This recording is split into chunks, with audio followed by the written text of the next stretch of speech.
on and off most of my life. Never noticed the first part of chapter 6 with the Nephilim until about 4 years ago. Someone mentioned it to me, and in the subsequent years, I must have had 25 conversations about the Nephilim. So it seemed worth talking to someone who understands exactly what the Nephilim are. What are the Nephilim? And am I pronouncing it correctly? I mean, good enough. Yeah. It's the I am at the end. The im is the plural in Hebrew. Okay. But yeah, so there's a little bit of debate about where exactly the word comes from, because it's not a regularly used Hebrew word in the Hebrew Bible, which isn't all that odd either. There are a lot of words that are only used once in the Hebrew Bible, but people have tried to do different things with it. Right? So there's a Hebrew verb nafal, which is the verb to fall. So some people have wanted to say, well, it's the fallen ones, but in Hebrew, Nephilim is reflexive, so it would be the ones who are fallen upon. Yes. Which is a little more difficult. But it seems pretty clear. Most people agree now because there's an Aramaic word, Nephilim, that ends with an N, that just means giant. And so it seems pretty contextually clear that this is just the Hebrew form of that word, and this is talking about giants. It's translated in the Greek Old Testament with giantes in Greek, which is where we get the English word giant. But a lot of people, when they hear the word giant, now think fee fi fo fum, right? Yes. That's not the core of the idea. So all of the words used for giant not only refer to a tall person, but could also be used to mean a thug or a bully or a tyrant. And the example I use is, and you're old enough to remember this, when we went into Panama after Noriega, they're always referring to him as Panamanian strongman. Yes, always. Yes. Noriega. And that wasn't talking about his awesome bench press. No. That was, it meant he was a dictator, right? He Yes. was an authoritarian. And so it's the same kind of idea, right? That it's characterizing these people as that sort of thuggish, brutish kind of character. And referring to them as tall or referring to them as giants is meant to symbolize and suggest that. Okay. And so in Genesis, at the beginning of Genesis, at the beginning of the flood story, in Genesis 6, we have to understand that the flood story is not a new story when Genesis is telling it. Right? This is, everyone had a flood story in the ancient Near East. So the text of Genesis is not primarily claiming, oh, there was this flood. It's talking about the flood that the original audience all sort of knew had happened. Yes. And which it did happen, I think. Right. There is a historical event, right? Yeah. This is referring to. But you could have asked anybody from Greece to Mesopotamia to Egypt. They would have all agreed at that point that, yes, there was this advanced civilization.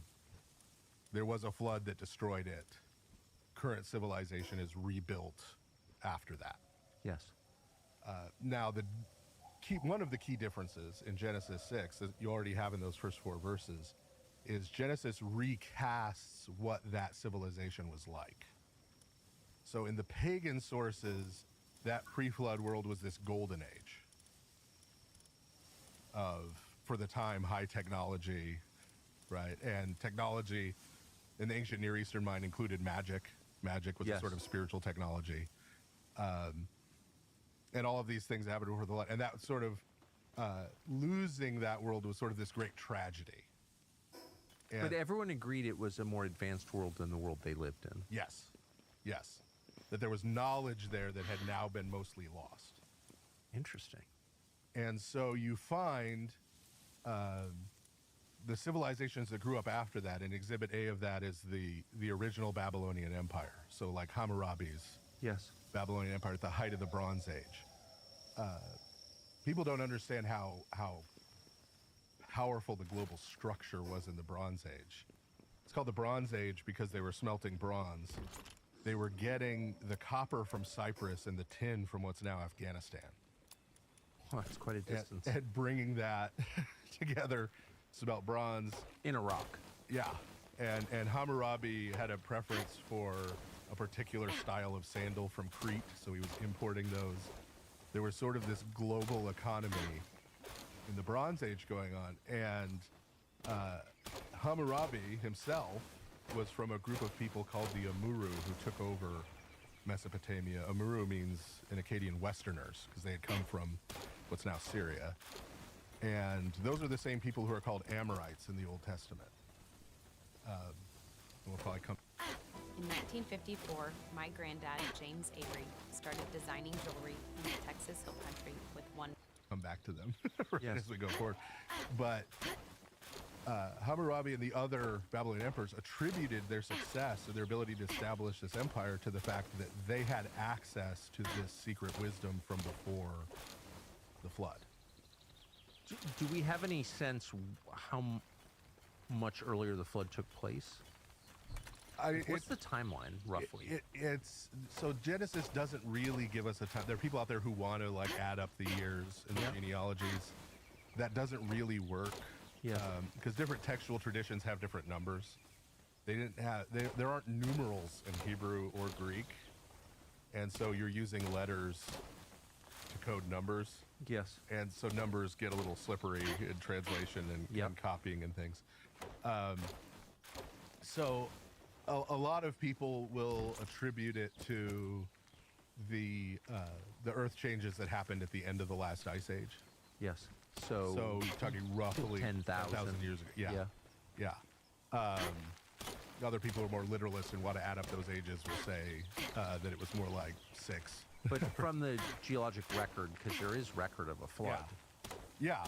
And there are massive, I mean, there are villages at the bottom of the Black Sea from that period, 10,000 years ago. There are. That are submerged, yeah. They're the remains of villages. The glacial ice that melted created a lot of large body of waters that were not there. Yes. And sea levels rose a great deal. So do we think the flood came from melting glaciers? That's probably the historical event that's connected to that. Yes. That when that ends, there's this massive shift, right? And places where there used to be civilization are now underwater, literally, right? And so, yeah, all those changes happen, and there's this massive disruption. So the villages Everything currently at rebuilt. the bottom of the Black Sea were built during this golden age that preceded Previous the flood. to that, yeah. And when we believe that, and do we believe, just as modern people, that civilization was more technologically advanced than the ones that followed it? I mean, if we're talking about, there is some evidence in sort of Bronze Age. I mean, you can't go completely Graham Hancock on this. Yeah. That's actually exactly the question. yeah. And Graham Hancock, if you get into his stuff, he starts getting into some little new agey crystal technology, psychic technology stuff. That's a little iffy, but we know that there was definitely, you look at places like Göbekli Tepe and these things, there was definitely a level that was reached. There was a collapse. There was another move forward. At the end of the Bronze Age, there's another collapse. Yes. Right. And then rebuilding after that. I mean, but there are ancient structures, stone structures, so we can't radiocarbon date them, but we don't, even now, can't say how they were built, right? I mean, how would you, not exactly, yeah. Right. We don't know exactly, we don't know. Because there's no, we're dealing with pre-literacy. Yes. Right, so we're making conclusions and guesswork. You go to Göbekli Tepe, you see the carvings of animals, you see the way they had skulls displayed in a certain way. You know, we could do guesswork, but nobody left us a text to frame any of it. Yes. You know what's really rare these days? A company that makes things in America, not just designed in America, anywhere else. But big picture, the pre-flood civilization, we think, reached some kind of apogee, some high point technologically, and then Right. post flood had to rebuild. Right. And then his Bronze Age civilization, they're attributing. Now they're not saying we have some texts or something Right. that survived the flood. They're saying that they're in contact with spirits who were active before the flood. Yes. And that it's the same spirits who are now revealing this wisdom to them. So you have this in Genesis 6, 1 through 4, this Nephilim phenomenon before the flood. And Genesis 6 says, at this time and afterward. Right? And that and afterward is pointing to this sort of recurring or continuing or happening again. So the physical after world the flood. changes, but the spiritual remains constant. Right, right. And so part of that recasting of this pre-flood civilization, this isn't a golden age, this is actually an age of incredible wickedness. Yes. Right, and evil is that there's sort of these great kings from before the flood. You have the Sumerian kings list, other texts like this later that list the ages of the kings before the flood, and people tend to think that the ages of people in Genesis and the genealogies are kind of ridiculous, with people Yes. living to be 950. Sumerian kings list, you have people living hundreds of thousands of years right, in their list. So Hundreds of thousands of years? yes, Genesis is reserved, sort of in comparison. What is that, do you think? A lot of that, so there's a little bit of a code to it, and this is true in Genesis also. So Babylon. Hello, my name is Adam Ferrari, the Chief Executive Officer of Phoenix Energy. I look forward to you joining us at our next investor webinar, where you can drill deep. Babylonian mathematics was all base 60. Our math, we do base 10, right? It's Yeah. a decimal system. Theirs is base 60, and the survivors of that are we have 60 seconds in a minute, 60 minutes in an hour, right? 24 hours in a day. That's the leftover from sort of that Babylonian mathematics. Really? Yeah. I didn't know we had Babylonian minutes. So, but yeah, that base 60 math, and if you look at those ages as sets of 60, there are sort of certain things encoded about the different kings and the different generations that way. Nobody's totally cracked the code in Genesis, but to give you an example, in the Sumerian kings list, the 7th king in the list is the one who creates the solar calendar. 7th person in the list. And if you look at Genesis and the Epistle of Jude, which is like a paragraph in the New Testament, he refers to Enoch as the 7th from Adam. Yes. If you go to Enoch in the genealogies of Seth in Genesis, he lives for 365 years.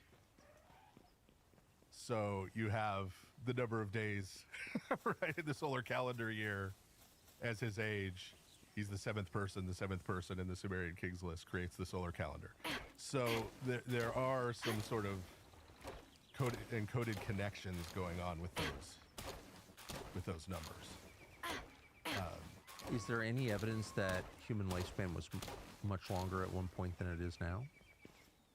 That's debated by a lot of people.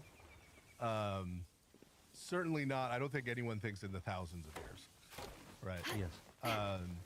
And part of the difficulty with that is that people hear life expectancy statistics. You know, like you hear that at the beginning of the 20th century, the average life expectancy in the U.S. was 35, and people think, oh, people were living to 35 and then dying. It's like, well, no, a lot of people were dying. There's a high infant mortality rate. Right, There's a lot of people died exactly. before 35, but people who made it to 35, a lot of them, made it to 100, 120. Yeah. So when you're doing kind of archaeology and stuff, yeah, you find a lot of young people because there's no antibiotics, there's no right. Right. You have a very high infant mortality rate. It's hard to tell exactly how long the truly elderly people were living. Right. Yes. But yeah, I don't think anybody would frame that in the thousands of years. Yes. So it's more about them saying something about these people. And like I said, the 7th one has the solar calendar. All of them have in the Sumerian Kings list have associated with them sort of the things that they discovered, but the discovery is always it was revealed to them by this spirit.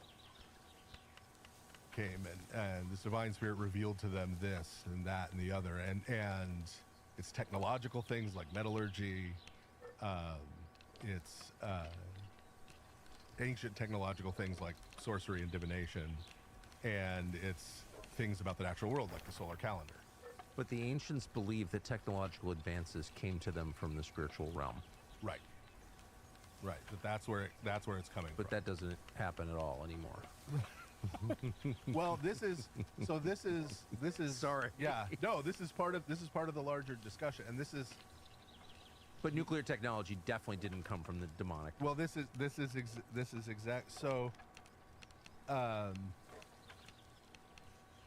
within the framework of how the ancients understood it, and this is the ancients going all the way late antiquity, and this is frankly maintained in the Orthodox Church. So, the mind, the Greek word that's usually translated mind is nous. It's transliterated N-O-U-S.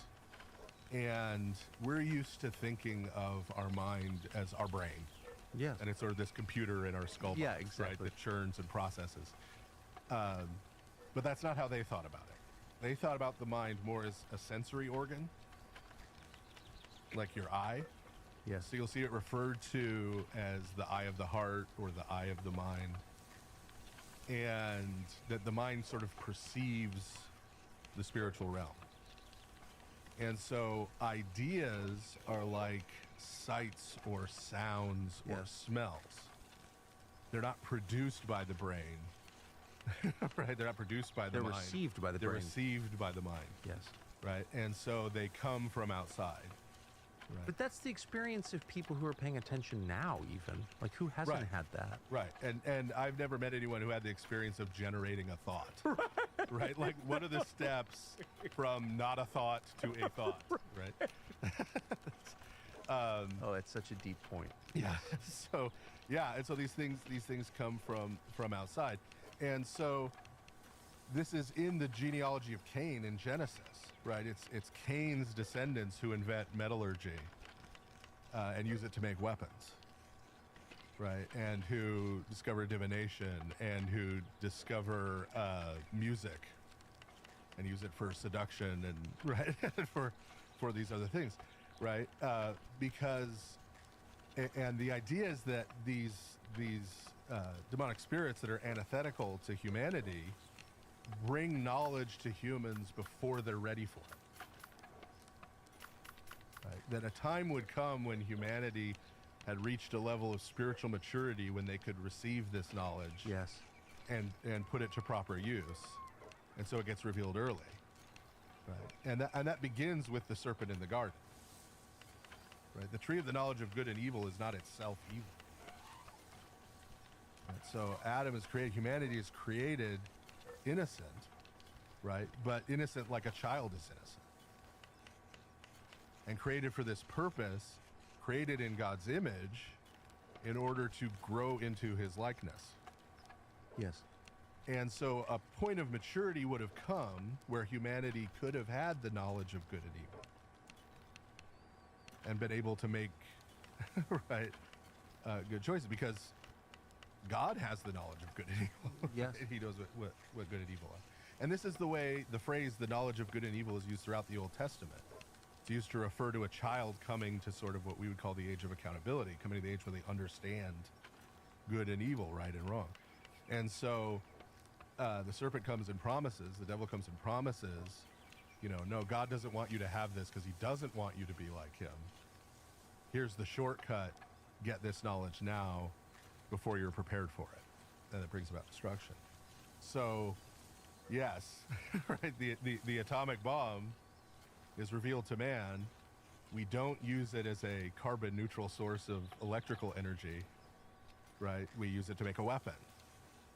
And I don't know if you're aware of this or not, but Nagasaki was the most Christian city in Japan. I'm highly aware of it. I'm highly aware of it. And Yes. it's one of the first things it gets used for Yes. is to wipe I'm out. fixated on it, Yeah, actually. wipe and out most of the Christian population of Japan. So they zeroed in on a church. Yeah. Yeah. So, and that infuriates people when you say it, but it's true. Yeah. So that's a pattern, right? And so, yeah, that is the understanding. And so they're not. The promise is always, oh, I'm going to give you the secret knowledge. This is going to give you power. This is going to give you control. This is going to give you influence. This is going to give you X, Y, Z, right? But ultimately, it ends up being toward humanity's destruction. Yes. Cost of living is already making it hard to live here, and it's not getting any better. Unfortunately, it's likely to get worse, and a lot of Americans fill the gap with credit cards, not just for fancy dinners, but to cover things like grocery. Forget you eat 6.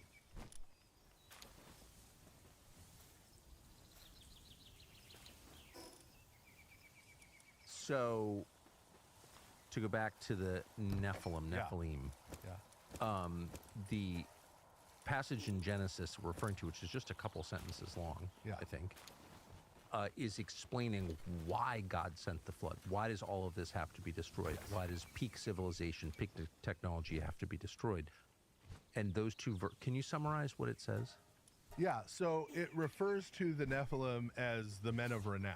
Men of renown. So it's referencing these kings, these ancient kings, right? the before people flood, in charge. who were looked at as heroes, as divine heroes by these post-flood pagans, Yeah. right? Look back to them as these were the leaders of the golden age. These are the great figures. These are the spirits we want to emulate, right? These are the people we want to be like, the great heroes. And instead, Genesis casts them as these evil, wicked tyrants and thugs who are leading people to destruction, to chaos, right? Genesis says that it gets to the point where every thought of humanity is always evil all the time, right? That's Yeah. and these people are actively leading humanity in that direction. It's not just coincidence, right? They're teaching this, they're embodying this, right? And so when you have a person who are calling a giant or a Nephilim, we're talking about sort of a fully demonized human. So in the way the church has traditionally talked about sin, related to what we were just talking about with the mind, there's sort of these stages. First stage is thought comes into your mind, right? Yeah. You can't control that, just like if you're walking down the street and you see something or hear something, right? Thought comes into your mind. That's not really sin yet, right? But then we start to entertain that thought, start to dwell on that thought. We start to let that thought take root, start to let that thought turn into a plan, right? Been there. Then we let that plan turn into action, right? Yep. Then that action turns into a habit, a repeated action over time that we fall into. As it becomes a habit, it starts to take control of us. So we talk about the sins as the passions because they make us passive, right? They're acting upon us at a certain point. And you can see that with, anger, right? You reach Yes. a point where it's now driving the bus, right? Yes. Or lust, Yes. or, addiction, right? Yes. All these things. So it gets to the point where it takes control. And then beyond that, you get what we call demonic possession, where there is this sort of spirit that is now driving full time. You're not even really making your own decisions anymore. You're kind of lost to it. And then sort of the furthest you can go in terms of being lost when we're talking about these Nephilim and these giants is that spirit isn't in control of you anymore. You just agree with it. You're on board with that sort of demonic spirit deliberately. You're rejoicing and enjoying, right, sort of the chaos and the destruction and the wickedness. And by the grace of God, there's relatively few of those people, right? But they do exist. Do you mind if I just pull up the passage? Because Yeah. there's one part of it I want to ask you about, Sure. which you haven't addressed, which is just how different the Nephilim are. I mean, they're substantively different. They're genetically different right. from people. And I think this is the most evocative, or the most interesting, the weirdest. I think this is NIV, whatever. It's a version of the Old Testament. When human beings began to increase in number in the earth, and daughters were born to them, the sons of God saw that the daughters of humans were beautiful, and they married any of them they chose. Then the Lord said, "My spirit will not contend with humans forever, for they are mortal, and their days will be 120 years." The Nephilim were on the earth in these days, and also afterward. And the sons of God went to the daughters of humans and had children with them. They were the heroes of old, men of renown. Yeah. So that's describing mating between spiritual entities, sons of God, whatever that means, Yeah. and human women. Yes. Really, the rape of them, whoever they choose, suggests rape. Right. Yeah. So what is that? Yeah. So, sons of God is used, for example, in Job. This is referring to a group of, and what we would call angelic beings. Yes. So the ancient texts, including ancient Jewish texts, will use small g gods to refer to them, but that makes us really uncomfortable. Yes. Right? Yes. In the modern world. And As so monotheists, yes. Angelic beings works a little bit right Yeah. for people. But even that, we think of angels and we think, kind of effeminate guy with wings, right? And that's not really what angels are. Angelic beings are sort of vast cosmic intelligences. Yes. And so we have to sort of think about that a little differently, like what a spirit is. But yes, this is talking about them having intimate relations, right, with human women, and that is involved in the production of these people, right, of the giants.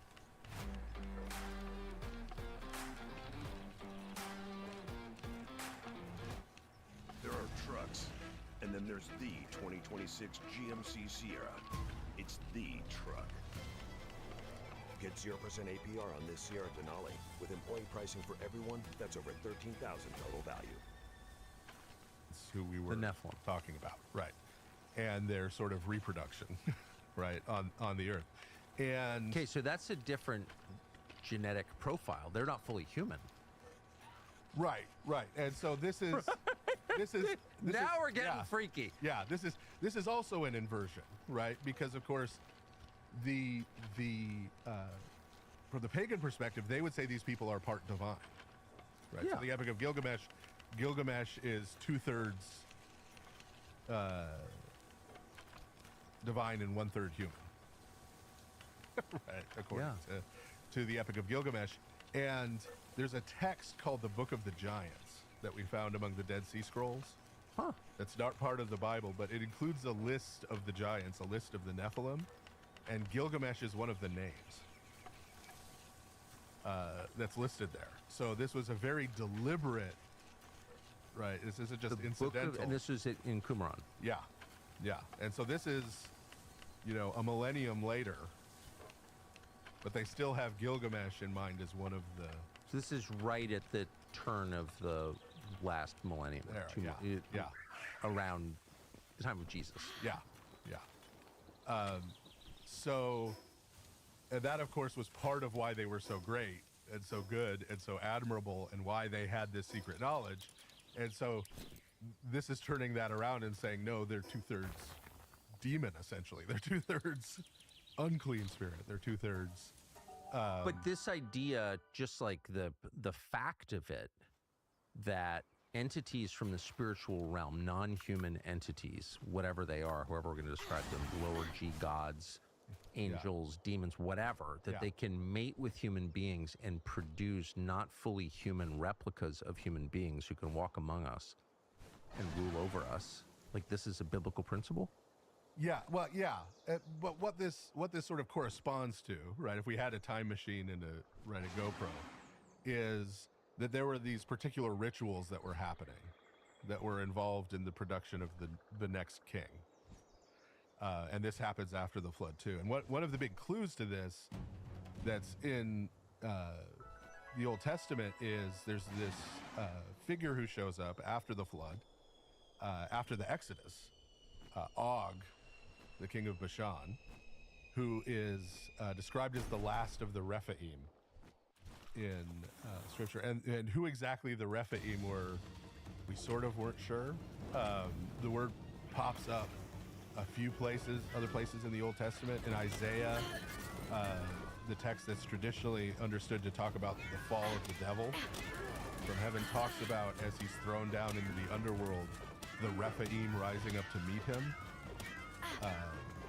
So there are these few places. There's Psalm 88 talks about, will the Rephaim arise and praise you? And it's talking about in the underworld. Talking about would they praise God? The answer being assumed no. But we now know exactly who they were because in the mid-20th century, we discovered the city of Ugarit, which had been destroyed in the Bronze Age collapse around 1200 BC, and lost. Nobody knew it was there. Nobody knew it existed. It was discovered, and we discovered a library of texts there in a language that we now call Ugaritic, after the city. Where is it? Pardon me. It's in western Syria, just above Lebanon, just north right, of Lebanon. In Ras Shamra is what it's called now. And we found this library of texts. Ugaritic is a Semitic language, so it's like Hebrew or Aramaic in terms of the vocabulary and the grammar, but it's written in cuneiform on tablets. And so those tablets survived because those clay tablets are very difficult to break, even if you try. Yeah. And in there, it shed a lot of light on the Old Testament because, as I mentioned earlier, there's a lot of words that only appear once in the Hebrew Old Testament, but we now have cognate words in Ugaritic that help us understand some of these things. But one of the texts there is a ritual text for when the king died. And when the king of Ugarit died, they did this funerary ritual where they offered sacrifices and did what is essentially magic, right? Ritual magic, to try to ward off the Rephaim, who were the spirits of...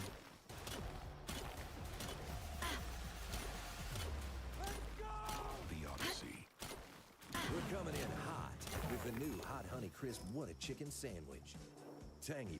These dead ancient kings, so that the king who had just died could pass by them safely to get into the underworld.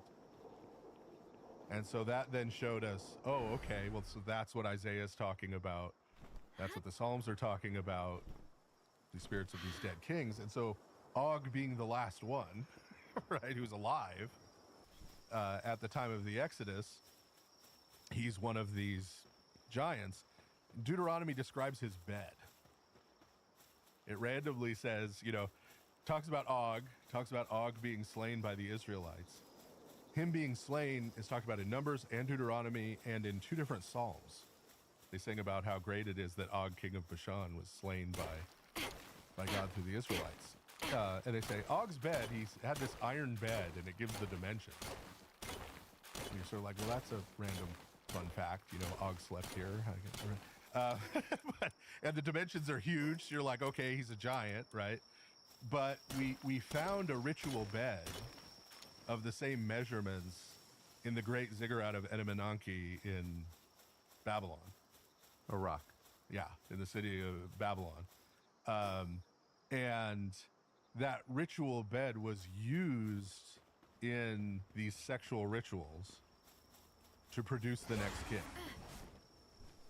So this is not just saying Og was tall. This is saying Og came out of this sort of sexual ritual, and this would involve what were called at the time shrine prostitutes. These were enslaved women who were sort of used as vessels for, they would be seen to be possessed by this spiritual entity. And then there would be sexual relations with the king at the time. So the king at the time was seen to be as part divine and part human. We have this woman who's possessed, and then she is human, and so that's, you get the 2/3, 1/3. There's sort of three parents. So the temple prostitute would be the mother of the new king. Right. And the idea was because she was possessed by spirits, those spirits would infuse the new king. Right, right, and that's sort of, and so birthed by that, right? So it's the son of the previous king who was divine, and the son of this lowercase g god, right? And so that ritual, it was common throughout the ancient world. After the rise of Christianity, it was still common. You see it in places like Asia. The Khmer Empire in Cambodia had a Asia? version of this. Really? Yeah. And then the most recent example is Japan, right? Where The most civilized, technologically advanced, Yes. rational country in the world? Yes. Really? that's In where, ancient Japan? well, technically still currently, when a new Japanese emperor succeeds to the throne, he ritually and ceremonially spends the night with the sun goddess. Up until As when? part of the coronation ritual. Well, they still do it, but the Japanese government says that the sexual element of it was removed after World War II. You go into the grocery store and there are endless snacks and protein bars. Paleo Valley superfood bars are, we think, the best.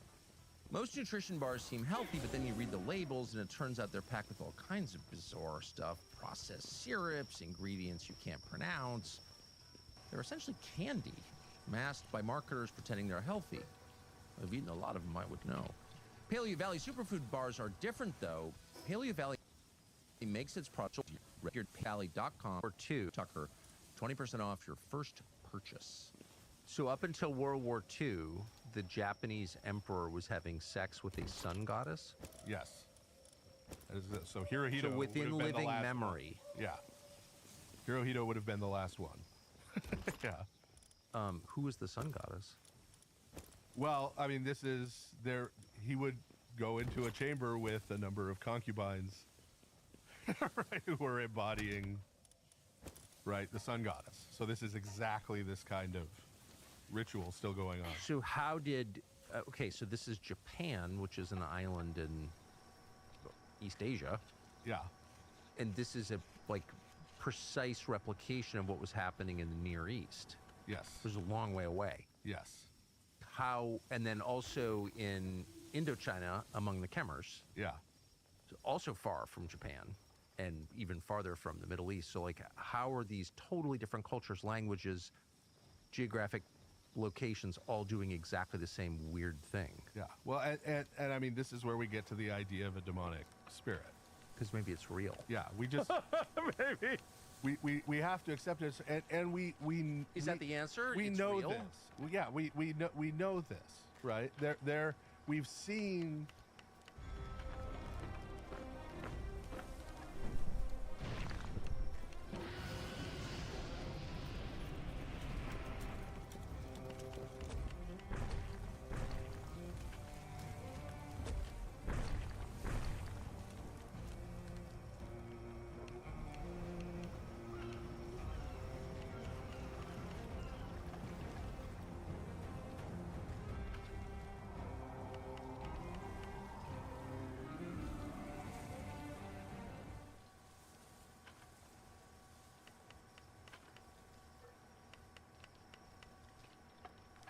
Hey, did you know you might get a big cash payout if you were in a car accident up to 1 year ago, even if you weren't driving?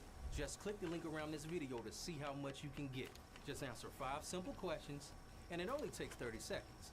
If you got hurt by a driver in last year, you might be owed money without even knowing. You could get a check just like this one, maybe even more. Click the link now to find out.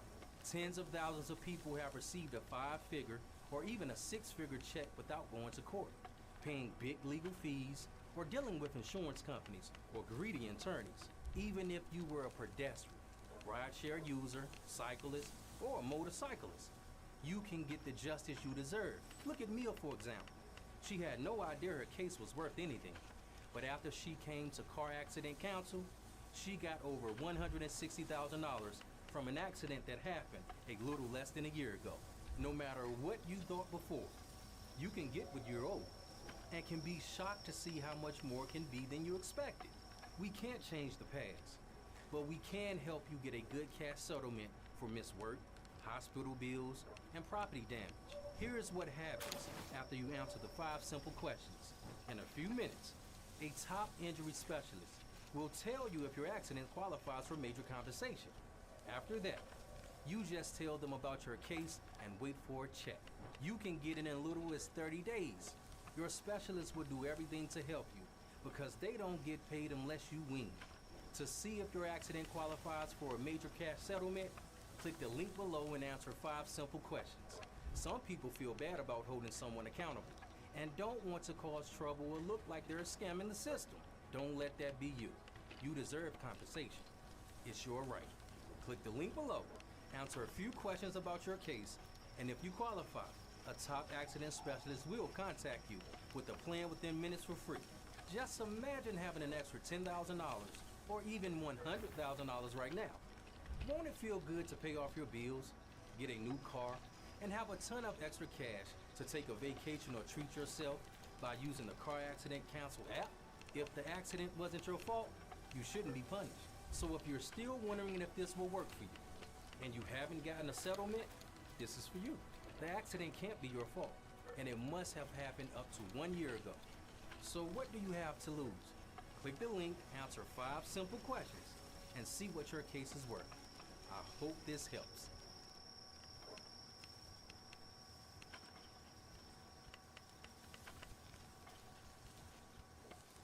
Sort of mass evil arise within living memory in the world that can't be explained by a large group of people all making the same bad decisions simultaneously by coincidence, right? This is what brought me to God, was this exact understanding. It's a very obvious Yeah. observation, which somehow I missed. But yes, that's right. Yeah, and we've all been on the less negative side, right? We've all been in crowds. We've been in groups. We've been in stadiums. We've been in a place of worship with a group of people where we've had the experience of sort of acting together, right? Of participating in something together, right? And that's ultimately what a spirit is. A spirit is a sort of collective consciousness at a level of sort of above human, right?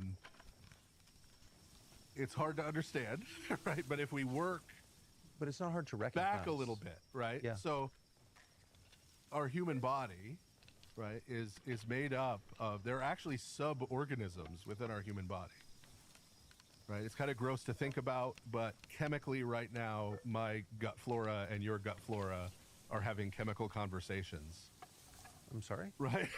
As we sit here, right? The bacteria, our digestive bacteria communicate chemically With one another? with one another. Yeah, right. When humans get together, right? There are all of these functions going on within our bodies, right, that have their own kind of low-level consciousness, and then we have our human consciousness, which is sort of over the top of that, which is the summing up of all of that. And so when we talk about angelic beings or demonic beings, we're just talking about a level of consciousness that's then above the individual human. But they're not projections of the individual human. They exist separate and apart from the They exist separate apart, and we participate in them. Right, but we don't create them. We sort of embody them in the world. Right? We come to be. This is what God created humanity for originally. Right? So he said earlier, Adam is created sort of innocent at the beginning of this journey to grow into the likeness of God. The way he would do that is by functioning as God's image in the world.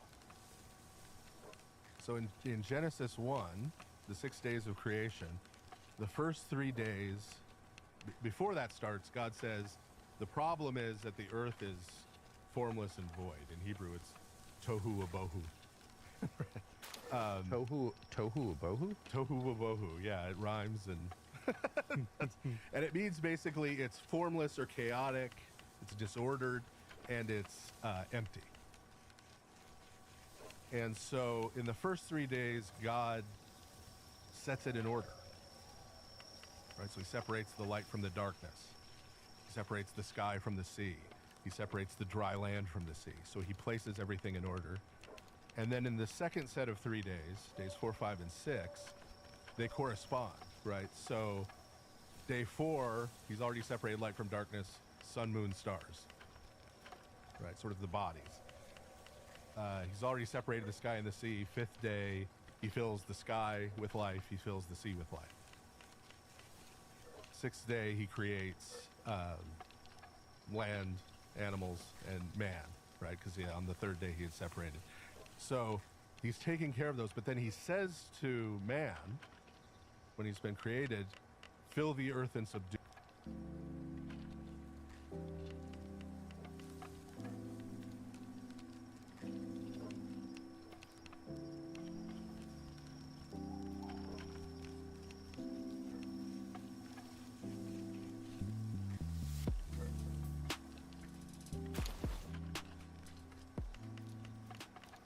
Strangers would stop and ask me, "Hey, Oprah, have you read The Old Golden?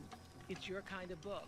The book started off self-published by a first-time author with no publicity or marketing campaign, to then topping the New York Times bestseller list. There was no deadline, no editor, no writing coach, no publisher, no agent. This is unbelievable. I cried a lot as I wrote this book. You did. And fell in love with the characters because they all remind me of someone I actually know. This man could love lots of people unlike himself. I wonder if I could do the same thing. Do it. And what is that 2-part command? Subdue means to put it in order, right? And fill it with life. And so humanity is created to sort of continue that work of God in the world. That's the purpose. To continue to participate in what God is doing in the world. That then transforms humanity. So, positive example of this. God is at work continually in the world, loving every human person. When I go and I show love to my neighbor, that love's not coming from me, right? I'm participating in God's love. God is loving them through me, but that transforms me. Yes. That love transforms and changes me more toward God's likeness. Right? And the reverse is true. Right? And in that way, I'm sort of embodying the Spirit of God, the Holy Spirit in the world. The flip side is true. That means humanity can also embody other spirits in the world. And when you do that and you bring that into the world and make it concrete, that also changes you. And it's not just a spiritual or a psychological transformation, it's even a physical transformation. Yes. We've seen that. You can see someone who has gone down a dark road in I've life, a seen it. photo of them. Yes. They repent, they change, they come back. You see a photo of them out, you can physically see it. Well, there's no question about it. That transformation happens in both directions. You can read it in their faces. Yeah. And so as humans, we're going to participate in something. There are things larger than us at work in the world, right? God being the most important one. And we're either going to participate in what he's doing in the world and be formed and shaped by that, or we're going to participate in something else and be formed and shaped by that. And the end of that is our destruction, right, of ourselves and each other. There are, the reason I was lingering on the creation of the Nephilim is because it suggests this idea that sounds really radical when you first think about it. There are hybrids, spirit, human together. But then as you talk about it a little bit, you realize that every culture has always believed this. In fact, Jesus is described as the union of God and a human woman. It's like, actually, it's a central concept everywhere all the time. Like, it's not shocking. Yeah. Right? Right? Not in a sexual way in that case. Yeah. Be clear. Yeah. Right. Not in a sexual way. Yeah. Right. But yes. Yeah. This baby is the product of God's spirit and a human woman. Right. And Christ is the express image of God. Right. He is the fullness of the image. Right. And the Greek myths of God. tell Yeah. different but related stories about people being. So why is it crazy? And I think people, lived in the world for a while. Why is it crazy to someone have a feeling when you're talking to someone that this is not, that there's something else going on here, that this person's not, Does this still happen? Yeah, I think I have felt that way really strongly Yeah. about people in charge a couple of times. Not just I Yeah. disagree with them, I just, I think you're a bad person. It's not even that. It's like, what is this? Yeah. Yeah. No, I have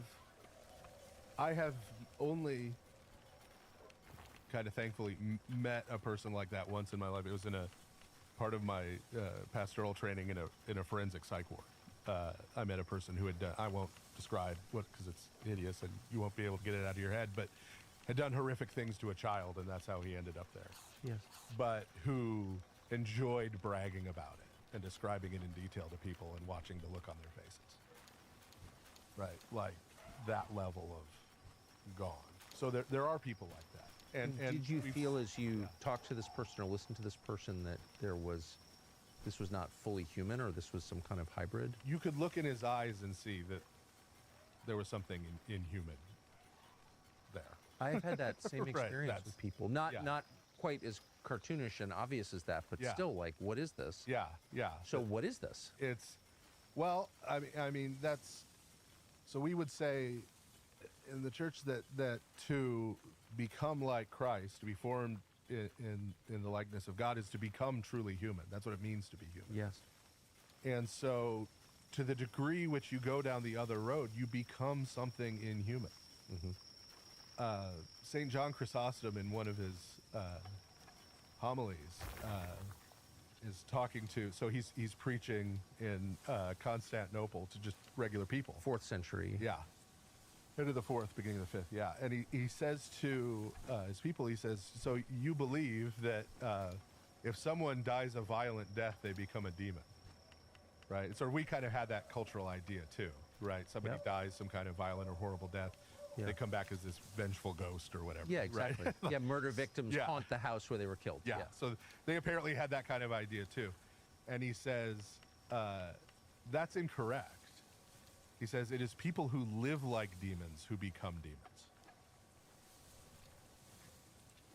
So in the same way that there is an actual transformation of humanity as we're formed in the likeness of God, there is an actual transformation of humanity into something else. Of course, and it's When- obvious. You become Yeah. how you live, for When- sure. When you go down that other, it's an actual metaphysical transformation of who you are, even to the point where, so a big part of the understanding of what's going on with the Nephilim before the flood is that a lot of the demonic spirits that are talked about later in Scripture and after the flood are understood to be the spirits of those Nephilim, of those dead Nephilim. This is explicit in like the Book of Jubilees, which is a Jewish text from the period in between the Old and New Testaments, but a very important one. If you read like Josephus's Jewish Antiquities, he's cribbing from the history in Jubilees all the time. He just accepts it as historical. And it talks about at the time of the flood, the Nephilim are wiped out, they all die. And they have sort of a leader who's named Mastema. And Mastema comes to God and wants to strike this bargain with him. Don't send us all into the abyss. Don't send us all into the lake of fire. Let some of us stay on the earth. We promise if you let us do that, we'll only torment bad people. We'll only torment wicked people. In the Book of Jubilees, God agrees to allow 10% of them to remain to torment wicked people, but it says that God's motive is he wants to use that to bring wicked people to repentance. Right? So there's sort of a theodicy going on there, right? Yes. Sort of justification of God. Why does God allow these demonic Right. spirits? But you see reflections of that story even in like the Gospels, right? Because these spirits are told at that time, you're going to be, you're allowed to wander until the last judgment, and then you're going to the lake of fire with everybody else, but you get this sort of reprieve. So, for example, when Christ comes to the demoniac man, and the demons say to him, have you come to torment us before the time? Exactly. Like, hey, wait, we had a deal. Yeah. Right? And then he ends up casting them into the pigs, and the pigs run off the cliff, and it says they run off the cliff into the abyss. which is the place where those other demonic spirits were imprisoned. And there's a dynamic going on there where the name Jesus is actually the name Joshua. Right? Of course, Joshua in the book of Joshua goes and battles these giant clans to sort of reclaim the land and purify them from evil. That's paralleled with Christ as sort of the true Joshua comes into the land to purify it from evil, and he's dealing with the spirits of these same beings. And so the idea that how does that become a spirit? Well, I mean, we've seen this, right? You can point to men in history who were wicked men, right? Who are long dead, but their spirit has lived on. Oh, no doubt. People have continued to participate in that spirit and embody it, right? And bring it forward. The same's true on the other side. Those are the people we call saints. Right? They lived a life embodying the Spirit of God, being formed into his likeness, and even though they've died, sort of their spirit lives on. They become the patron saints of people and nations and, right, and families and people groups, and continue to have this life, right, as So you're describing spirits. the process of becoming that every person experiences. You're becoming something. But Genesis 6 is describing an act of creation. Yeah. Saying that these beings were different from the very start because they didn't have two human parents. Yes. Okay, so that's a very different thing. Well, and there's, so that we also have to understand what it... For 102 years, we have been burning the man. We call it Zozoka. Putting the past behind us. And starting fresh. An American Home Shield warranty can help protect appliances like your fridge, no matter how old. This isn't about appliances. It just covers systems too, like your AC. It's about home warranties. American Home Shield. Sign up today at ahs.com. It means to be part of a people in the ancient sense. We have concepts like ethnicity and DNA and these kind of things. Of course, they had no idea right, about those concepts. So being part of a people was about two things: participating in their initiation rituals. Yes. And then participating in the ongoing ritual life of the community. So biblically, you look at ancient Israel, what made you an Israelite is, if you were male, you were circumcised. If you were female, you were either the daughter or the wife of a circumcised male. And you ate the Passover, right? You participated in the festal sort of year. Within Christianity, right, you're baptized, initiation, right? And then you participate in the Eucharist and the ongoing sacramental life of the church. So the same was true on this other side, right? So what we've been talking about is essentially the initiation ritual, right? The beginning, right? And then there was an ongoing ritual life. And according to the Book of Wisdom or the Wisdom of Solomon, that depending on where you land, right, Christianity may or may not be part of your Old Testament, makes this explicit. Other texts outside of the scriptures make this explicit, that the ongoing ritual life of these people involved human sacrifice, and human sacrifice involved cannibalism. Yes. We have a very skewed view of we haven't done a lot of animal sacrifice and seen a lot of it, so we have kind of this skewed view that it's about killing the animal. It's not really about killing the animal, it's about eating the animal. Yes.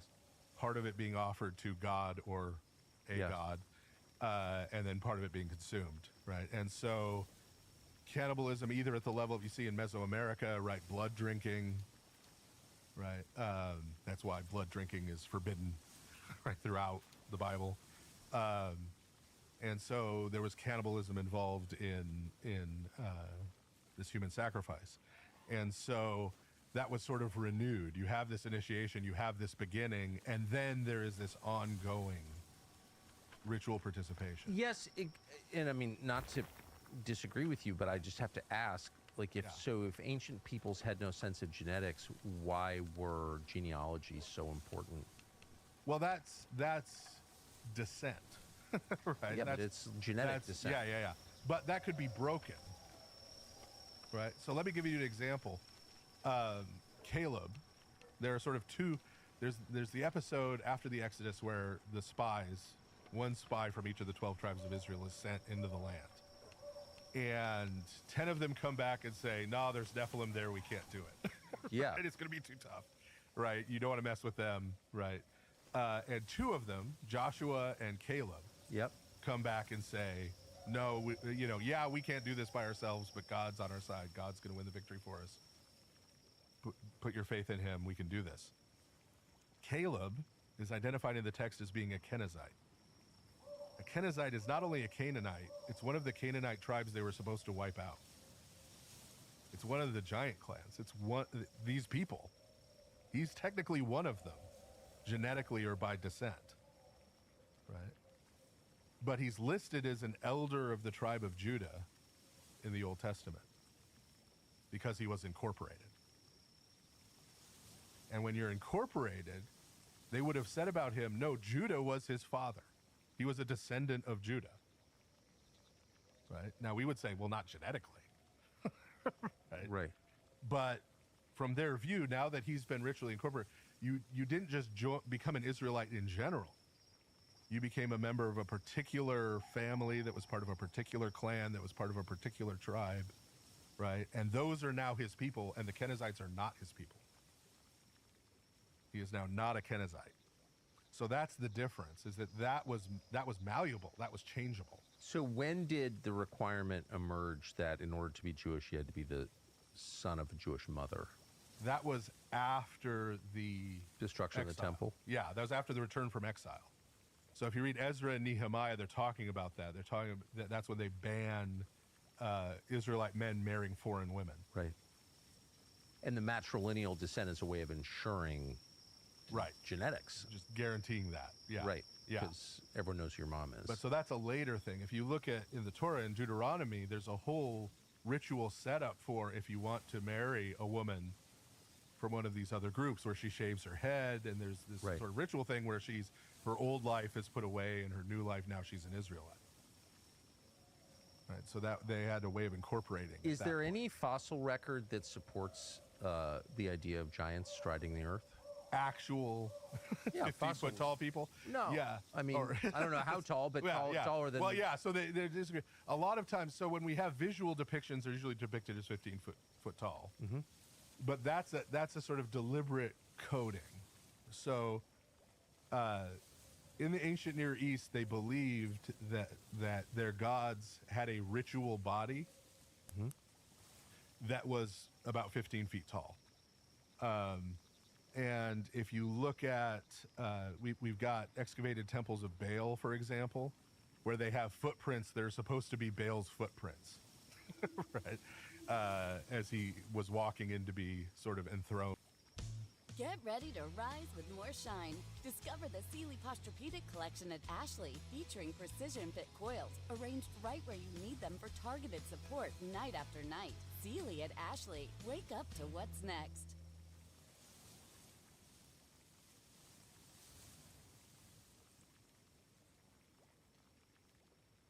Now at Whataburger, you can get the new Big Ranch Wrap for $3, 5 premium Whata chicken bites for $4, or a bacon cheese Whataburger Jr. for $5. Add fries and a drink for a little more. Now that's a Whata deal at Whataburger. Download the app.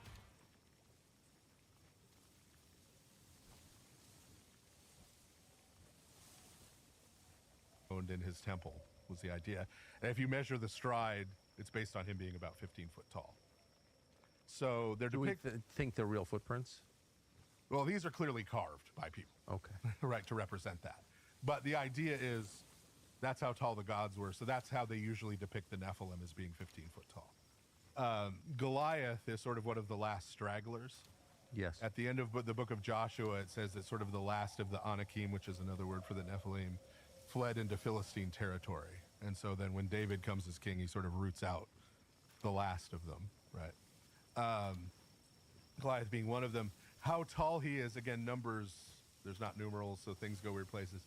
According to the Greek Old Testament tradition, he was 6'6", which is like 2 inches taller than me, right? But which in the early Iron Age would have made him gigantic, right? Yes. The average the average man was, I think, like 5'5".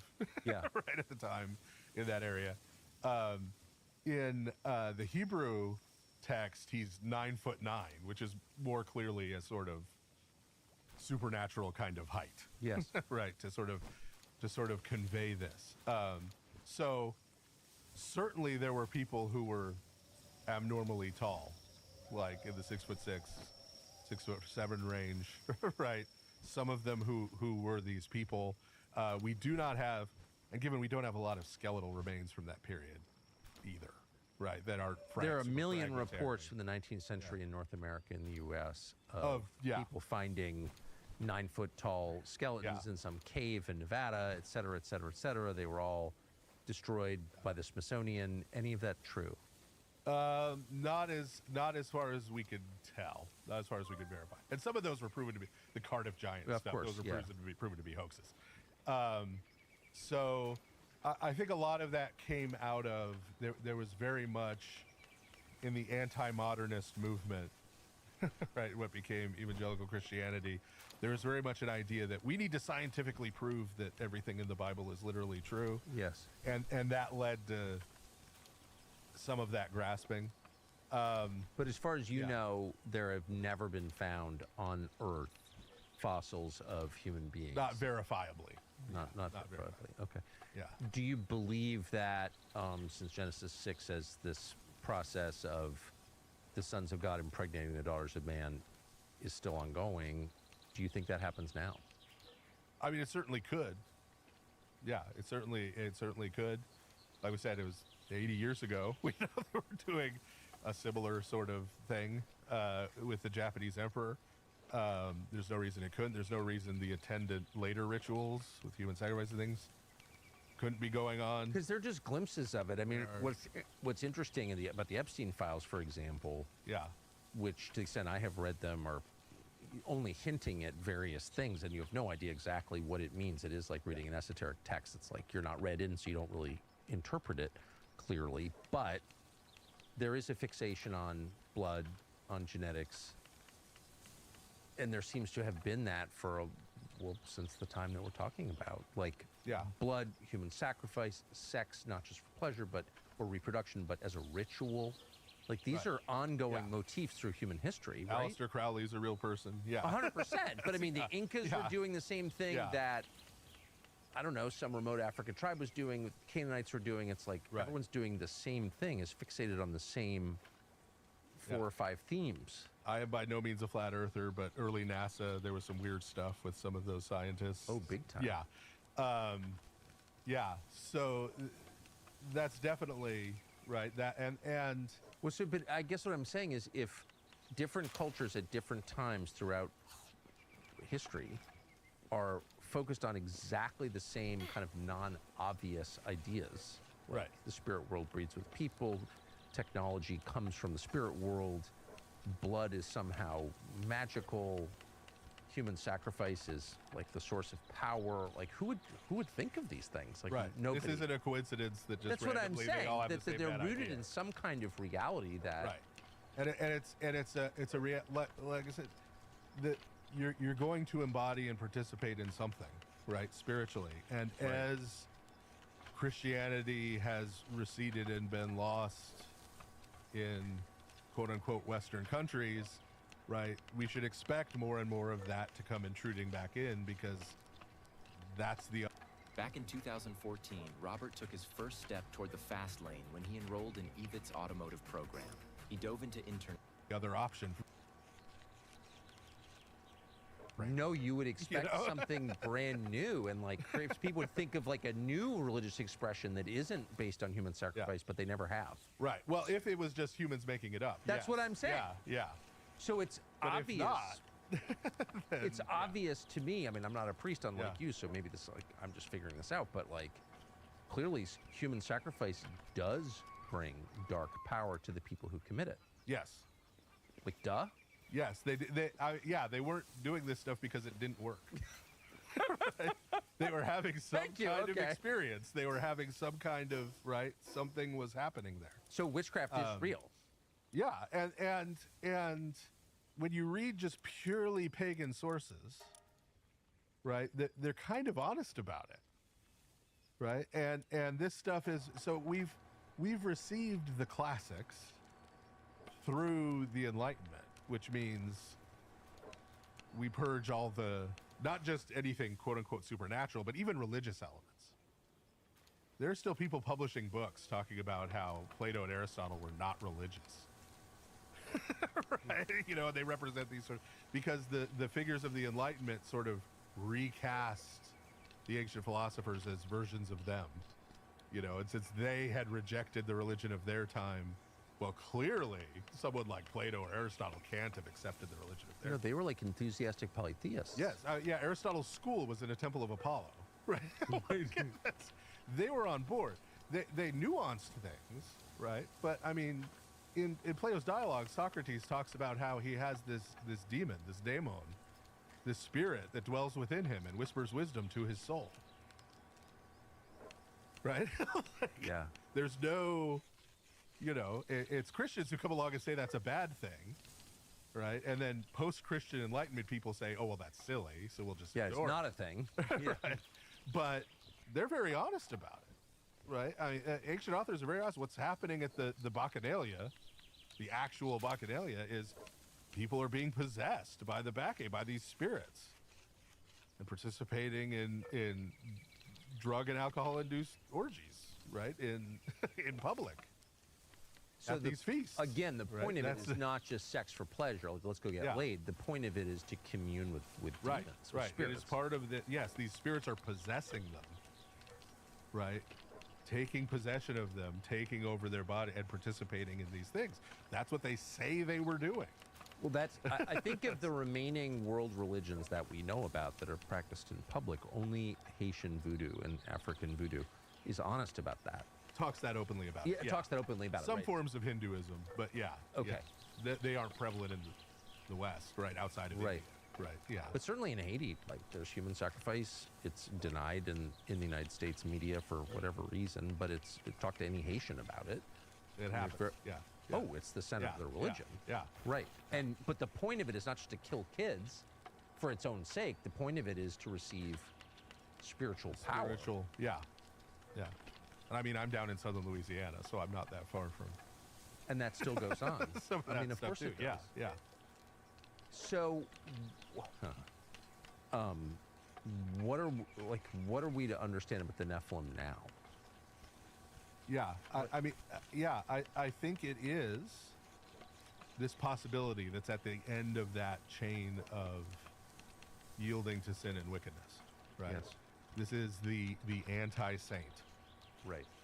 Right. This is what happens when we not only don't find our full humanity in Christ, but give up our humanity in favor of something else that twists and distorts our humanity, and so yeah, it is this dark possibility, and there are people out there who have gone that far. I sometimes get asked, as someone who is that far gone, can they repent, right? Can they turn back? And it's sort of, well, with God all things are possible, right? Like I don't see how, but with God all things are possible, right? But an awareness that is a dark possibility, and that it is something that happens. There are people doing this. I said, not long after the full Epstein files got released, I said on my podcast, I said, well, we now know that the world is run by demon-worshipping pederasts.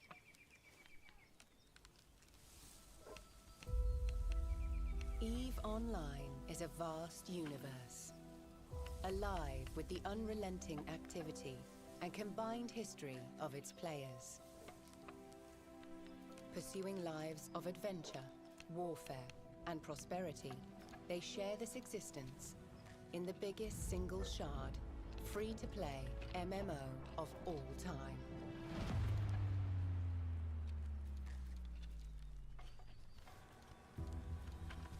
Set 21,000 years in the future, EVE takes place in a distant cluster of over 7,000 star systems known as New Eden.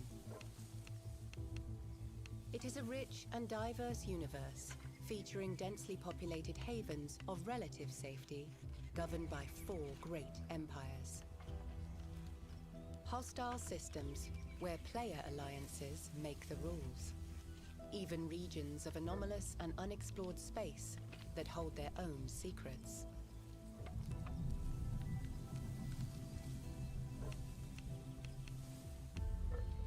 You play as a Capsuleer, a revered breed of highly trained pilot, having achieved immortality through the use of cloning technology.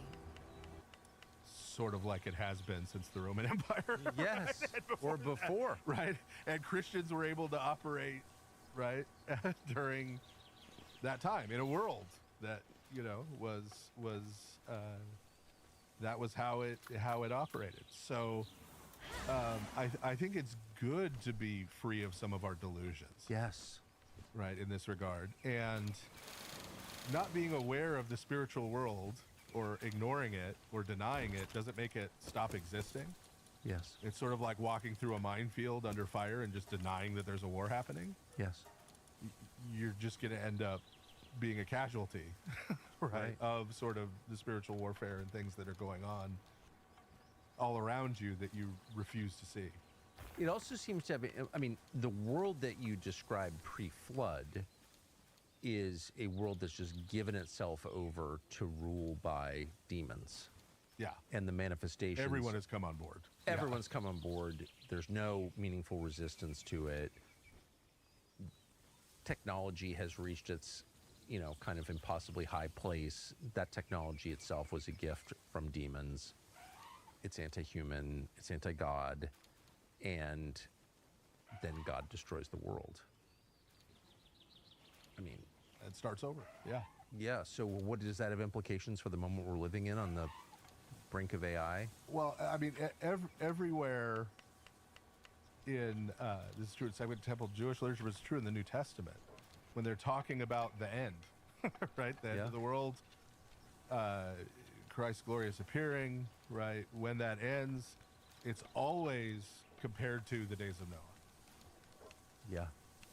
Right? It's always referred to as, and when St. Peter responds with, why is he taking so long to return? Right? With all the suffering and all the evil in the world. St. Peter's answer is that the God is being patient and giving time, the maximal time for repentance. But the world has reached a point and can and will reach a point again where no one's interested in that opportunity anymore. Right? And that's when the end will come, because there's no point in delaying it at that point. But I think it's important that people understand that the way salvation, even in Christian circles, gets talked about a lot is it's salvation from the world. Right? And I don't want someone to take from this conversation that, oh, okay, well, you know, I could die and go to heaven and get away from all this. Yeah, the world's going to hell. And the great escape. But the salvation begins here, right? You can be saved from that now. That sort of spectrum of sin we talked about, right? You don't have to ride it all the way to the end. You can be set free from it at any point, right? That slavery. In this world, this is the purpose of Christ's church, right? Is to offer the other answer, right? The other way, the way toward becoming truly human, being set free from that, right? In this world, and then, right, enjoying a world that's free from that beyond this life and eternity. But both of those are included, right, in what salvation is and what's on offer. So, I mean, how does it make you feel personally as you see the world moving in a way that's just more explicitly evil, and the leadership of the world becoming just sort of openly demonic? Yeah. Does that strike fear into you, or? Not. It doesn't strike fear into me, because I think it's honest now. I don't think it's different. I think it's honest. I think it's revealed now, right? Because I don't think any of this just suddenly restarted. No. Like in 1968. No, right? no. There is this sort of popular narrative that everything was beautiful from the end of World War II until about 1968, and that's just not true. At all. That's, and so it being now out there, right, now provides a number of opportunities for helping people, right? I deal with actual individual people, right? Yeah. Individual lives every day, right, in the church. And being confronted by the fact that spiritual evil is real can be the shock that brings someone to... At Living Spaces, we have partnered with a fourth-generation factory to build our Revive mattresses here in the U.S. And we can offer a basic innerspring queen for just $265. Working with the Pennington family, we have developed a large line of high-quality mattresses ranging from simple innersprings to high-end hybrids with cool... Oh, God is real. Right? Yes. That salvation is something I need to find. I think that's often Right. the case. These patterns in my life aren't just bad habits that I could kick anytime I want, but there's something going on in my life that I need to be set free from, right? And that's going to require some things of me, right? And require some changes and require some healing from God beyond myself, right? And so there is this now opportunity here that when everybody sort of thought everything was okay and they were okay and everything was fine, right? You had to try and convince somebody that there was a problem. You don't have to do that so much now. No. Right. And so I think there's an opportunity for a lot of people to be helped, to find freedom, right? To find salvation, to transform their lives. So I choose to look at it that way, right? Yes. Rather than the other. I think that's the right way to look at it. So what is your advice when someone comes to you in bondage? Like what is the process for being set free? Yeah, so I think the very first part is you have to become part of something and submit yourself to something bigger than yourself, right? So in my case, obviously that's the church, right? Because again, you're not just an individual out there, right? Your brain is not just closed in this box and you're just doing your own thing.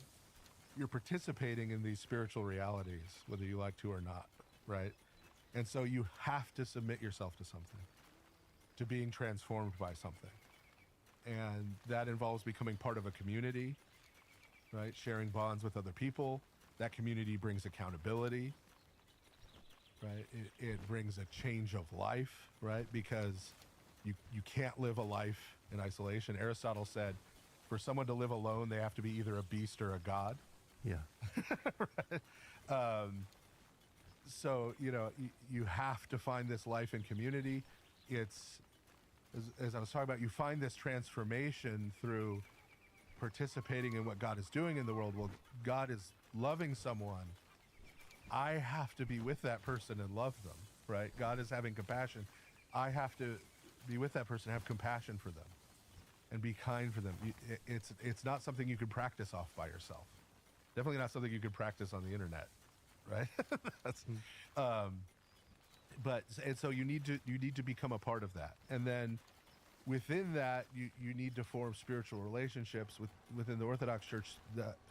We have the idea of spiritual fatherhood that's very important, where you have a person who you trust deeply, right? Who you sort of open up and bare your soul to, right? Who you, someone other than yourself, who you say, this is what I think I should do. Am I right? Should I, right? Where you can get feedback and have this ongoing relationship of guidance, right? Yes. As you work through these things. Because this isn't a snap, it isn't you say a prayer, it isn't even you get baptized and now everything's great. Right? This is a long process of working your way back down that road and then getting onto the right road and moving in a positive direction. But it's available to everyone, right? If you're willing to, right, come and participate in it. But it's not as Come and be a simple as part an of it. altar call during a church service. Yeah, and we know that, right? That's why I have a friend who was a Assemblies of God pastor, and I asked him once, did you write the day you got saved, the date in front of your Bible? He said, oh yeah, I wrote all of them. Right? Because he'd go forward and then he'd go back to his life and be, oh, I don't think that took. Let me go do it again. Right? And so it is this ongoing thing, right? It is, Adam was created to begin, right, this life of growth toward God, right? That doesn't just happen throughout this life, but stretches on into eternity. Because God's infinite. So we're not going to get to the point where, now I know everything about God. Now, right? It's sharing in God's life forever. Has there ever been any other society at scale that didn't put God at the center, or gods at the center, put its religious practice at the center of its civilization? No, it always happens. Right. So we've recently covered that with a veneer of science. Oh no, we're insisting this isn't a religion. Right? It's a secular ideology. Okay, but there's an ideology, there's ritual activity, there are sacred texts, there are all the things religions have. Right. Yeah. So that's never happened. But has there ever been a society that was as dishonest about it as ours?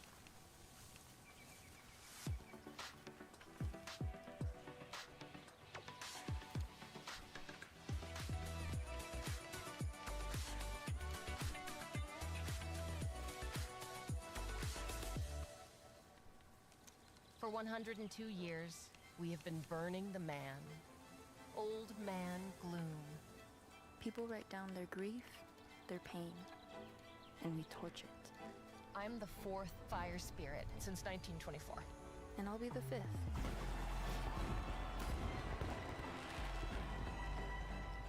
We call it Zozopa. Putting the past behind us. And starting fresh.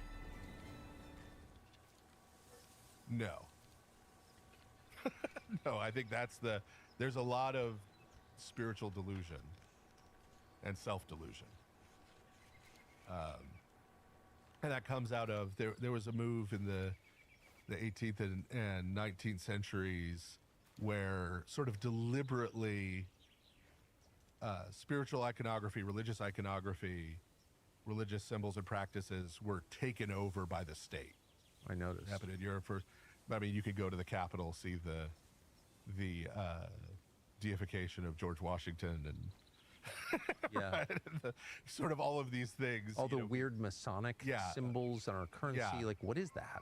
Being attributed to this political stuff, right? And sort of the formation of, we're not going to be sola scriptura Protestants talking about the original text. We're going to be all about the Constitution and what did the framers have in mind, right? We're just going to switch this all over into the political realm, and then as politics is kind of devolved, it's become even more sort of ephemeral than that, right? And so we're not willing to admit that our rituals are rituals. We're not willing to admit, the way most people talk about the economy is essentially the way ancient people would talk about a god. What do you mean? Flesh that out. That's fascinating. Well, the economy makes decisions. Right? The economy favors this group over that group. We need to do this and that to sort of appease the economy, right? Make sacrifices, right?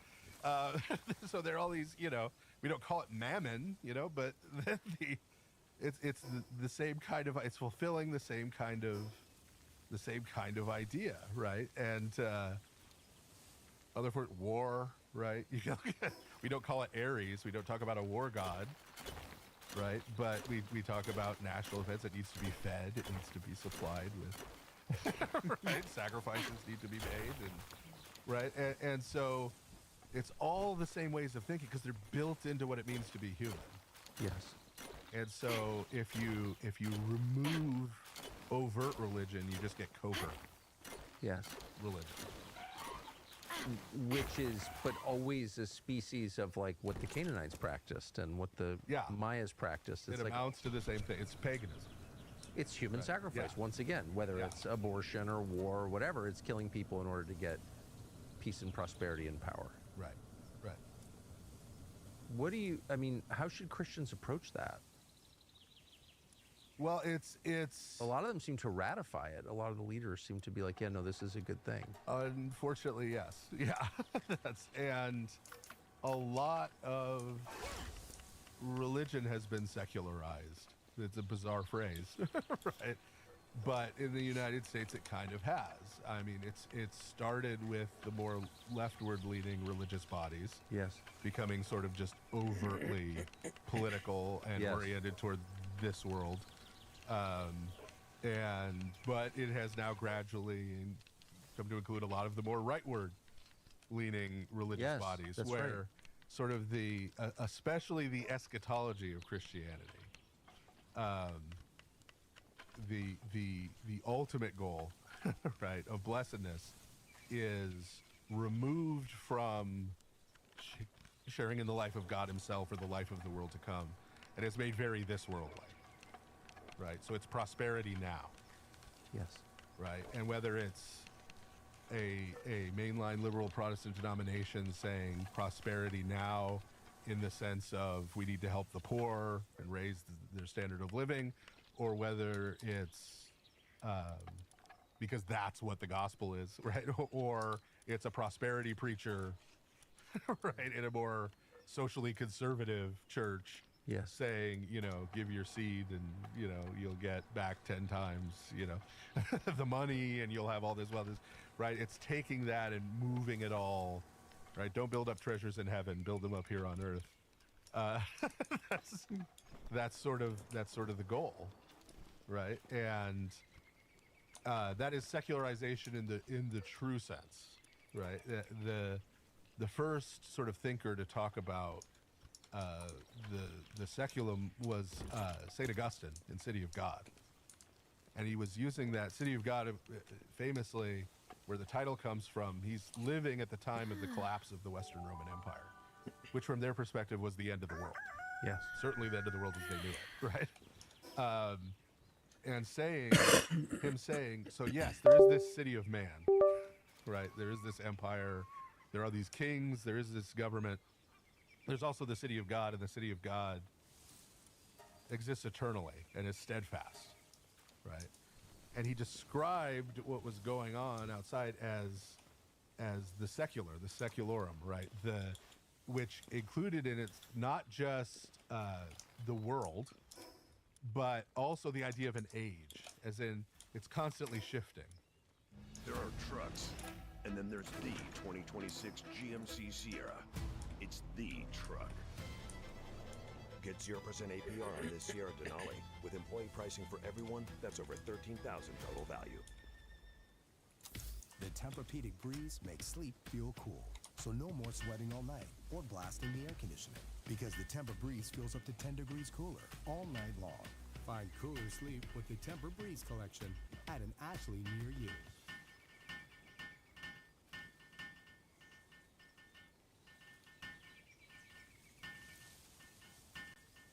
Right, there's sort of this cyclical pattern, nations rise and fall, all these things happen. There's this sort of churn, right? And that's outside of the place where God is. And so a lot of these formerly sort of overtly religious movements have just become engaged in that cycle. And you can watch them. It's like the virtually in the news cycle now, right? In terms of what they're quote unquote preaching, right, and coming out and weighing in on. It's just sort of whatever's going on in the news cycle right now, right? And this constant sort of churn, and they're making these prophecies that don't come true, and oh well, don't worry about that, here's the next one, and right? It just continues in this never ending thing. But it's not, it's divorced from the actual spiritual reality of who God is, who Christ is, right? What God is doing in the world. Those questions aren't even asked, right? It's more about asking God to bless what I'm doing in the world, or just asserting that God is blessing and is behind what I'm doing in the world. What do you think of that? Well, there's a famous quote from Abraham Lincoln during the Civil War where a reporter asked him if he thought God was on the side of the Union. Yeah. And he said, the question isn't whether God's on our side, the question is whether we're on God's. Exactly. Right? And that's the core question, right? The core question that anybody who's going to call themselves a Christian should be asking is, what is God doing in the world right now? Where is he active in the world right now? And I need to get on board with that. I need to become a part of that. Not what do I want, what do I think should happen, and I'm going to try and get, you know, a whole bunch of people to try and pray and convince God to do. You know, or I'm going to claim and assert that God is going to do what I think he should do. Right? That's not only kind of a gross inversion of Christianity, but it's essentially the way ancient magic and sorcery worked. Really? Right? That's what separates sort of your, when you're talking about ancient religion, right, in the pagan world, where you're talking about the Greco-Roman world or the ancient Near East, the division between magic and just sort of pagan religion, right, is that in pagan religion, they thought that the gods, the spirits they were worshiping sort of remained free. So you could make a sacrifice, you make an offering to them, you try to cajole them into doing what you want. Yes. But they could say no. They could decide they don't favor you. Right? You read the Iliad, the gods could just decide to switch sides in the middle of the war. Right? They sort of remain free. With magic, the idea of ritual magic is that you get, by doing the ritual in the correct way, saying the correct things, doing the correct things, you get the spiritual entity to do. You kind of compel it or command it to do what you want it to do. That makes you God of those demons. Yeah. Right. And so even when someone identifies as a Christian, if they're out there trying to say, well, if you do X, Y, Z, right, if we get X number of people praying, if we do it, then God will, that's essentially magic. Right? The whole idea of Christian prayer and worship and the Christian life is that God is transforming you. Yeah. Not that I'm changing God. Right. Getting God to change would be different, right? Or do something you wouldn't do otherwise. Or bossing God around. Yeah, yeah. So how much genuine Christian practice do you see? I mean, I don't want to be mean. I think on if you go to the level of the average person, the average Christian person, regardless of what denomination, what church, what group they identify with, right, or are part of, or where they go on a Sunday morning, right, I think the average Christian person is trying to follow Christ as best they know how. Yes. Sometimes they're wrong, right? We can get things wrong. We get it right. They're misled. They've been lied to by leaders, right? All that happens. But in their heart and in their soul, that's what they're trying to do. So that level of Christian practice, there's a lot, I think, right? Yeah. If we're looking top. We're coming in hot with the new Hot Honey Crisp What a Chicken Sandwich. Tangy red pepper cheese, crispy fried chicken, and that sweet hot honey. Just don't get lost in the sauce. For a limited time at What a Burger.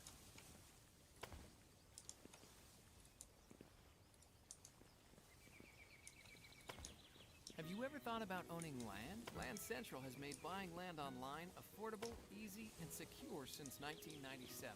So whether you are looking to buy land for investment, recreation, or to build Up, down, that's where things get a little more troubling, right? In terms of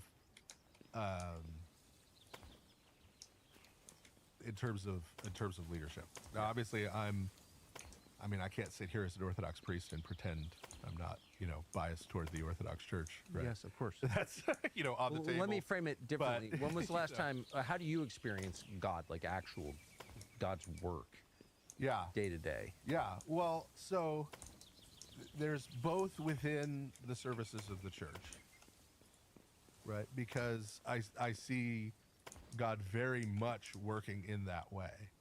And it's not just the actual quote-unquote worship service, but the time spent afterward in fellowship together, the life of the community, right? I see that continuously, right? I also, I hear people's confessions. And confession is done a little differently in the Orthodox Church than the Roman Catholic Church because we have this, as I said, spiritual fatherhood tradition. And so I've seen people come through and come back from some really difficult and terrible things. Like what? Well, I mean, I don't want to divulge anything. But No, I mean not in But I mean, specifics, no names, yeah. but like what kind of things you're talking about? People who have had the kind of traumatic childhoods that you see as the origin of a villain in a movie. Yeah, yeah, like for real. Yeah, yeah.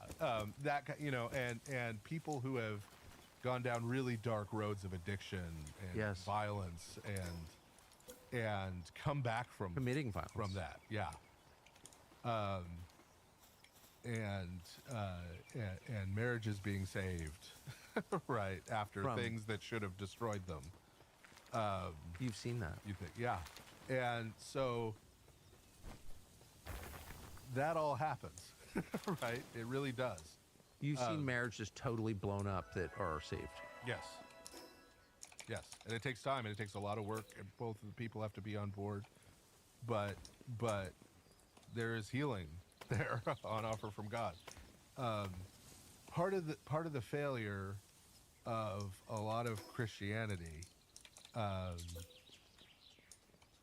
broadly is that an environment has been created, I think unintentionally, where people are afraid to open up and even talk about things like that. Yeah, I know. With anyone.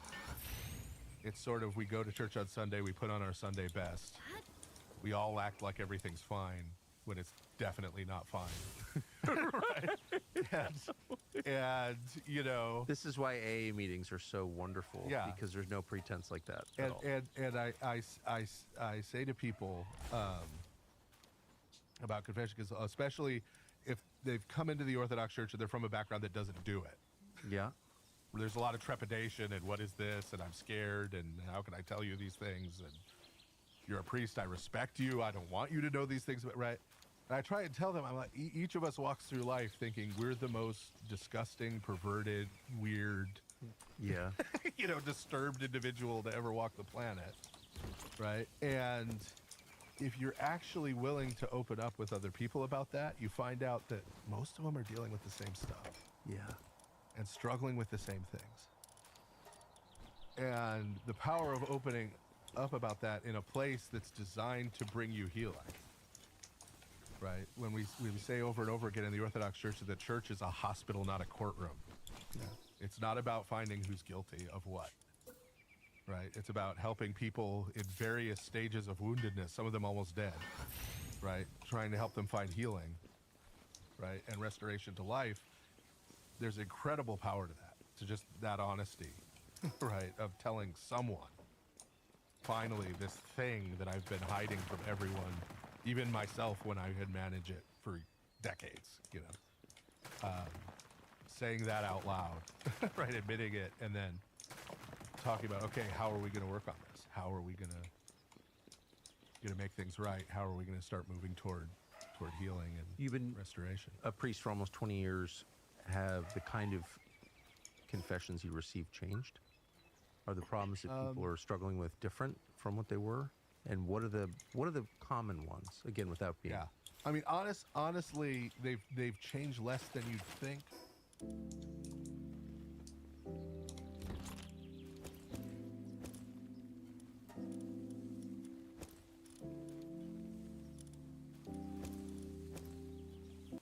But there's a pattern when you hear confessions. Usually the first 6 months to a year, you kind of get tested as a priest, right? Yeah. So you get a lot of like, oh, I was stuck in traffic and I cussed at the guy who, cut me off. And it's like, I'm sure you did, but I'm also sure there's a lot more going on. We'll let it be. We'll let it be for now, right? You get those. And so that's the confession. Right. Yeah, and it's sort of those kind of things. Yeah. Oh, I was late for work and I made up a story, those kind of things. But they're testing, right? They're seeing if it's safe. Yes. right? They're pushing the limits. And then I shot a man in Reno just to watch him die. Yeah, and then at a certain point, right, the real stuff comes out. Sometimes with tears. Yeah. Sometimes with people you'd never expect to see tears from. Oh. And it sort of finally unloads. And a lot of it is the same stuff. A lot of people are now it takes sort of different forms. Like, so for example,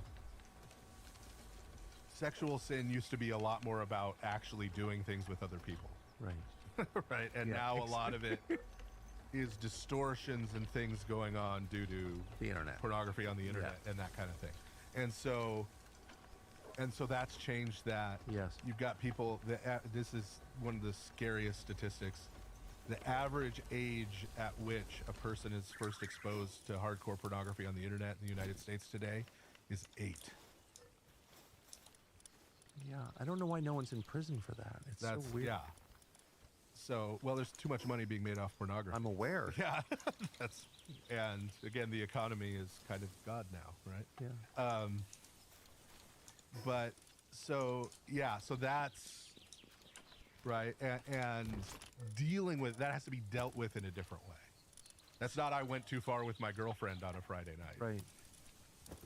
That's got to be unwound in a different way. Do people sense intuitively, do you think, that there's something disordered and bad about porn, or is it something that they learn at your church and they're like, oh, I guess it was bad? No, they know. They know. A lot of people who are dealing with sexual sin and that kind of thing, they will come and when they're ready to talk about it, will say, yeah, I first saw pornography at some absurdly young age. Yeah. And usually there's an escalation pattern with it. Yes. Starts out being sort of quote unquote normal pornography, not that pornography is normal, but yes. And then moves into darker and darker places, more and more dysfunctional places. But yeah, they generally have an idea of that. But that is breaking a lot of people. Really? You see that a lot. Yeah. And that is a lot of people's issues with sexuality, with gender identity. A lot of it is traceable back to some of that early exposure to really that material. I believe it. And it creates this confusion. Yes. Because and compulsion. Yeah, and people's first sexual experiences being divorced from their own body. Yeah. Right, causes this distortion. Right, that takes a lot to unwind. And part of the unwinding of that is having a community, right, where they're spending time as themselves, right, in their own actual body, talking to other people who are sitting there in front of them. I mean, it sounds absurd, but no, it doesn't. For Zoomers, that's a rare experience now. A lot of them socialize completely on the internet. The people they identify as their closest friends are people they only know online. Man. They have boyfriends and girlfriends who they've never met in person. Very common. Gen Alpha, it's even more common. And so helping them get out of that and into a community of actual people who care about them and who are interacting with them in the real world is a huge first step in sort of bringing people back to reality. Do you find that pornography is a bigger problem than addiction? More common? Yeah, I mean, there's an addictive element too. Right. Yeah. I mean, yeah. I guess. But yes. Then drugs or alcohol. Then drugs or alcohol, yes. Really? Yes. Yeah. Is it interesting? So that's a huge part of your ministry. Yes. It sounds like. It's. You don't hear people talk about it very often. It's all men and most women. Most women? Yes. Obviously. Men don't think that, but. Are you ever shocked? I mean, by this part of your job, do you ever hear things that shock you? So I can't say I've never heard something that shocked me, but when I was shocked, it was more the particular person. Right. Right. Part of what you have to do, I think, as a priest, part of what honestly I think we all ultimately have to do this, is we have to become deeply acquainted with the worst parts of ourselves. Yes, I agree with first. that. Yes. And if you're really acquainted with that and you really know what you're capable of,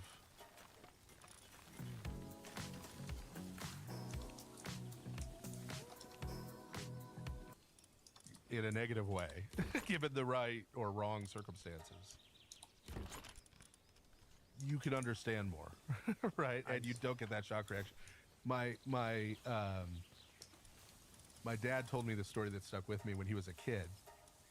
He was watching the footage of the Nuremberg trials, and he asked my grandfather, what do you think of these horrible things these people did? What do you think of this? And my grandfather said, "There but for the grace of God go I." Amen.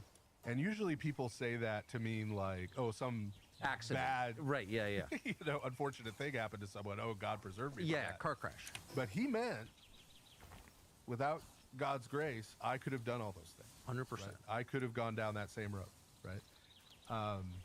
And really coming to terms with that, then I think is a prerequisite not only for our own repentance, right, and our own getting free of that, but being able to help others, and being able to hear where they're coming from, right, and understand how they ended up there and trying to help them, give them the hand up out of the ditch. Amazing. Last question, which is totally unrelated, but it just seems like you might know the answer. There's this, and most people will not be interested in this, but there's this really interesting moment in the Gospel of Matthew where Jesus is talking about sin and how it can all be forgiven, but the one sin that can't be forgiven is sins against the Holy Spirit. Yeah, blasphemy of the Holy Spirit. Blasphemy of the Holy Spirit. Yeah. What does that mean? Yeah. So, what happened just before that was that Christ was working miracles and teaching and healing. Yep. And a certain group of his opponents among the Jewish religious leadership accused him of being demon-possessed. Correct. Right.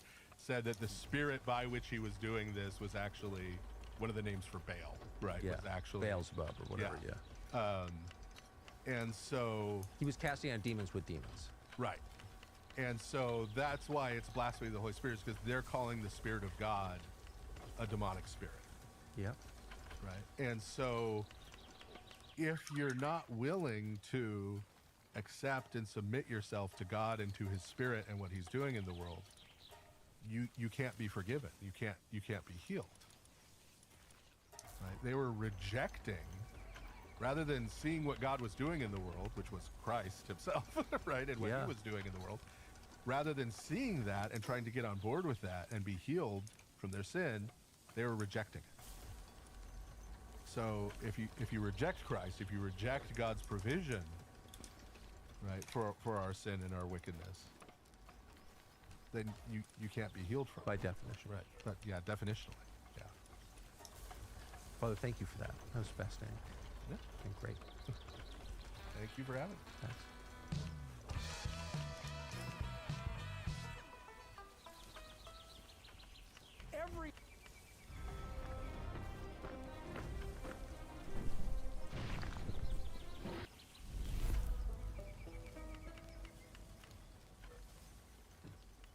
Thank you for coming back, Sean. Love coming back here. So I was thinking about you this morning. You've had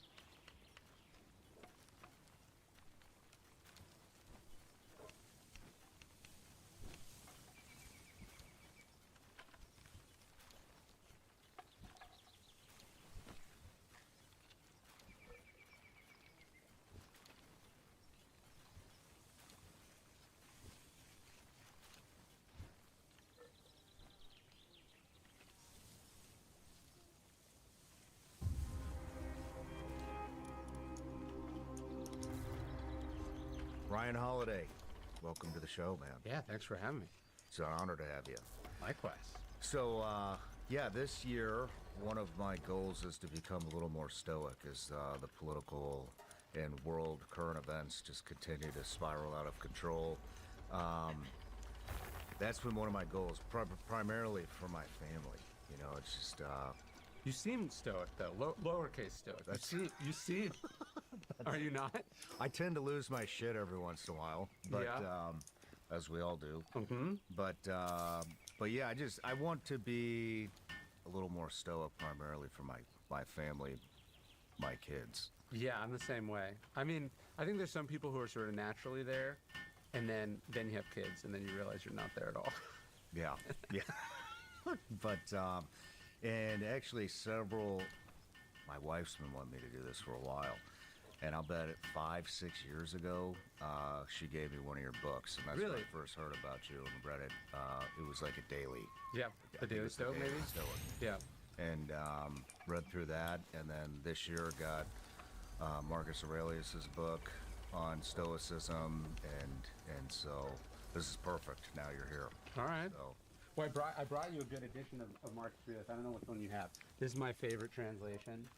So, I think what's cool about this is like, am I on the way? Here you have the private thoughts of the most powerful person in the world, and almost certainly not intended for publication. Like he might be mortified that we're holding this right now. So most books are written for the audience, right? But this is a book for the author. Like that it's a book is the byproduct of the philosophical process, which is like has a temper, he has anxiety, he has a shitty job with people he can't trust and an empire that's coming apart, and he has health problems, he has marital problems, he has a plague, there's floods, it's a series of endless wars, and what he's doing is sitting down and writing to himself, trying to get back to center. Right? Interesting. And it just wasn't burned upon his death, or it wasn't destroyed when he died. And so it doesn't read like a typical book. I mean, it's 12 books, each passage is numbered, but it's really like almost like journal or diary entries, because that's what Stoicism is like this.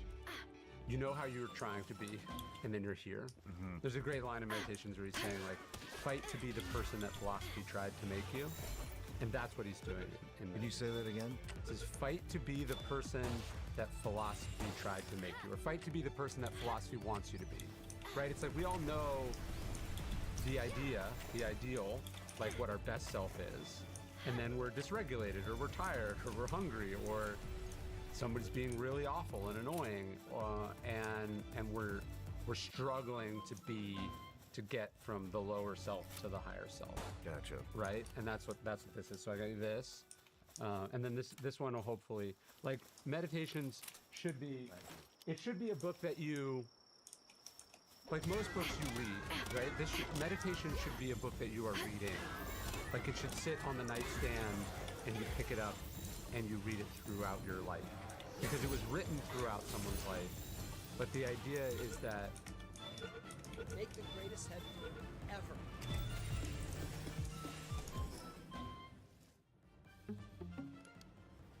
Oh, we're gonna be neighbors. Yeah, I'm about to file my LLC. What's this? you don't know what passage you're going to need until you're flipping through the book and it jumps out at you. That's the idea of Meditations. Roger that. Thank you. All right, I got a bunch more. I won't take so much time, but I know you got young kids. Do you know Steve Rinella? Yeah. He's a meat eater.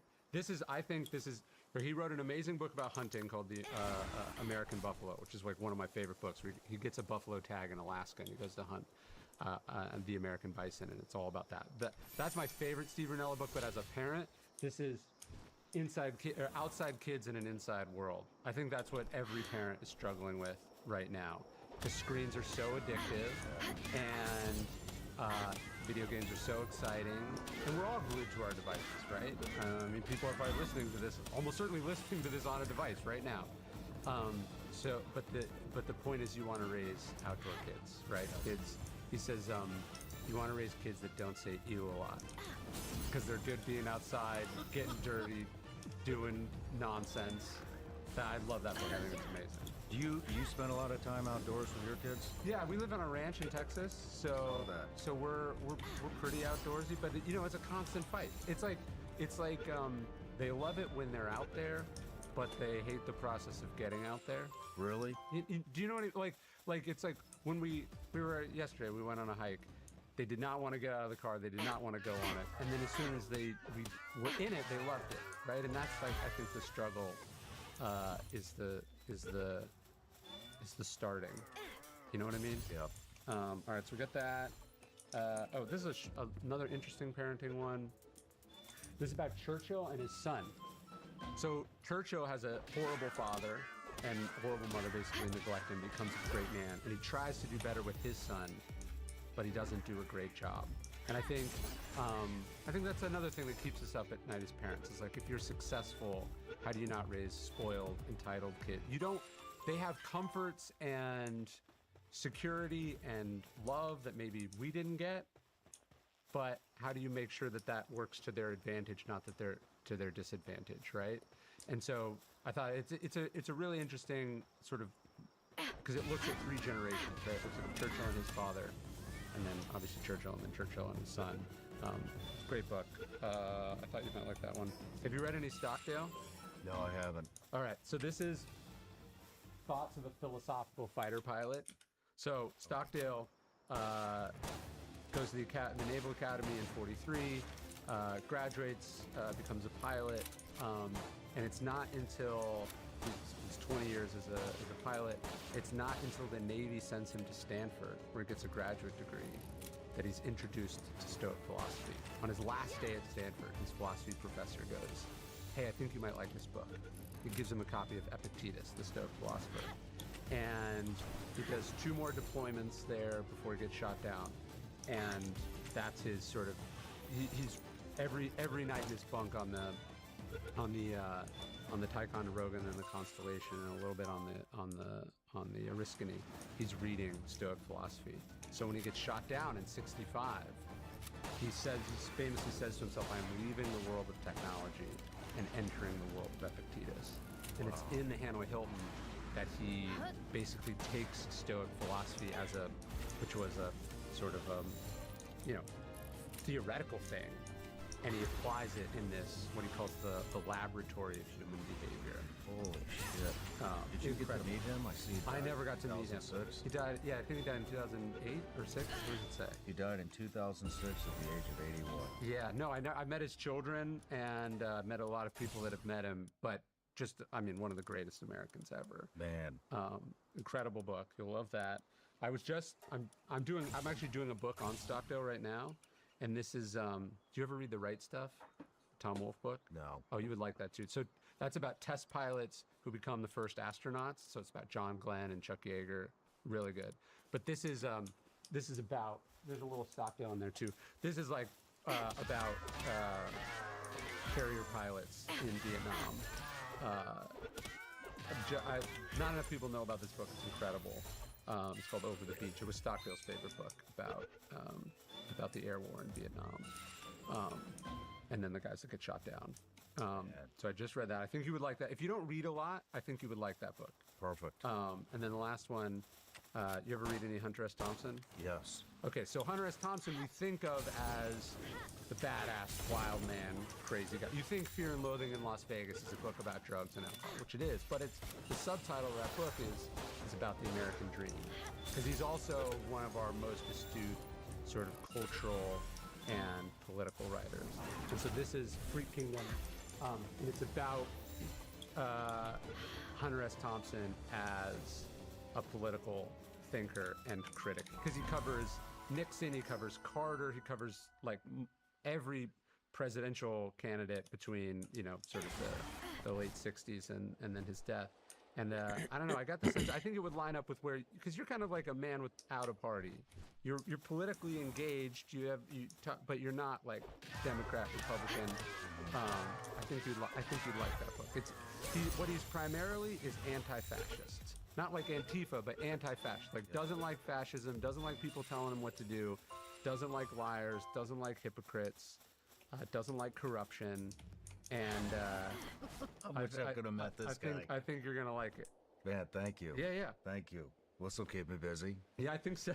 I appreciate it. I could have brought more. So my wife and I have a bookstore outside Austin, and so my favorite thing is when I'm gonna meet someone or someone comes in, like what books would I think they like? That's what gets me excited. So those are the ones I thought you'd like. Thank you. Yeah. I really appreciate that. Actually, I want to talk about this one later in Okay. the fatherhood segment. Done. This is something I talk about all the time with a lot of different people. Okay. How they do it. But well, my gift is not as exciting. But Is this the gummies? the Vigilance Week gummy bears, legal in all 50 states, made in the USA. All right. Horrible for you, but they taste amazing. So, but let me give you an introduction here real quick.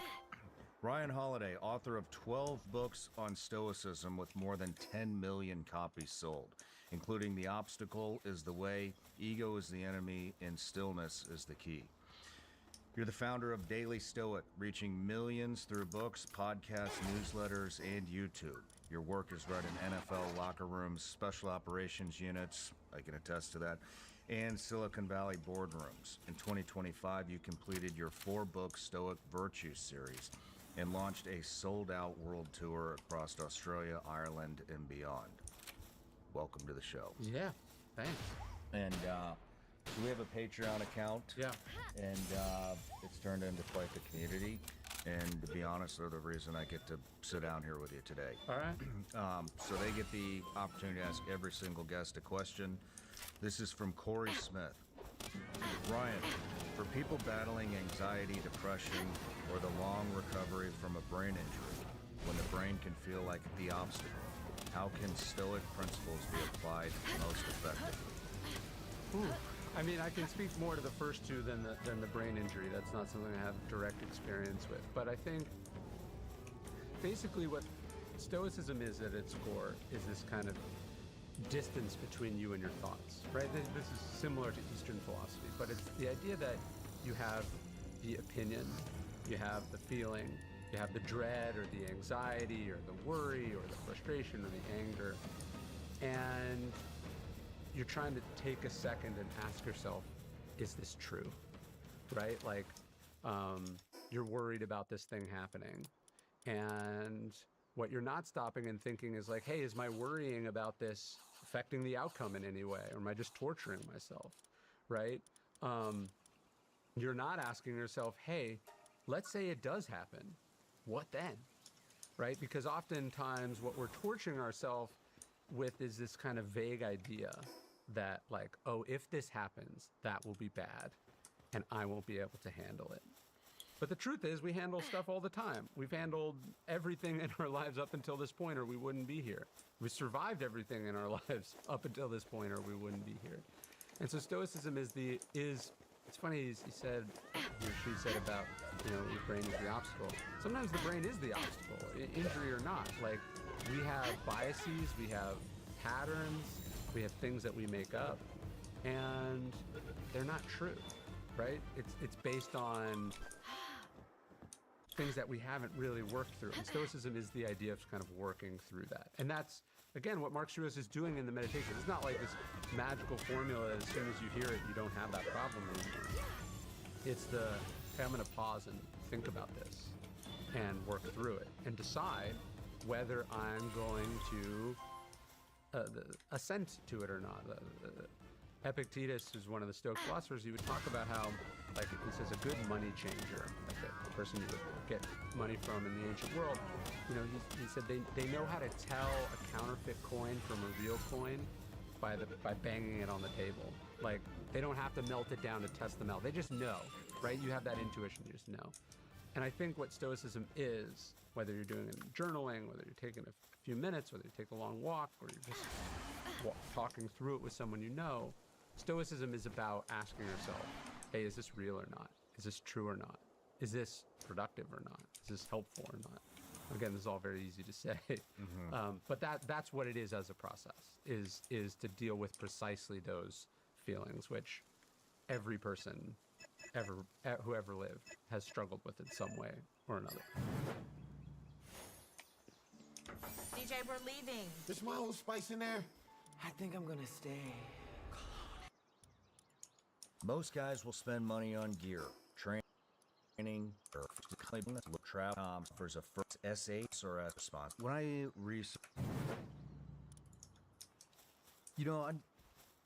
research, and I haven't gone that too far into my research in stoicism, but when I first left contracting for the agency, I had social anxiety. A lot of people thought I was stoic. I just didn't like being in public, talking to new people, and so I bottled everything up. And when I read some of these books and start digging in, it kind of feels like I would go back into bottling it back up. So I just want to ask you, where's the release valve in stoicism? Yeah, it's not bottling it up. I think obviously the word stoic in English, so stoicism comes about the 4th century BC. This guy named Zeno founds this school of philosophy. He's inspired by the Cynics, another word that we don't do great justice to in the English language. We think cynics or cynicism means sort of negative or skeptical or, doesn't believe in anything. Not what it is at all. And Stoicism is called Stoicism because Zeno sets up his school on the Stoa Poikile, the painted porch in Athens. Stoa just means porch. These were guys hanging out on this porch talking about these ideas.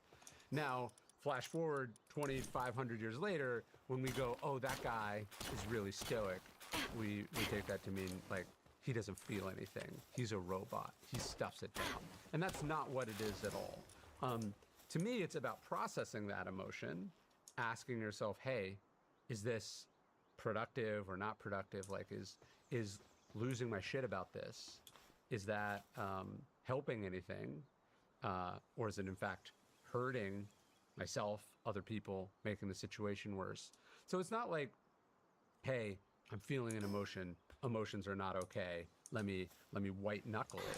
To me, it's about asking yourself, working through it. Hey, why am I feeling this way? What is this doing for me? And then I think your question about where's the release valve is a good one, because to me, I find that release valve in the work and usually in some kind of physical activity. I think you got to have outlets for it. But the idea of just getting to a place where you're pretending it's not happening, like grief, if you just go, I don't feel that, that's not real. We have multiple stories about Marcus Aurelius crying, right? The most famous Stoic in the world. That we don't have that much, the historical record's relatively thin on this person. We don't have that many stories about it, right? And I think there's 4 about him crying. One is over the loss of a tutor, one of his favorite teachers dies. Another is when he's told he's going to become emperor. He's just so overwhelmed at the weight of the job, he doesn't think he can do it. And then 2 others are about the victims of the plague. Marcus Aurelius is the emperor of Rome during what's called the Antonine Plague, which is this devastating pandemic that kills millions and millions of people. And then another is when he's told that an earthquake has flattened this Roman city. And so, in all these cases, he's not stuffing his emotions down. In fact, in the first story about the beloved teacher, he's trying to not feel the emotion. He's like a young kid. And, he probably, some of the ideas of masculinity that we all know, boys don't cry, they'll be a little bitch, right? He's clearly upset by the fact that this person he loves has died. And one of his philosophy teachers goes to him and tries to tell him, let's keep it under wraps, kid. And his stepfather, who's the emperor of Rome, Antoninus Pius, he sees this and he goes, no. He says, let the boy be human. And so Stoicism to me is not you never have the emotion or that you stuff it down. I think it's more like, okay, look, if you're still paralyzed by this grief a year later, you can't get out of bed, that's a problem, right? To me, it's the processing, the passing of the emotion, and then it's getting back to center as quickly as possible. That to me is what the philosophy is. Okay. Yeah, I think this book here, Meditations, is going to be very interesting. I think you'll like it. Because I just, it does feel like kind of stuffing your emotions. What you're saying makes me thinking before acting. But really, you know what really got me into it is I've started bitching all the time.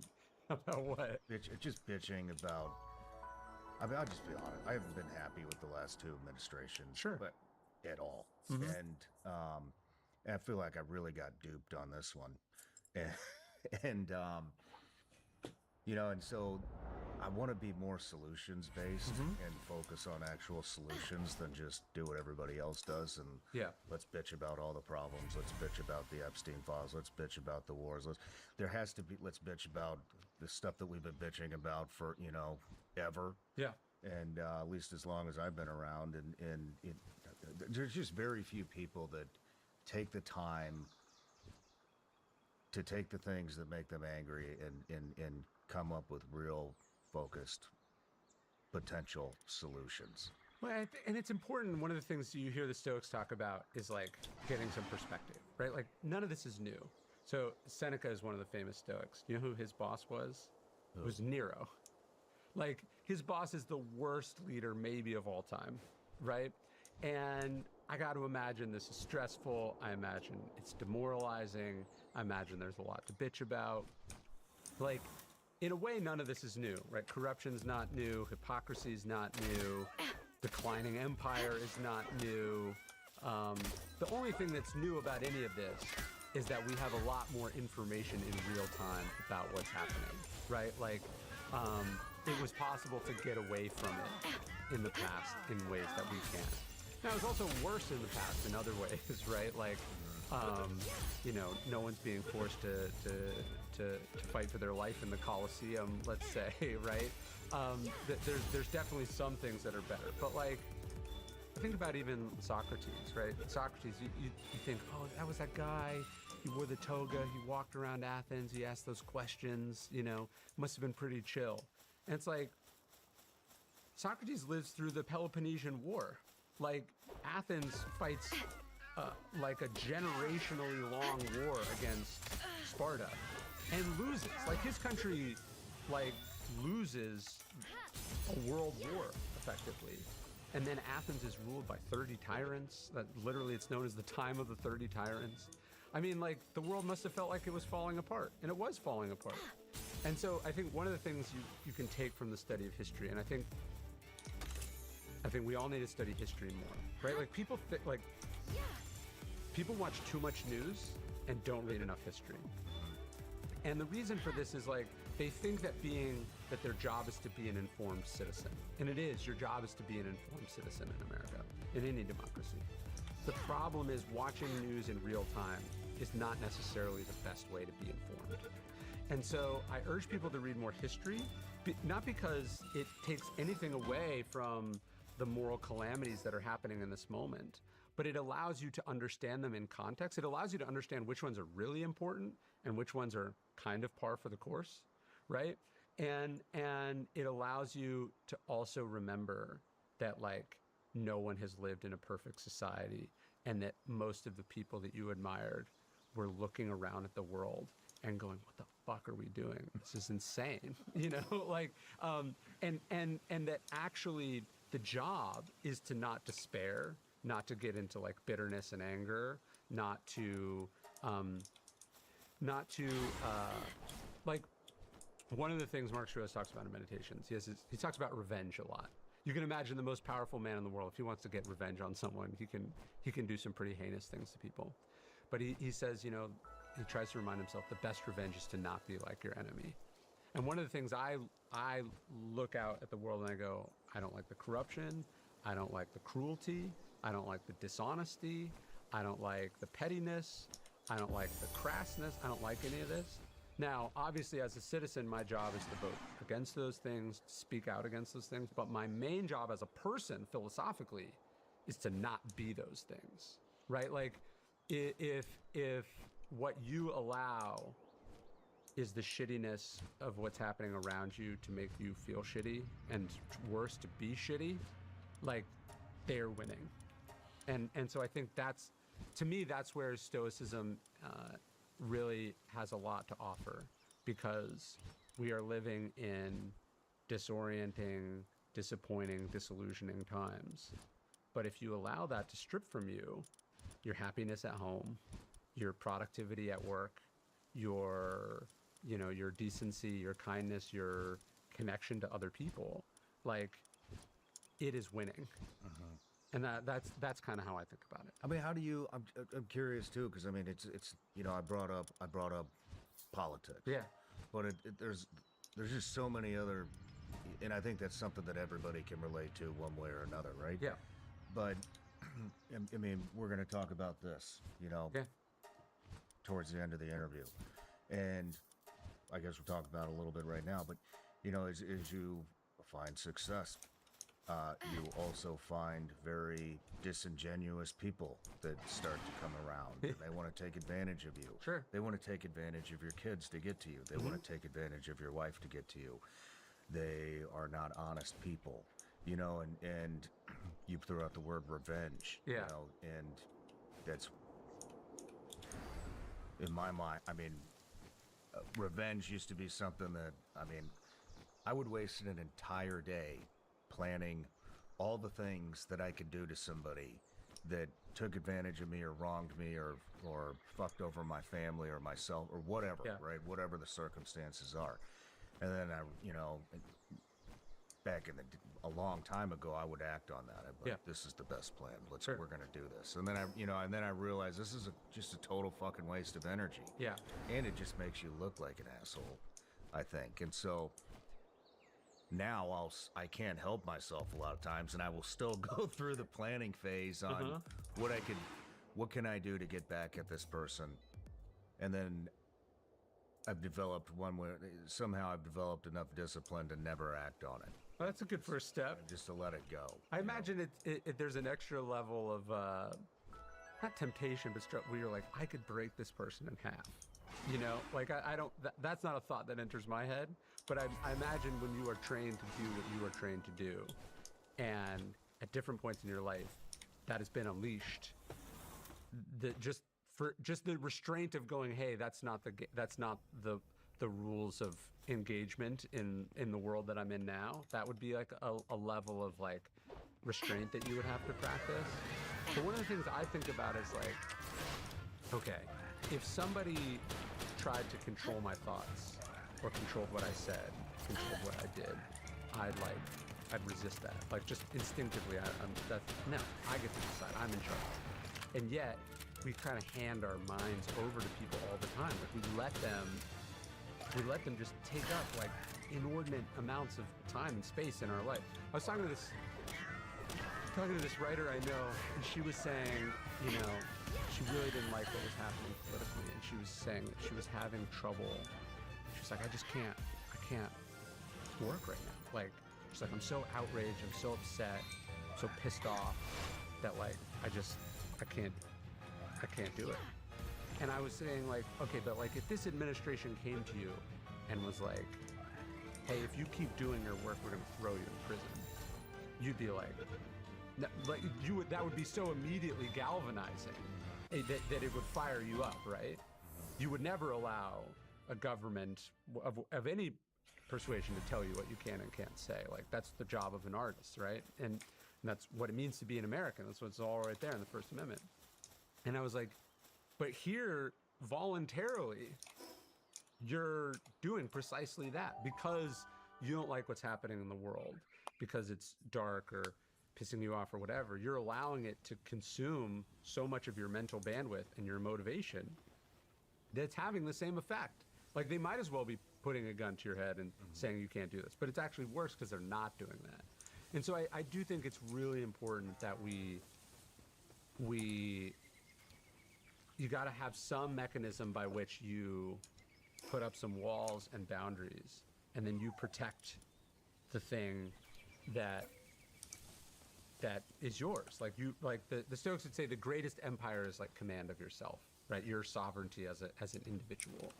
And the problem is we give that up all the time because somebody cut us off in traffic, like because we opened up our phone and the news was bad, because our parents are visiting, or what, like we just let these things get inside us and then determine our mood, determine our our focus, determine what we think about, determine our behavior. And I mean, it's not easy, it's a lot of work, and I fall down this sort of into these traps all the time, but I am trying to go, hey, like I gotta protect this, even if it feels good or it feels natural. I can't allow that.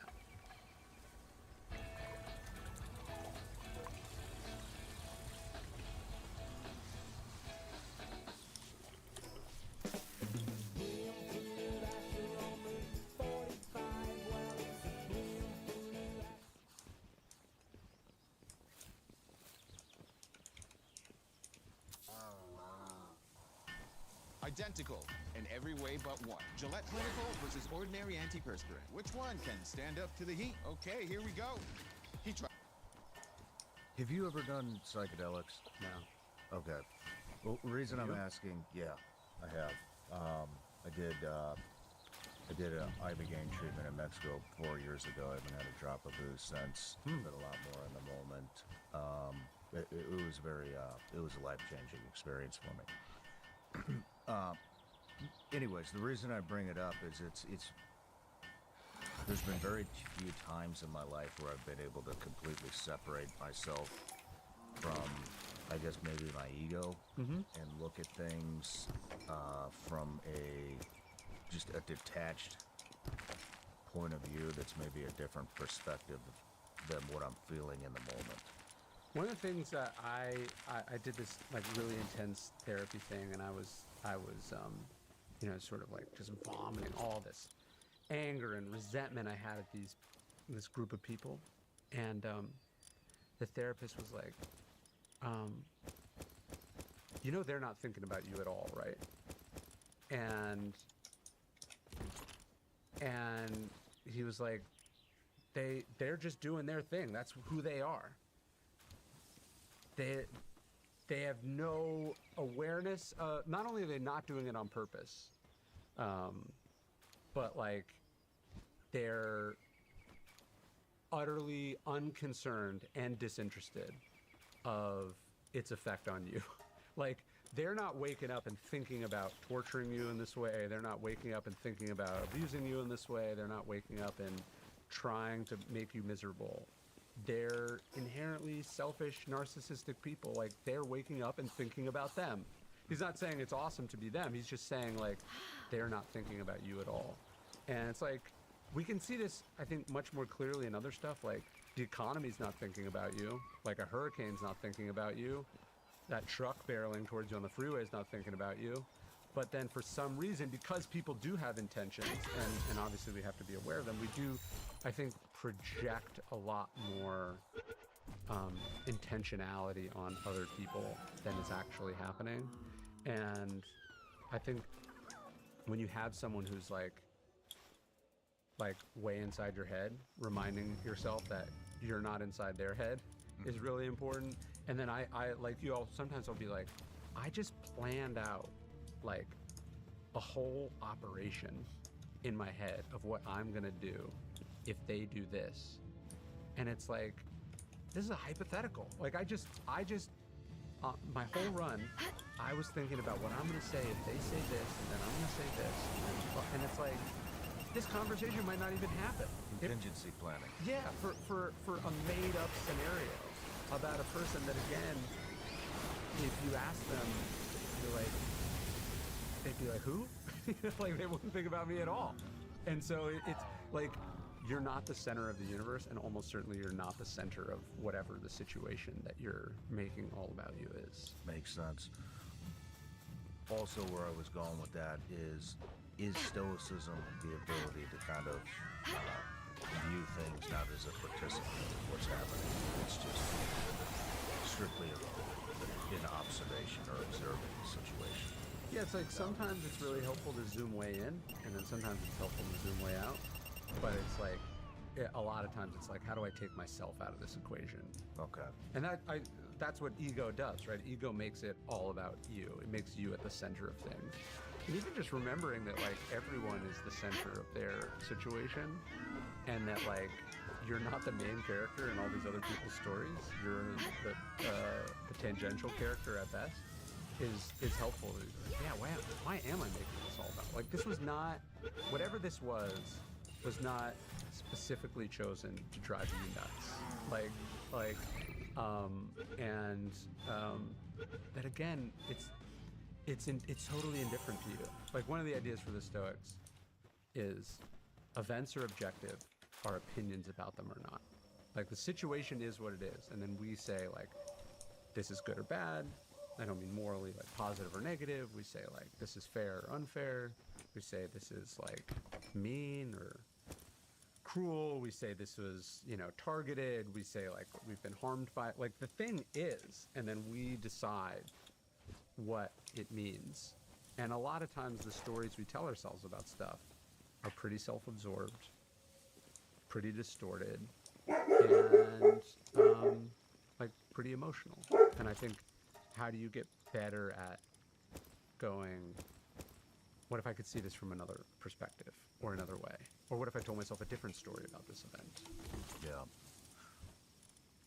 What happens, what goes through when I told you, I'll spend an entire day planning revenge or vengeance. What happens in your head when you're wronged, when you think you've been wronged, when somebody's... Well, oftentimes I go, okay, let's say I pull this revenge off. In all the times in my life when I have done it, how did I feel after? Pretty shitty. Yeah, shitty, or at best disappointed, And why am I telling myself it's going to be different this time? And the idea of thinking about what you're going to think after is like a really powerful way. Do you know the word Epicurean? I don't. That was the rival school to the Stoics. There was the Stoics and the Epicureans. And Epicurean also in English tends to mean like loves pleasure, indulges every whim. And that's not really what they thought at all. But Epicurus, what he would say, he was, let's say, more pleasure-seeking than the Stoics. He would say that, like, if you're like, hey, let's share this bottle of wine. He's like, you can't think about just how it's going to feel on the way down. You have to think about how you're going to feel after, and that part of the experience has to be put into the calculation. Okay. But humans are bad at this, right? Like we tell ourselves, oh, if I make this amount of money, then I'll feel secure and good.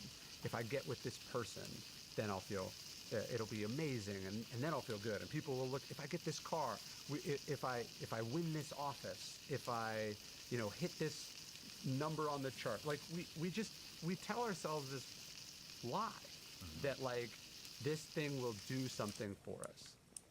Now, the first time, or when you're younger, we can excuse this because like we don't have, although there's all sorts of wisdom out there telling us that it's not going to do what we think it's going to do for us. We haven't directly tested the hypothesis ourselves. But I think as you get older, to still be falling for that lie is a problem, right? How you feel when you have a hangover. You got to take, like, that should change the drinking that you do. That, I don't know, your marriage is incredibly important to you, and certainly not worth a few minutes of pleasure. And yet you, in the moment, are considering doing something that, would blow that up. Or, all your other accomplishments have never made you feel secure or like you've arrived, that there's an emptiness or a hollowness to them. And yet you go, it's different this time. Like, why do we, yeah. Well, I think from an evolutionary standpoint, it makes total sense, right? Like, if humans were good at being like, I'm good, I don't need any more. Like, enoughness is not a great evolutionary feeling. But like insatiability makes you go on to the next and the next and the next thing. And so that can be good for the species as a whole, but really bad for the individual. Makes sense. I think it's we are not designed to, our biology is not inclined to make us feel content and happy and secure. And it takes a lot of work, like, to counteract that impulse. How have you done it? I mean, I struggle with it like everybody else. I try to walk through this process. Like, how am I gonna, like, it's not that, to me, like, going like, okay, hey, if I get on the other side of this accomplishment, this achievement, whatever, it's not gonna make me feel, so it's not gonna magically fill some hole in my soul. That doesn't mean it's not worth doing. I can find other reasons to do it. Like, it's challenging, it's interesting, you know, it's beneficial to people around me. Like, there's other reasons to do it. So and then what I find is that if I'm doing it for those different reasons, the outcome, if I'm lucky enough to get it, I feel differently about it too, because there's not a false expectation that was impossible to meet. But I think I'm constantly trying to stop and go, why do I keep finding myself in this same, and the definition of insanity is trying the same thing over and over again, expecting different results. Like, that's like the kind of the human condition. And I'm like, why do I keep sort of backing myself into this corner, finding myself going down this lane, and then I'm like, I know better than this. I think I'm doing it better than I was when I was 19, but, like, I'm still doing some version of it. And I think that's kind of, we're all battling these kind of scripts or these patterns that we picked up on in our lives, and we're trying to get a little better at it as we go. Oh, hello. I'm Parker Posey. Can I let you in on my summer hosting secret? It's a Long Island. A real Long Island! She's so easy. Oh my gosh. Oh, I love it. A discerning gentleman deserves Dove Men Body Wash. Warm sandalwood meets spicy cardamom. Crafted with plant-based moisturizers for smoother, healthier feeling skin. Elevate your scent game with Dove Men Plus Care. Yeah, it reminds me of the saying, nothing's what it's cracked up to be. But, well, how did you get into this? Stoicism. What caught your interest? Yeah, it's funny. I was in college. I was taking a philosophy class, and then I went to this. I went to this conference. I wrote for the college newspaper, and I asked the guy who's speaking. I said, like, hey, you got any book recommendations? And he was like, I'm reading this guy Epictetus. I think you would like it. And I ended up getting, somehow, I forget how, but I ended up with Marcus Aurelius instead, probably because I saw the movie Gladiator. and I opened this book and I go, what the fuck has this been?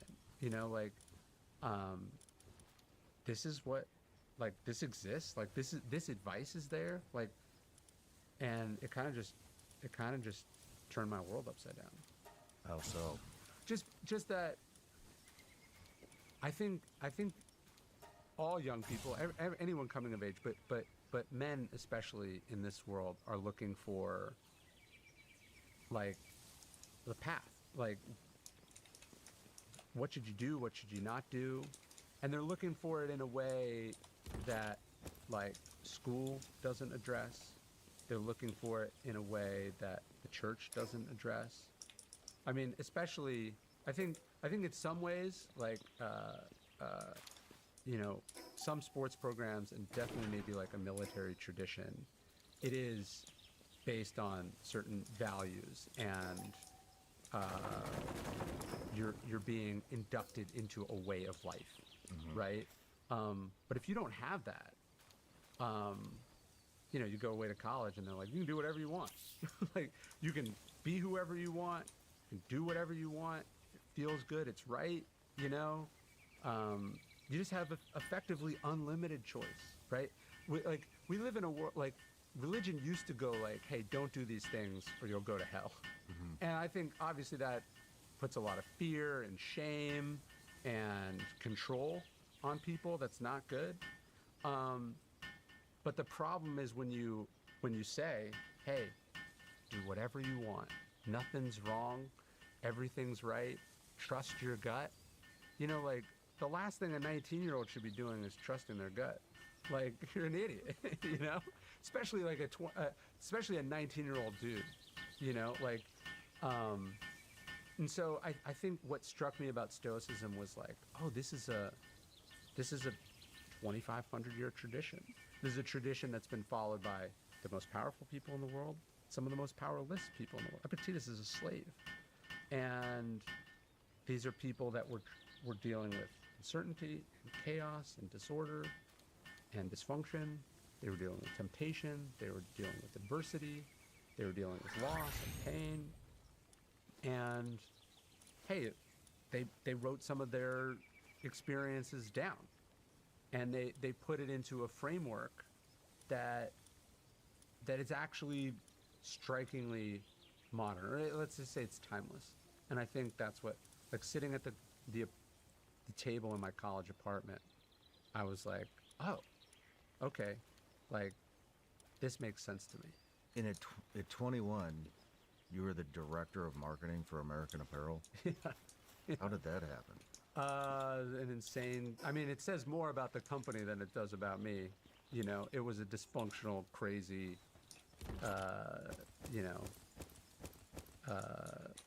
shit show, really. Yeah, it got to be a huge company. It was. I mean, it was a huge company when I started there.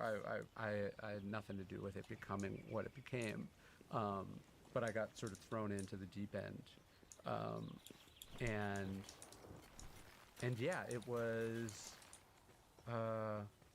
Yeah, my 20s were nuts, but I watched a guy create $1 billion company and then destroy $1 billion company.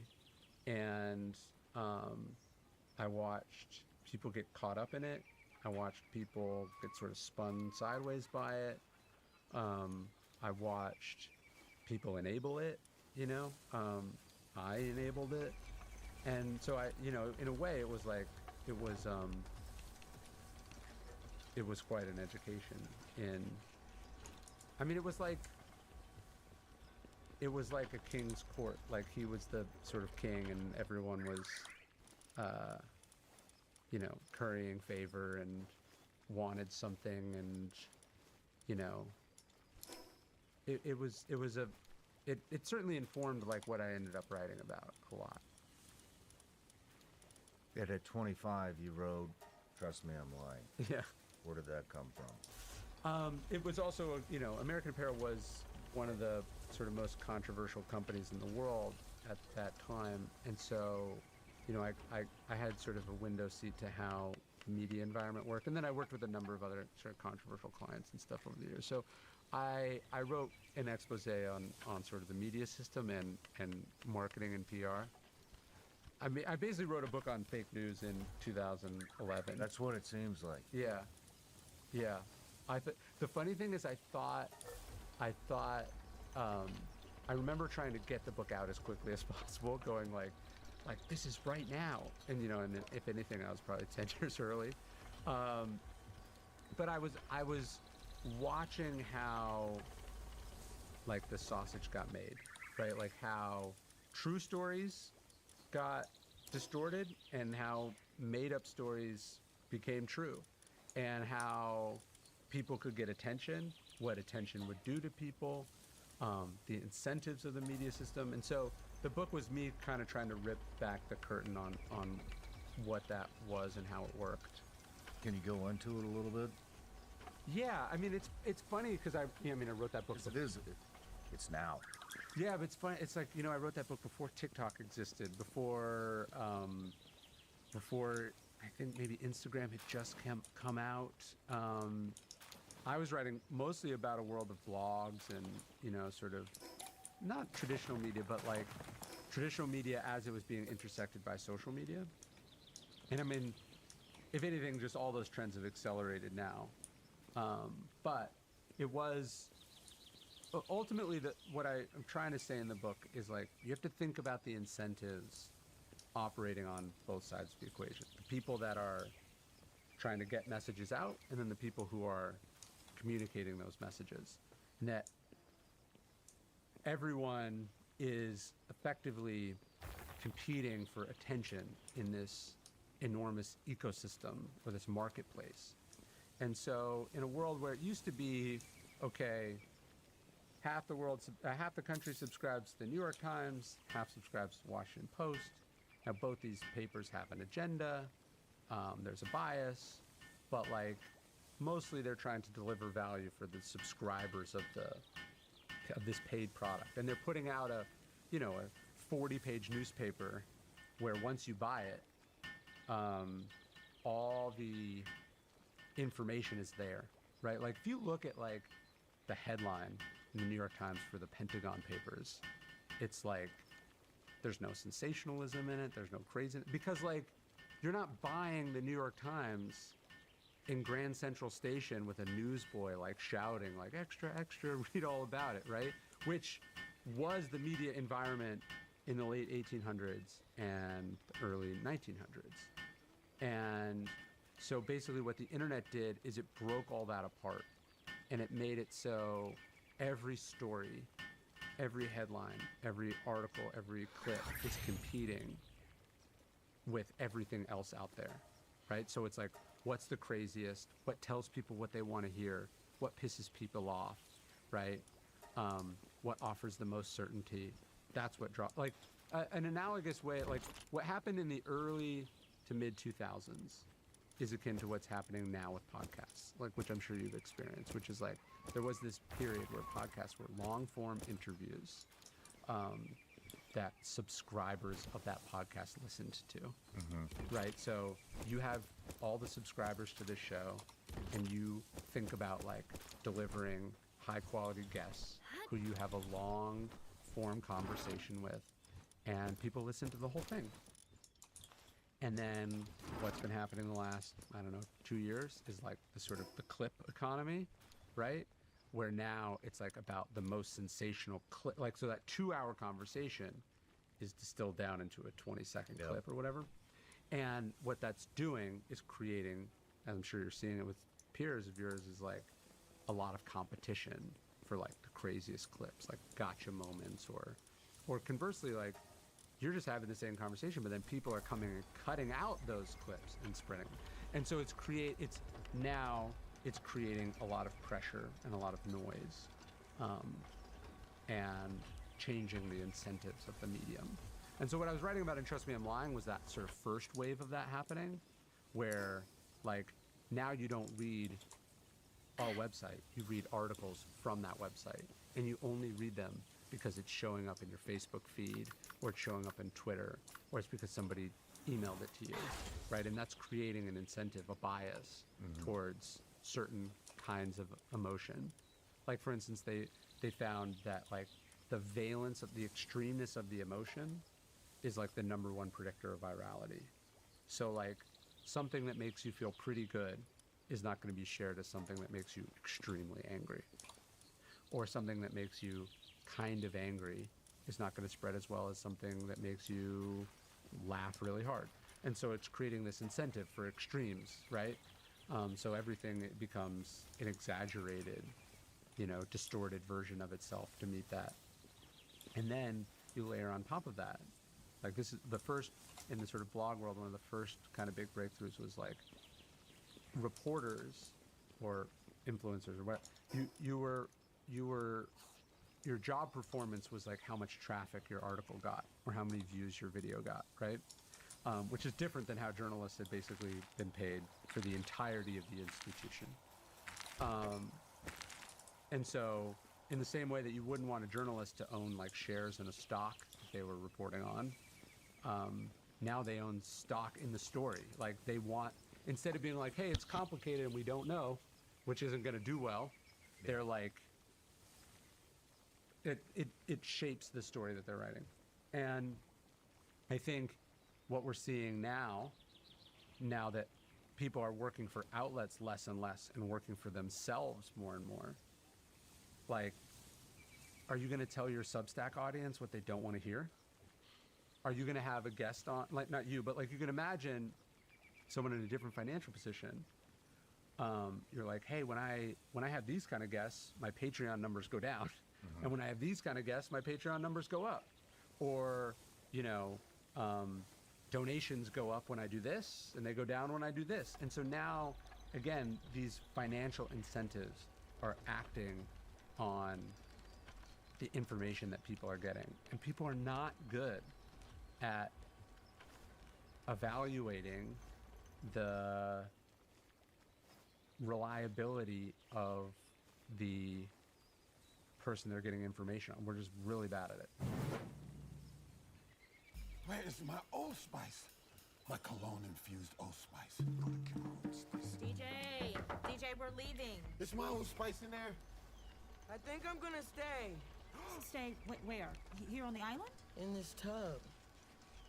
With my new cashmere and vanilla Old Spice. I'm just worried that I'll never see you again. Dad? Boy, I'm talking to my Old Spice, not you.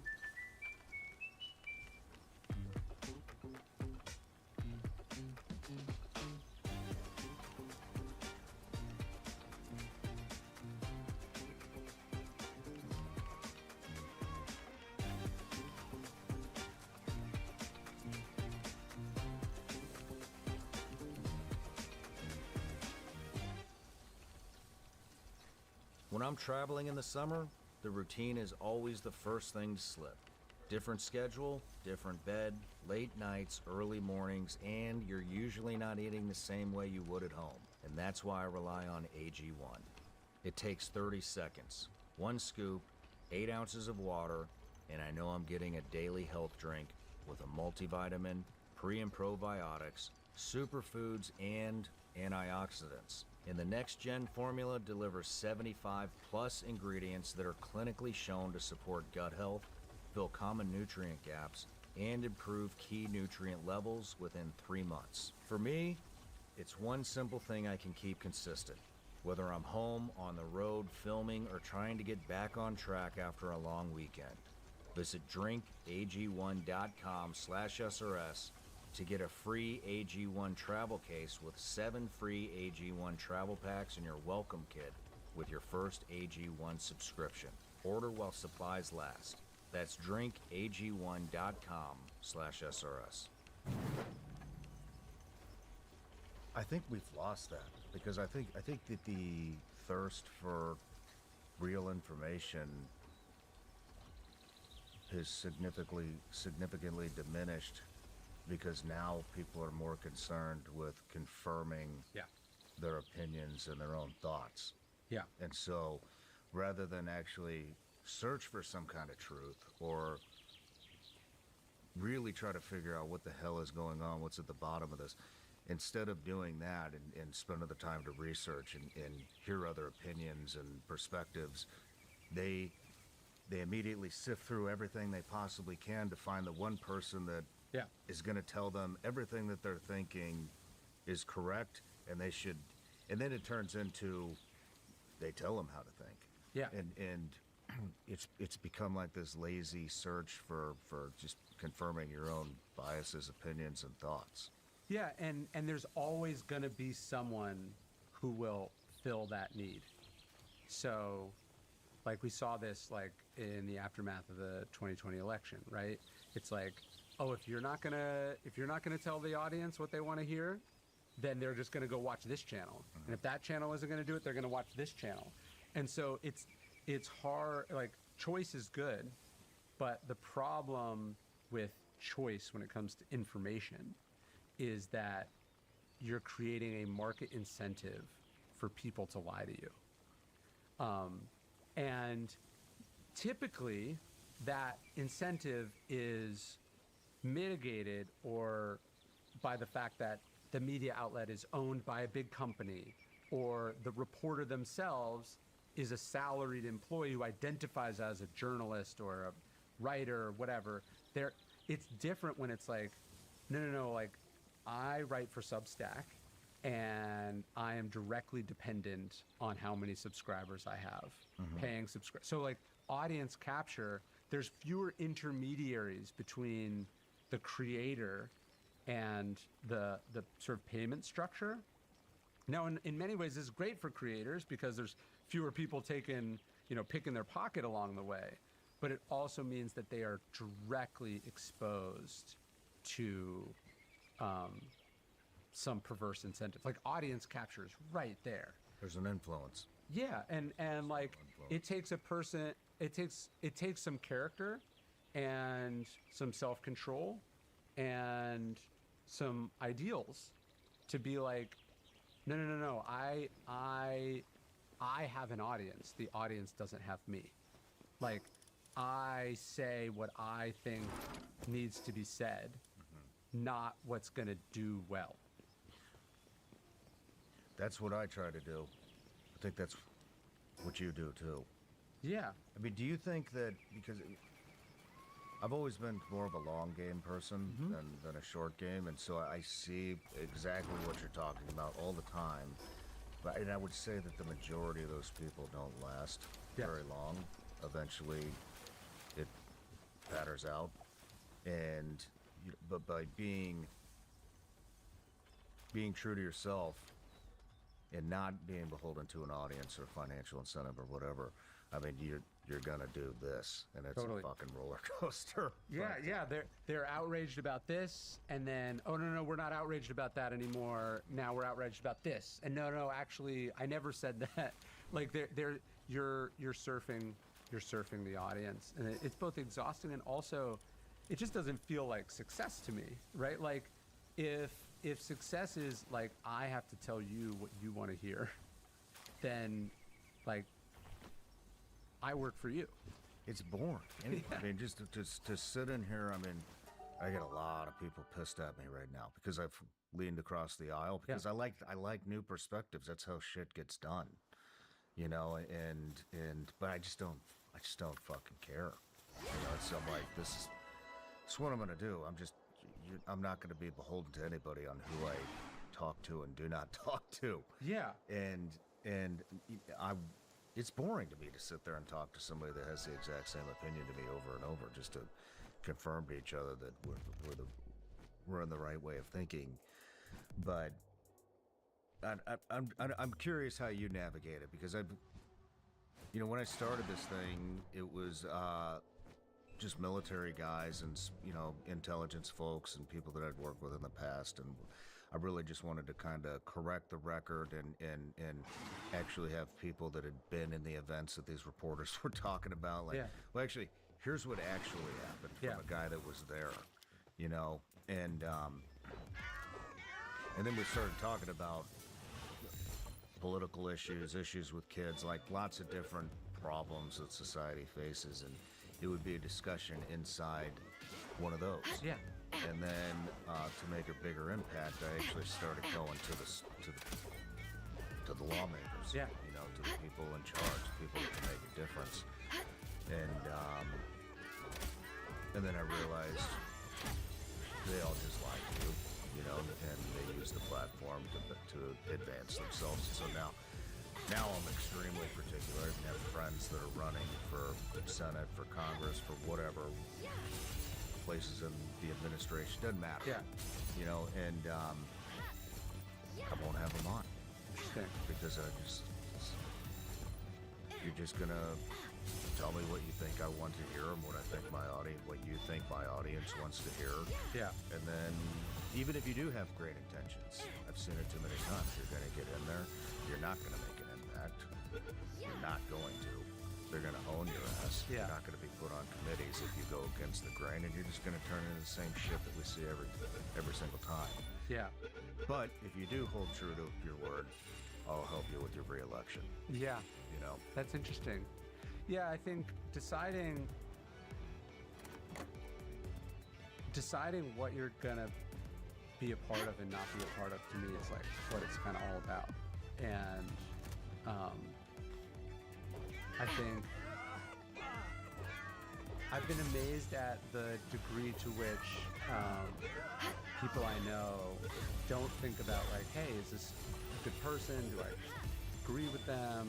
And it's not to agree with them, but like, are they a bad actor or someone at least operating from good faith, whatever, and they just think about like, how's this gonna do, and like, to me, success and a platform comes with responsibilities. Not just like, hey, how do you look yourself in the mirror, but like people are, if they see you have someone on, or they see you writing about something or talking about something, like they assume that it's not a cosign, but you're participating, right? They go, oh, they wouldn't have this person on if they were a psychopath or a lot. Like people, like I just think there's a responsibility that comes from having a platform or having influence, and it's a huge responsibility. Yeah. People make decisions based off what's said in this room. Yeah. Like life-changing decisions. Yeah. Yeah, there was, I remember finding when I was writing Trust Me, I'm Lying, there was some, and it's funny, none of this stuff is new. There was this media critic, and he was writing in like late 1800s, early 1900s, and he says, America is a country ruled by public opinion. That's what a democracy is. And he says, therefore, what determines public opinion rules America.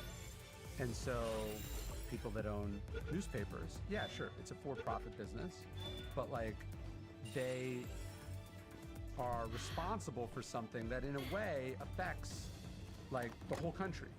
And that there has to be he was saying there has to be a responsibility, that these things are kind of public trusts. And look, I think you get in a real problem territory when the government is deciding, like, I'm not saying it should be like, this isn't something that should be legally policed, but like, if the people with the platforms are not policing themselves, that's a problem, right? Because then basically people without character, people with agendas, they can take advantage of that. They take advantage of that. And we're so consumed in America by like our political disagreements that we forget that there's people outside America that are also trying to steer and navigate this discourse, right? And just as, by the way, historically, we have done that in other countries. But like, we seem to think that like the only agenda someone could have is like left or right, not like Russian, Chinese, Iranian. Like our enemies see these gaping holes in our media system. They see these people who are basically available to the highest bidder, and they're like, do I want to go to war with America, or do I want to make America go to war with itself? And I think one of the things I was trying to write in Trust Me, I'm Lying is like, hey, look, here's how I'm getting you to buy t-shirts or getting you to follow this brand or this person or whatever. But like, real bad people can do these same things, and in fact are doing these same things. And I think that, to me though, even the craziest part of our system isn't just like that bad actors can do, but also like the system can manipulate itself. Just like it's so primed for like going to where the energy of the action is, that sometimes things that start as jokes become real things, or things that start as the most harebrained conspiracy theory that you could imagine, like, becomes real. Like I live in this town called Bastrop, Texas, and one of the first ones that really caught my eye on this, do you remember the Jade Helm conspiracy? No.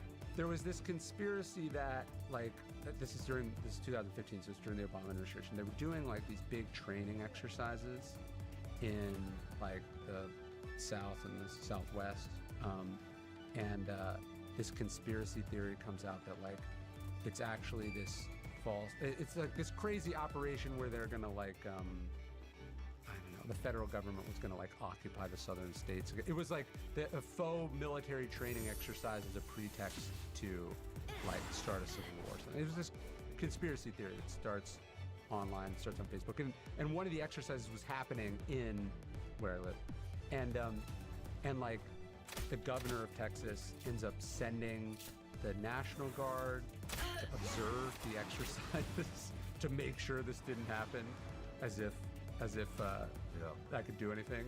But anyways, the point was it came out in the years after that this was mostly like a foreign sort of propagated theory, like that, like this thing, some crazy person online said this, and then it was injected from a foreign influence. And then yeah, exactly. They went and they put energy behind, they put spend behind it and spread and whatever. And so it was like, oh, okay. So again, we're so consumed with like what we're doing to each other that we don't think about the fact that other people have an even bigger incentive to get us really focused on this or that. And so, again, you know, countries that are real close to Russia, like Finland, they spend a lot of time teaching media literacy to their kids because they know that it's real.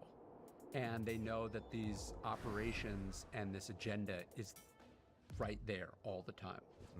And I think we live in a bubble because we've so often been the exporter of culture that we don't think about the ways that, you know, different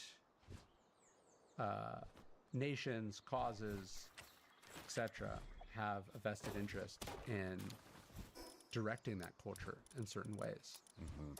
And so that's one of the things I was talking about in the book too. Yeah,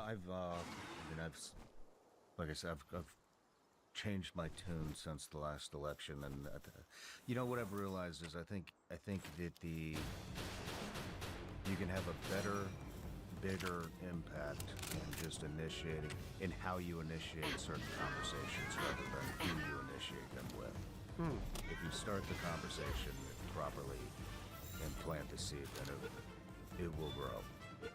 It will grow into what it needs to be. Yeah. Instead of trying to hit the head honcho and pour your ideas into them and hold them accountable. Interesting. What do you mean? I mean that. What do I mean?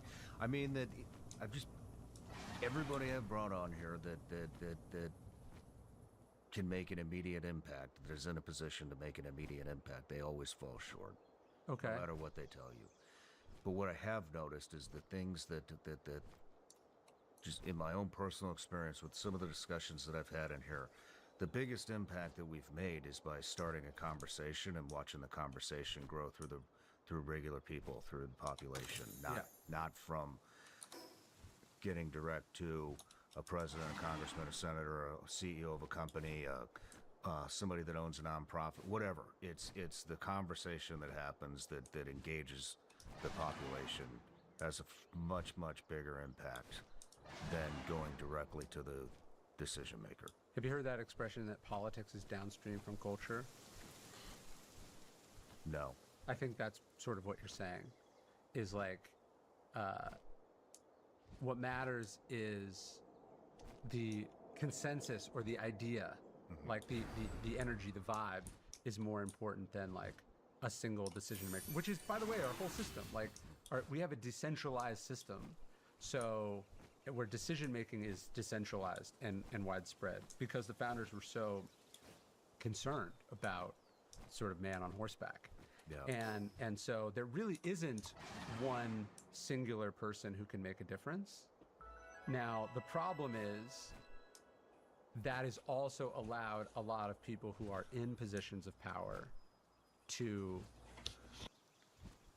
abdicate their responsibility to make a difference, right? Like everyone is trying to save their jobs for some point in the future when they'll be the decision maker, you know? And like, look, you do need those people, but chances are you're not that person. Yeah. Like chances are you should do the right thing right now. Yep. It's interesting. I think, what do you think it is? I think it's addiction to power, but then looking at it from the outside, and it does appear that they have a lot of power, but then when you see it, and you're like, you're fucking completely powerless, because you're not saying what needs to be said, even though you know exactly what the fuck you need to do, because you want to hang on to the fake power that you think you have, but you're actually powerless because you're not saying what you know needs to be said, because you know you won't have that position anymore when that position represents your power, your relevance in society. I think the difference here, there's power and there's status, right? And so they don't exercise the power because they want to keep the status. Like, I mean, look, Thomas Massey is not going to be a congressman much longer. The irony is when you meet a lot of these politicians privately, not only will they tell you a bunch of things that they won't say in public, but they will also tell you how much they don't like their job. Like, they fucking hate it.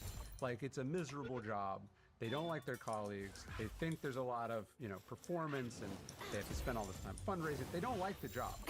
And yet, when it comes down to these votes that seem to me to be very clearly conscience-based or very stark moral choices, they're like, well, I gotta do what I know is wrong to keep this job that I don't fucking like. I'm like, I don't get it at all. It doesn't make any sense to me, right? But the problem is, I remember I was sitting in the Senate dining room talking to a senator, and I was saying, like, hey, why don't you guys, you and I probably have very different politics, but I was like, why don't you know, this Trump thing is crazy. Like, what are we doing here? And I was like, why don't you speak out about it, you know? And he goes, see that guy over there? And he's like, oh, yeah. And he's like, that guy was going to be head of the CIA. And I go, okay. And he's like, and then, I could probably say who it was. He said that the White House was like adult daycare over there. I think it was Senator Corker. And he's like, he's not even going to be a senator anymore. You know, he was like, that guy was in line for the next office, the next level, and he made a comment, and it's not happening anymore. And the guy was basically saying, like, that's why. And he was laying it out for it is crazy, because, like, me as a citizen, I'm like, you're one of the 100 most powerful people in the world, and that's not how they see themselves. And so, I don't know. Why would you want? And look, I write about this. I wrote this book on courage. I talk about. I was once, when I was at American Apparel, I was once asked to do this thing that was profoundly wrong and immoral, and I didn't do it, but I thought about doing it, and I struggled with doing it.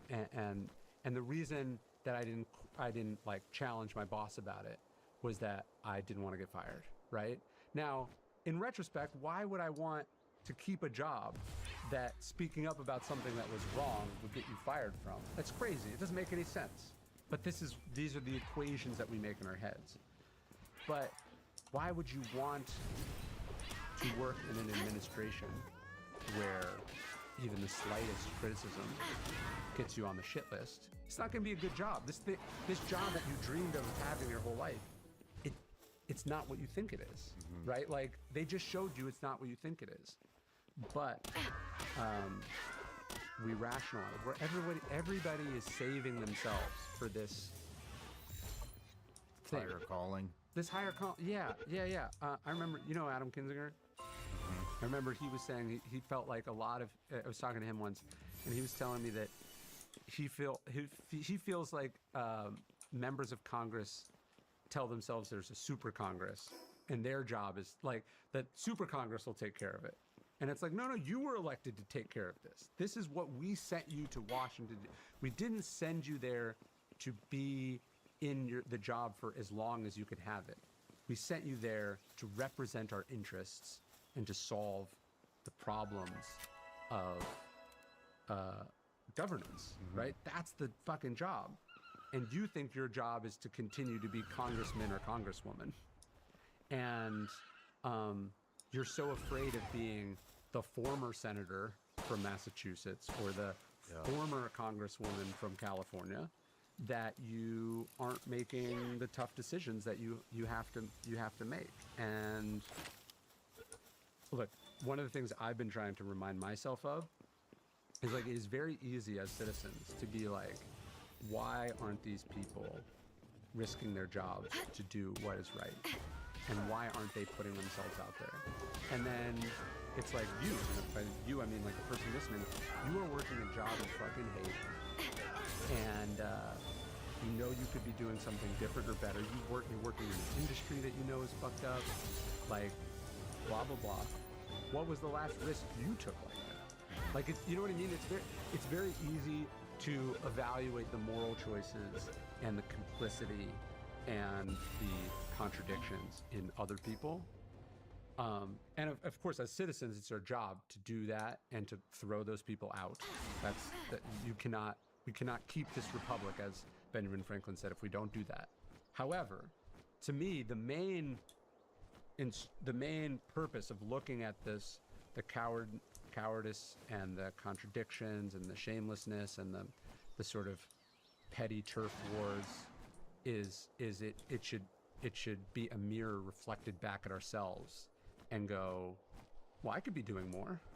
Like, I tell my kids to follow their dreams, and then I'm like not doing it, you know? And so I don't know. I just think it's really easy to kind of just point this like judgment lens at Washington or the State House or whatever.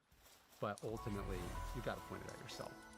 Yeah, it's interesting you bring that up because I wanted to talk to you about hypocrisy, being a hypocrite. I'm sure we all are. I mean, I'm real Every single one of us, yes. Real quick to point it out in everybody else, but I do a lot of self-reflection, and I talk to a lot of, how can I improve? I'm always thinking about that, whether it's being a dad, being a businessman, being a podcast, whatever it is, and I can't find my own hypocrisy. Does that make sense? I don't know what it is. I don't know. I mean, now I'm sure it'll show up in the comments section. The comments can be helpful for that. But I can't see it in myself. A lot of times I can't see it in myself right now. No. I mean, look, this is why a company's got to have a board of directors. This is why a president is supposed to have a cabinet. I think the most alarming thing about where we are politically right now is that not only are a lot of the governmental checks and balances not there, but a lot of the cultural checks and balances aren't there. Like, the press is supposed to be hostile to power, and the cabinet is like the founders set up a system where ambition was supposed to be a check against ambition, right? The Congress was supposed to zealously enforce its prerogatives. Like, part of being a senator, like part of the perk of being a senator and having a 6-year term, whereas the president has a 4-year term, is you're supposed to be able to go like this to the president when the president is wrong, right? Like, Congress has war-making powers, not the president. But if Congress decides that they don't want to enforce that power, then the president has that power, right? And if we have a partisan news environment where the left-wing media slobbers all over a left-wing president and the right-wing media slobbers all over the right-wing president, and then if the president has a cabinet and has been allowed to confirm a cabinet of people who are dependent on him and fully bought in on him, then the president's never going to hear no, and never going to hear, that's a dumb fucking idea. Like, what about this? What about that? And so, I mean, we know historically what happens when people in positions of power are not subject to any checks and balances, and when their information diet is degraded. Like, one of the oldest stories that we have about this is the emperor has no clothes, right? And when everyone says, hey, sir, we love your new outfit, and he's walking around naked, that there was a reason, there's a moral to that story. And it's funny, actually, Marcus Aurelius, the reason Marcus Aurelius becomes emperor is actually like 2,000 years earlier, an illustration of that story. So the Hadrian does not have a son. He's the emperor of Rome. He doesn't have a son. So he has to choose his successor. And there's this kid, he's a member of a sort of prestigious Roman family who somehow he meets. That kid is Marcus Aurelius. And for some reason, Marcus Aurelius as a young kid just doesn't seem to be intimidated by the emperor at all, and he tells him the truth. And you can imagine that the emperor of Rome does not hear the truth very often. It's actually a famous story about Hadrian where Hadrian is in an argument with one of his advisors who's a philosopher. And we don't know exactly what it was about, but it was something where it was like, it's like an objective, anyways, the philosopher ends up saying, you know what, sir, you're right. I was wrong, you're right. And later one of his friends comes up to him and he says, why did you tell the emperor he was right? Like the math equation is very clear, he's wrong. And the philosopher looks at him and he says, this is what you don't understand. The man who controls 50 legions is always correct, right? Like, people don't tell powerful people the truth because they are afraid of powerful people, right? And Marcus Aurelius supposedly tells the Emperor Hadrian the truth, and his nickname is Verismus, like the truest one. Part of what makes Hadrian ultimately select Marcus Aurelius is that he is like the boy in the story The Emperor Has No Clothes, who actually says to the emperor, sir, you're naked. What are you talking about? Like, I don't care what these people said. You don't have any fucking clothes on. You got conned, right? And so as you become powerful and important, and as you, this is why revenge is bad, when you get a reputation for punishing your enemies or punishing your perceived enemies, like critics, it degrades your picture of the world, because you have just sent a message to everyone around you. Do not challenge that person. Do not tell them the truth. Do not tell them what they don't want to hear.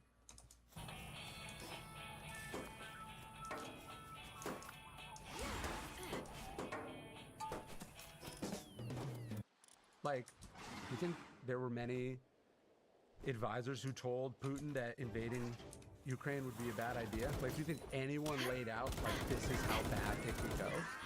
No, because you don't want to end up fucking in a plane crash, right? Or, like, you don't want to fall out a fourth-story window. And so, oftentimes, you think you want control, you think you want people on board, you think you want true believers, and you don't. Like, the antagonistic, hostile, like the system of government we have is set up there for a reason. Even the so-called deep state is also there for, like, you want career governmental employees who are not necessarily political. I mean, there can be problems with it too. I don't mean to overstate it, but, like, you want a bureaucracy that doesn't want to swing too far in one direction or the other direction. You want Congress to be oppositional. You want your cabinet to have their own political ambitions. Like, Lincoln staffs his cabinet with his political rivals because he knows that what he has to do is extremely difficult. And if he only has people telling him what he wants to hear, he will not actually be able to do it. And so that, to me, is what alarms me about where we are. I'm just, you brought up an interesting point about, I mean, where do you draw the line between sending a message, maybe not revenge or vengeance, but sending a message? Because I've done this where I will never initiate, I shouldn't say never, I will not initiate arguments, blast people, get in fights on the internet. I just think this shit's stupid. It's a waste of time and causes a lot of stress. But there have been times where powerful people come after me, and then I think it is, I think for a variety of reasons, I think it's important to stand up and to engage.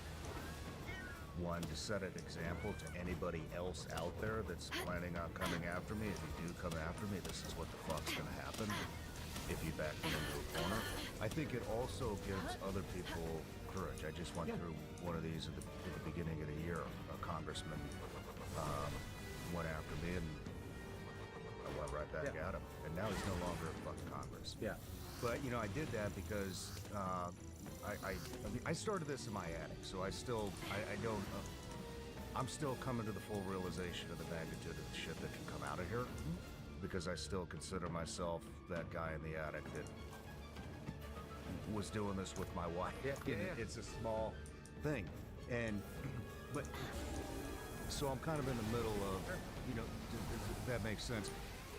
But I also did that because I wanted to show people, like, you don't have to get fucking pushed around by these people, man. They're gonna come after you, and it is scary to have somebody that high up in government coming after you. But they don't have as much power as you think they do. Yeah. And I just proved that. Yeah. You know, and at the same time, I don't want to, you know, for my immediate team, like I ask anybody that's been here for a little bit, you know, that's especially the guys that have been here from the beginning, which is only a handful of them. Yeah. You know, I'm always asking them, like, hey, what do you think of this? Am I off? Am I off on this? Right. You know, and I think they tell me, you know, especially my top two guys tell me. Yeah. But, you know, I don't want to. Do you see what I'm getting at? No, totally. Where do I you think draw the line? look, sometimes you gotta establish some deterrence when you get pushed around. I think that's important.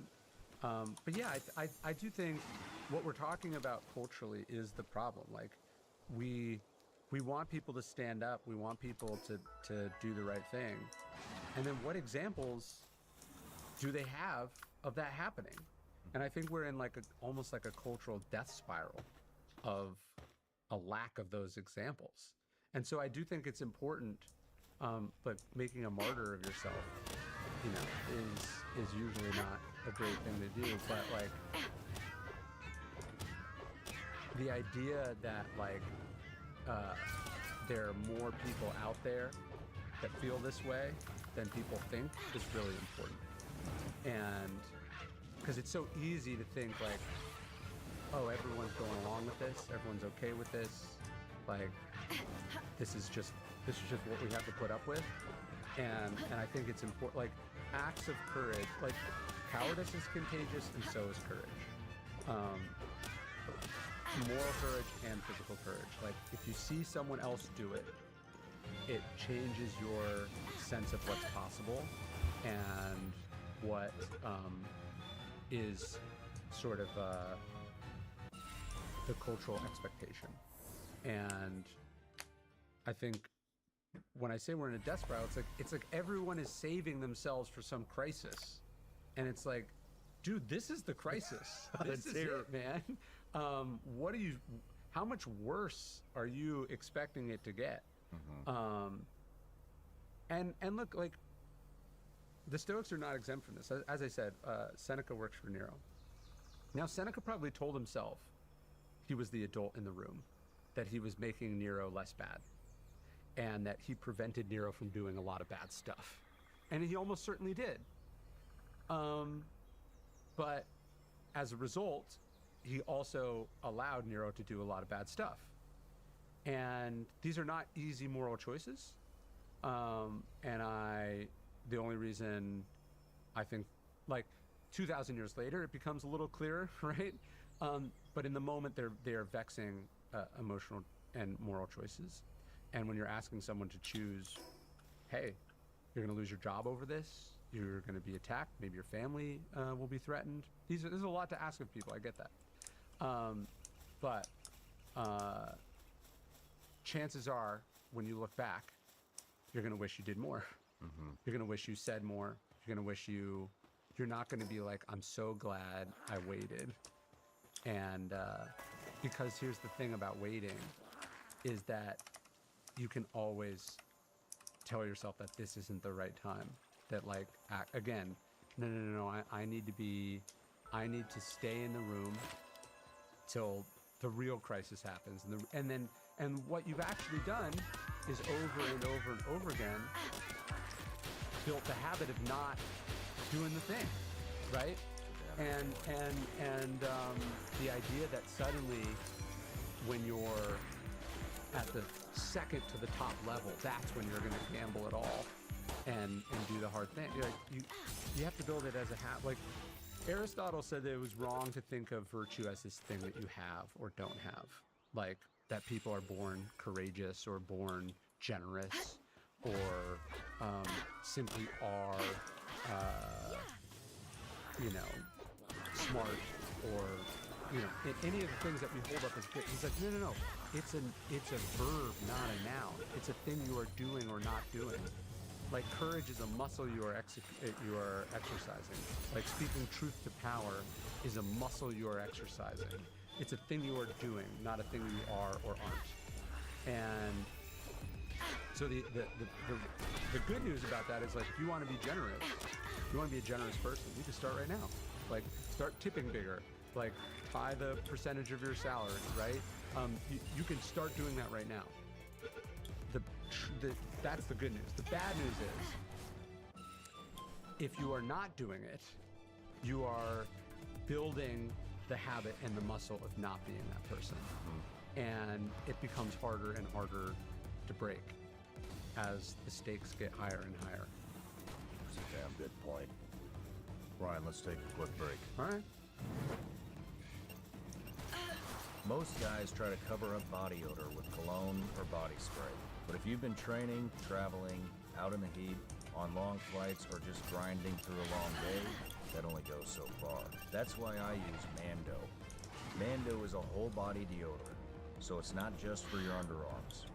Use it on your pits, feet, below the belt, basically anywhere sweat and odor become an issue. What I like is Mando handles odor at the source instead of just trying to cover it up.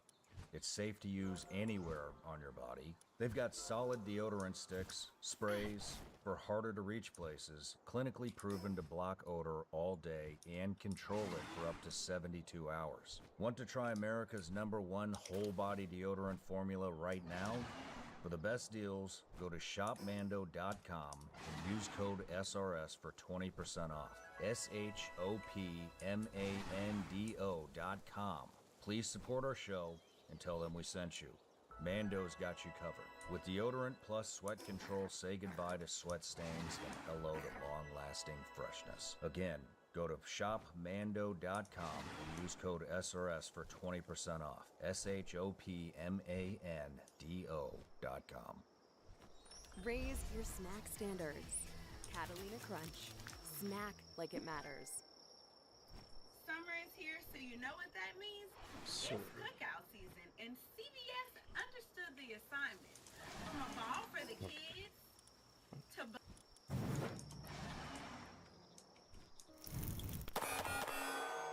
Welcome to Hollywood versus reality. They do it, right? What does he do in the movies? Tell me if I'm doing this wrong, because I don't watch any of this. Little flick like that, right? Seems pretty cool. It is pretty cool. Gotta silence it.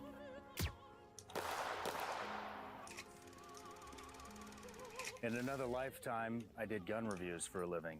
Proprietary magazines, supposedly the best engineering in the world. When that breaks, you're and now we're bringing them back. It does look pretty cool. I gotta admit that. All right, Ryan, we're back from the break. I want to dive into ego. Okay. Ego is the enemy. You wrote a whole book on this. Where do we start? I mean, is there anyone that thinks ego is good? Like, is there anyone who's like, we need some bigger egos around here? That'll help. I don't think so. I like to think of ego as being the thing that gets between you and whatever it is that you want to do. So in a way, like, I'm not saying like, oh, be sort of humble so low to the ground that you don't want anything, you don't try to do anything.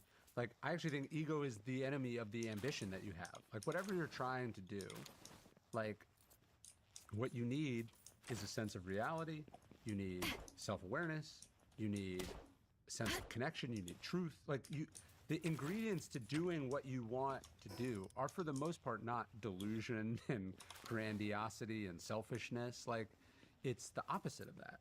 So when I say ego's the enemy, I'm not saying like think you're a piece of shit. I'm saying just don't think you're God's gift to humanity. Like, confidence to me is somewhere in the middle between those two extremes. And yeah, chances are ego is causing the problems, not solving the problems, and personally or in your organization. How do you keep yours in check? I mean, you're an extremely successful guy. Well, I mean, a lot of people that find success and then their ego just fucking explodes. Yeah, look, the first and foremost, admitting that you have one and that it is a problem is like a critical step. Like if I'm sitting here going like, let me tell you how to conquer your ego because I don't have one, like, be real suspicious. Because, you know, I mean, my ego causes problems for me all the time. It's something I try to work on. It's something I try to work on and I'd be aware of. And knowing that, yeah, like, success inflates the ego. Success, it not just inflates the ego, but it enables people around you to inflate the ego, right? Like, in a way, you need to be more self-critical and aware the more successful you are, for the reasons we were just talking about, which is the air is thinner and you get less. Not only do you get less feedback, but you got this really important piece of feedback that can be really misleading, which is like, you did something that wasn't supposed to be possible. You didn't listen to the critics and doubters and haters. And so do you take from that you know better than everyone else, right? Like, this happens to a lot of entrepreneurs. Like, everyone said it was a bad idea. Everyone said it didn't work. How do you know when to listen in the future? Like when Elon Musk started SpaceX, which was his second company, with the money that he made from his first company, like, his friends had like a literal intervention. Like, you cannot do this. This is a bad idea. You will lose everything. I mean, it's going to go public and be a multi-trillion-dollar company, right? So, like, they were wrong. So how does he now, and by the way, this is also true for Tesla, that was supposedly a bad idea, right? Like, how does he, I think this is, again, a sort of larger life story that should help us understand this in our own lives. Like, how does he know in future instances not to just listen to himself, right? And so, you know, he's done some real dumb stuff too. And that's what ego does, is that sense of, I don't need to listen to you, I know better. So with that, earlier we were chatting about trusting your gut instinct. Yeah. Obviously, Elon trusted his gut instinct when it came to SpaceX. It is wildly successful. Maybe the biggest company in the world. Yeah. And, you know, and so how do you differentiate what to take in from external influences and what gut instincts to trust? Well, to me, it comes down to like the story you tell yourself, right? So like when I went to my publisher and I was like, hey, I want to write a book about Stoic philosophy, they were not like, cha-ching, you know? Like, they were like, what? You know? That sounds like a horrible idea. Like, literally, they were like, huh? And I think I've said this before, but I took less than half.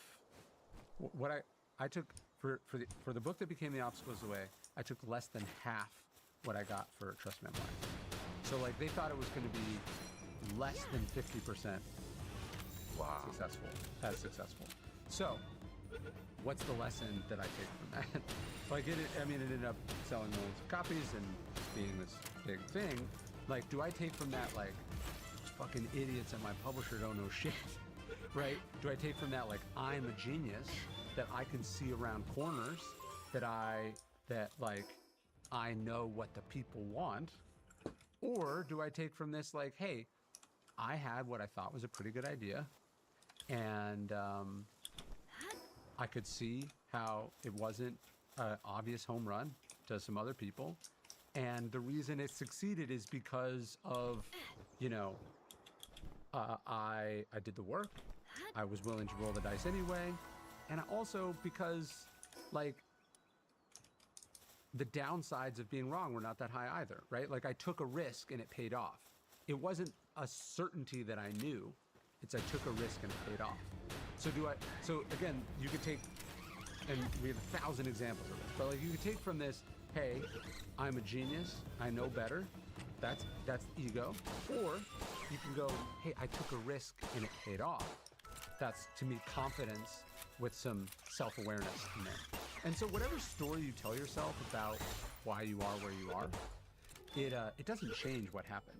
Like, the event doesn't know that you're telling a story about it, but it does change how you make future decisions, right? Like, if you feel like you're anointed, if you feel like the rules don't apply, if you feel like you can defy gravity, you know, all these things make it really likely that in the future you're going to overreach. And that tends to be what successful people do, right? They tend to overreach. And so that's what I think you want to take from like, trust your gut, but trust the right part about it, not the delusional part of it. Do you feel that you have ever overreached? Yeah, I mean, I try to think mostly back around the calls that I made where I was super wrong. Like, I don't think about the fights I had with my publisher where I ended up being right. I think about the times where I insisted on getting my way, and in retrospect, they had a point. You know, I try to think about the times where, you know, I didn't listen to the feedback, and I would have saved myself a painful bump on the head had I done so.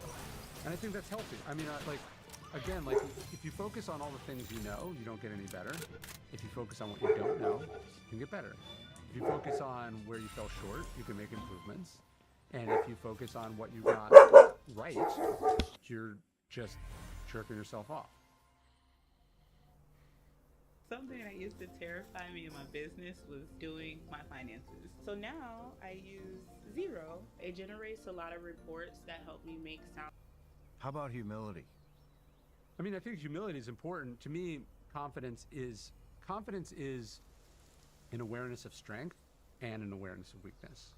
Like, to me, the story of David and Goliath is at its core about the power of both of those things, right?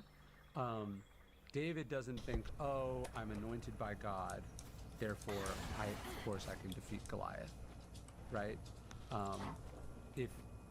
If he knew that he was preordained to win, he would have just, you know, rushed heedlessly into battle and let God take care of it, right? Like, the story, to me, the critical part in the story of David and Goliath is when David tries on the armor of the soldier, his brothers, and it's too big, and he goes, I can't do this. Like, this isn't gonna work. He's like, as a shepherd, he's just not able to operate as a traditional warrior. And that's when he turns to the sling, right? The sling is, hey, he's bigger than me. He's stronger than me. He's better trained than me. I don't have these tools in my toolkit, but I do have this thing, right? And so humility to me is a key element in matching what every battle, figurative and literal, is about, which is about matching strength against weakness. Like, strength against strength is stupid. It usually creates two losers, even if there's one winner, right? Like, what a great general does, what a great athlete does, what a great entrepreneur does, is match strength against weakness. Like, and by the way, also protects, hides your own weakness, right? Because that's where you don't want their strength to go against yours. So to me, this humility is really important. Like, knowing what you're not that good at, what you need to get better at, is like a big part of it. How do you keep yourself up? You know, the kids help, spouse helps. trying to do hard shit helps. Like, if you are only doing what you're really comfortable with, and you're never in situations that you're outmatched, that you're out of your depth in, you lose that feeling of like, oh shit, I gotta figure this out. And so, like, when I take on projects, one of the things I think about is like, is this something I've done before? And if it's something I've done before, like, it's not that interesting to me. And if it's something where I'm like, oh, I'm gonna have to figure out a lot of different skills to be able to do this. And this can be I don't mean like you're reinventing the wheel every time. Like, I just mean, like, what's the element of your game that you're working on? Like, if you go into the off season and you're like, I want to practice getting better at what I'm really good at. I think that is, you know, not just the gains are going to be less than exciting, but like it's a sort of a confirmation of ego. But if you're like, hey, no, what I'm not good at is this. What I could get better at is this. And that's what you're going to spend your time on. To me, that helps with humility, because you're waking up every day and it's fucking hard. It sucks. And it's just, you can't feel great about how you're doing when you're getting your ass kicked. And so how are you seeking out those experiences? I think that's really important. What about with just amongst people? I mean, somebody as successful as yourself, you've reached millions of people with your books. Lots of people seek you out. They want to talk to you. They want to meet you. They want to get an autograph. They want to pick your brain. They just want to be around. Yeah. You know, and that can really inflate your ego. So how do you navigate that? Especially, how do you navigate that around your kids? Yeah. Yeah, it is. Like, when you get recognized around your kids, it's weird. It's a weird thing. My kids, like, they roll their eyes, and we were in Greece this summer, and they started playing this game where they wanted to see if they would see more stray cats than I would get recognized. And the fact that they saw like hundreds of more stray cats than I got recognized was like a thing they were just constantly shoving in my face. Which I love. You know, so yeah, there is that. I think anything you do in public that has fans or, you know, sort of recognition attached to it can sort of puff you up. I have the benefit in what I do in that it's not mine. Like, I write about an ancient philosophy that has been around for 2,500 years.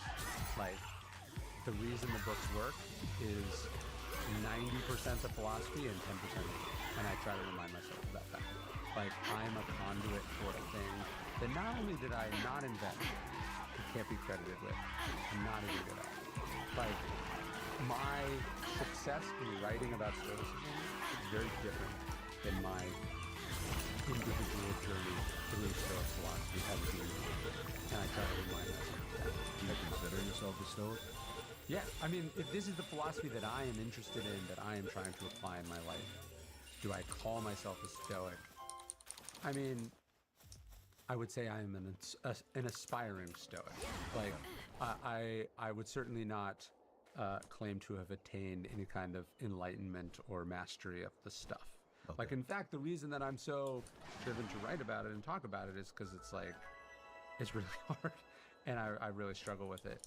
So I try to remind myself that, like when someone comes to me and says like, hey, your books changed my life, they help, you know, or they say Stoicism changed my life, it got me through cancer, whatever it is, I go, yeah, it worked for me too. Like we're on the same journey.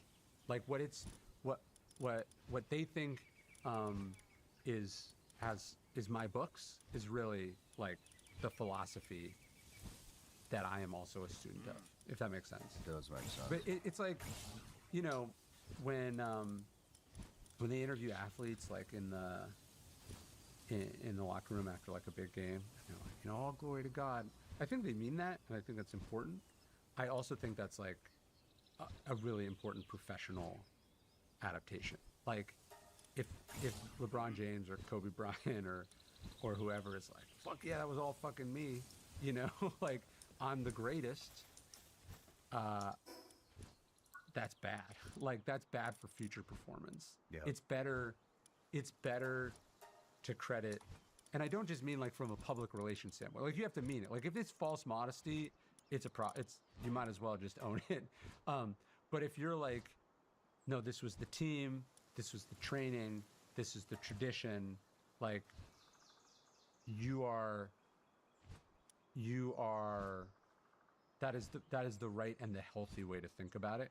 First off, because it's true, and second, because it's not good for you to put that on and credit yourself for things that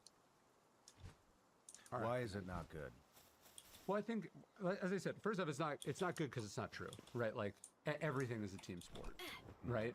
And second, because it breeds complacency and entitlement. And if it's not a little scary to you, and it's not a little hard, and you're not questioning your ability to do it, you're probably going in the opposite direction. Like, it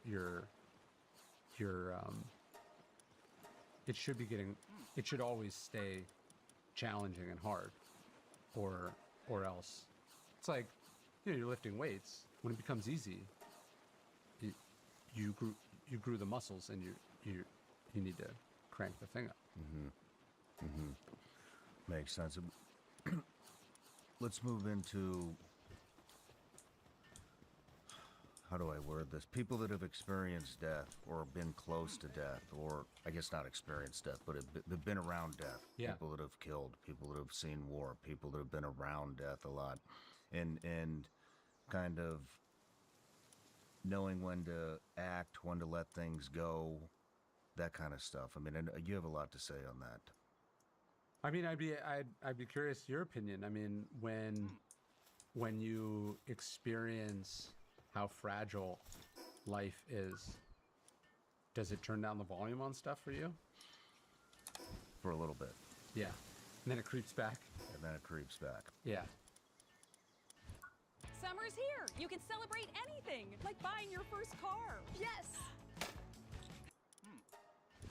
I liked everything I was reading, and then I compared it to myself, and I was like, you know, a lot of this stuff bleeds back. Yeah. And then you get, you know, in my life journey, in my previous life, it was, you know, there was constant, you're humbled again. Yeah. You're humbled again. You're humbled again. Somebody died. We killed somebody. You know, and so there's that constant reminder, and you live in that, you know, pretty regularly. Then I left, and I'm not around it anymore. And things that maybe don't matter or shouldn't matter, they creep back in, and they seem like a bigger deal than they are. And then I go into my revenge planning, or, you know what I mean? And I'm just being honest. It fucking creeps back in, and it creeps back in faster than you would think. Yeah, a friend of mine who's in martial arts was telling me that it's like sweeping the floor. You don't sweep it once and it's clean forever. It's a constant process of sweeping. And I think ego's that way. And I think, like, the urgency of life is another one. Like, you go to the doctor and they're like, "Oh, check that out." There's that moment where you're like, "Oh shit, is this it? You know, did it just get serious?" Or, you know, you were talking to a friend on Friday, and then you find out over the weekend they died. Or, you know, natural disaster, you know, whatever. Anything that happens, and suddenly you're like, "Oh, I forgot. We're immortal." Yeah. That's the Stoic practice is memento mori, like, remember you are mortal. But it has to be an active meditation, because, like, we all know objectively that we're all gonna die. Like, every person who's ever lived has eventually died. There's no way out alive, and we know that although on average, you know, this is about how long you have. people die before Nothing's promised. they should all the time. The healthiest people in the world drop dead of a heart attack. The greatest people in the world get, you know, murdered for the money in their wallet. Obviously, with wars and natural disasters, it happens. But, you know, then you get a little soft, a little entitled. You drift away from that urgency, and so yeah, to me, it's like it's an active process of reminding yourself that tomorrow is not certain. The future is not yours. One of the, I think, the most powerful ideas from the Stoics, this comes from Seneca. You know, he says it's wrong to think of death as something that happens in the future, like that death is something we're moving towards. He says actually death is behind us. He says like the time that passes belongs to death. So instead of thinking like you live 80 years, he says like you've died however many years you're currently old. So like I turn 38 next 38 no 39 next month, I don't remember. But anyways, like my birthday, I should look back and go, this is how many years I have died. What do I have to show for that? Not how many years do I have left, but what do I have to show for the time? Because how we spend our time is how we spend our life, right? And so the idea of going like, hey, you know, I don't like this, but I'm going to do it until my kids grow up, or I'm going to do it, you know, for a couple more years. I'm going to do it till things settle down. Like, you know, we tell ourselves, like, we make these assumptions about the future. And really the only thing that's certain is now, the thing you're paying for with your life right now. And so that I do try to remind myself of that like, the choices we're making about our time right now are the choices that matter. The idea of working something you don't like, deferring something you don't like, because what you really want to do is play golf in your 70s is naive and entitled. And so, by the way, it's just a basic procrastination of like, you know what? I think I'm gonna start that project next week. Like, if you're gonna do it, you should do it. You should start right now. That to me is what you take out of the memento mori practice. See, I really struggle with this. In my personal experience, every time that I have been around death, thought I was gonna die, there's only one thing that goes through your mind, and that's your family. That's it. It's not all your shit. Yeah. It's not all your accomplishments. It's not what you've done at work. It's not any of that. It's not how much fucking money you have. The only thing is like, shit, you know, who's gonna watch out for my family? Yeah. When I'm out of here. And then, you know, that creates the fight, you know, to stay alive. But what you're talking about, I still struggle with this. No matter how many times I thought I was gonna die, or been around it, or been close to it, I've had that constant reminder. Like, none of this shit matters. Yeah. The only thing that matters in my head is my family. But then there's the preparation. You know, I have to hit this financial benchmark. I have to hit this. I have to hit all these accomplishments or goals or whatever it may be to make the future of my life, my wife's life, my kids' life, hopefully easier in the future, which takes away from living in the now because it's all planning, right? Well, even more insidious, like at some point you would give literally all of it back for 5 more minutes of time with them, right? And then here you are fucking doom scrolling on Twitter with the 5 minutes that you have for sure right now. Like you're gonna look back and wish that you could have more of this. And what are you doing with it right now? You're wasting it. And that to me is what I take from it, is like, I have the thing that in the future will be priceless and unattainable.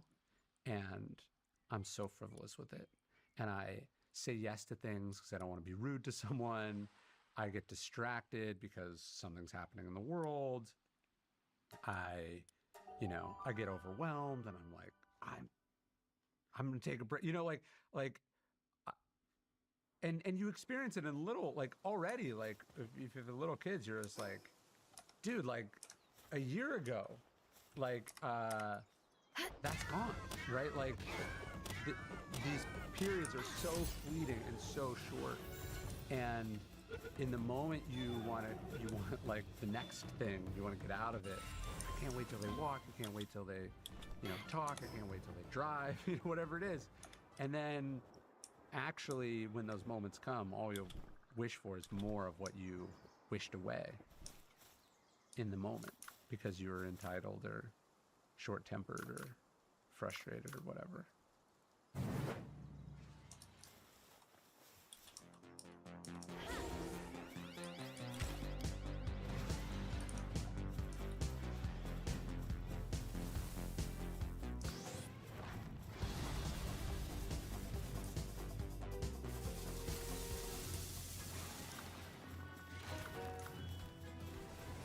PetSmart Charities and Hill's Science Diet invite you to join us for National Adoption Week and give a pet a new, loving home. Pet adoption starts here. PetSmart, anything for pets. Here at Sean Ryan Show, research is a big part of everything we do.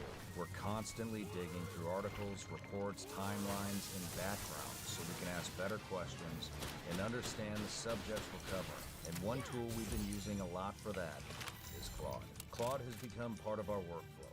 We use it for episode research, pressure testing different angles, and even our hot question segment because it helps us connect ideas and sharpen questions before we get on the air. What stands out is Claude does more than give you a quick answer.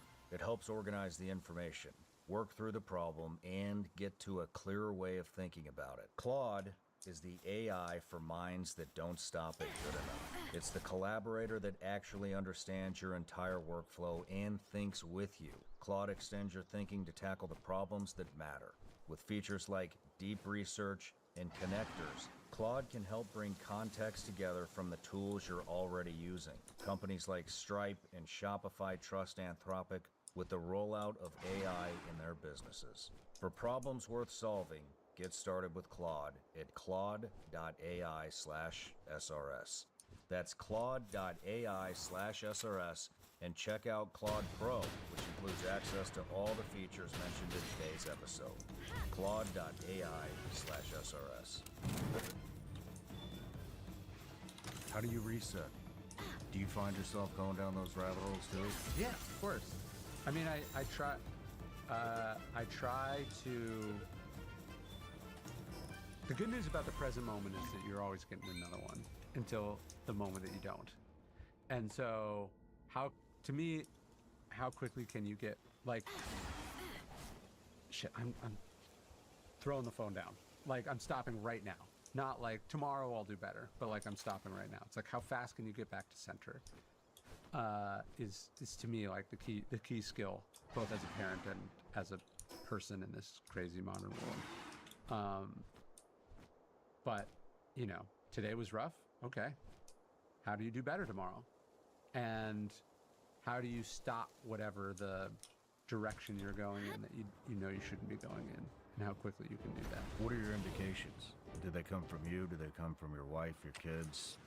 Yeah, I mean, I feel like parenting is a lot of, after they go to bed, you're like, what are we doing? Why did it go this way? It's that sort of debrief at night. To me, that's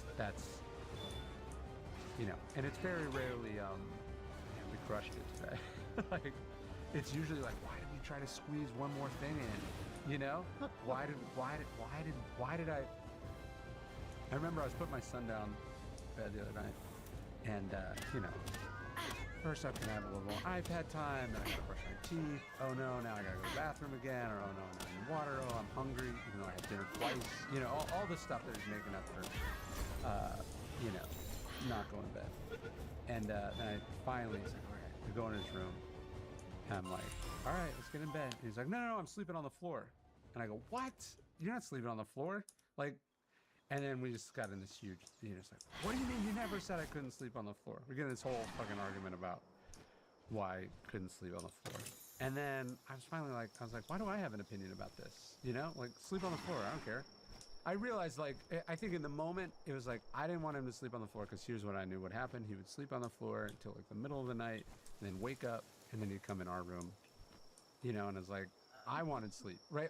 I was extrapolating what this means, like, instead of like going like, I don't care where you fall asleep, I was thinking about what it means if you sleep here or there, right? And so anyways, finally I'm like, I realized I'd gotten down, that I was in a battle of wills that like I had the power to end right then by saying sleep wherever you want, If you want to sleep on this teddy bear on the floor, like, knock yourself out. So anyways, he lays down and just when I think he's fallen asleep, and I go to leave, he goes, I'm ready to sleep in my bed now. And I go, all right, let's go. And he walks in and he falls asleep in his bed. And it was such an illustrative one for me because it was like, I know when it started. It started when we walked into his room and he said, I wanted to sleep on the floor. And I said no. And then it ended with him realizing that he didn't want to sleep on the floor. And he would rather sleep in his bed. And that whole argument, where I argued one thing and then I realized I was wrong and then I changed, like, that whole thing in the middle, it just didn't fucking need to happen.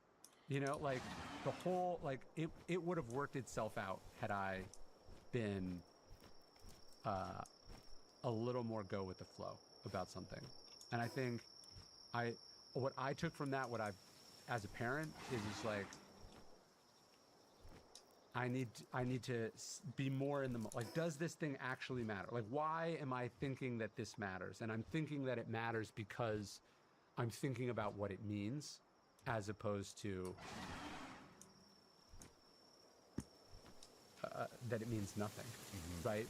And that I could save us both a lot of trouble.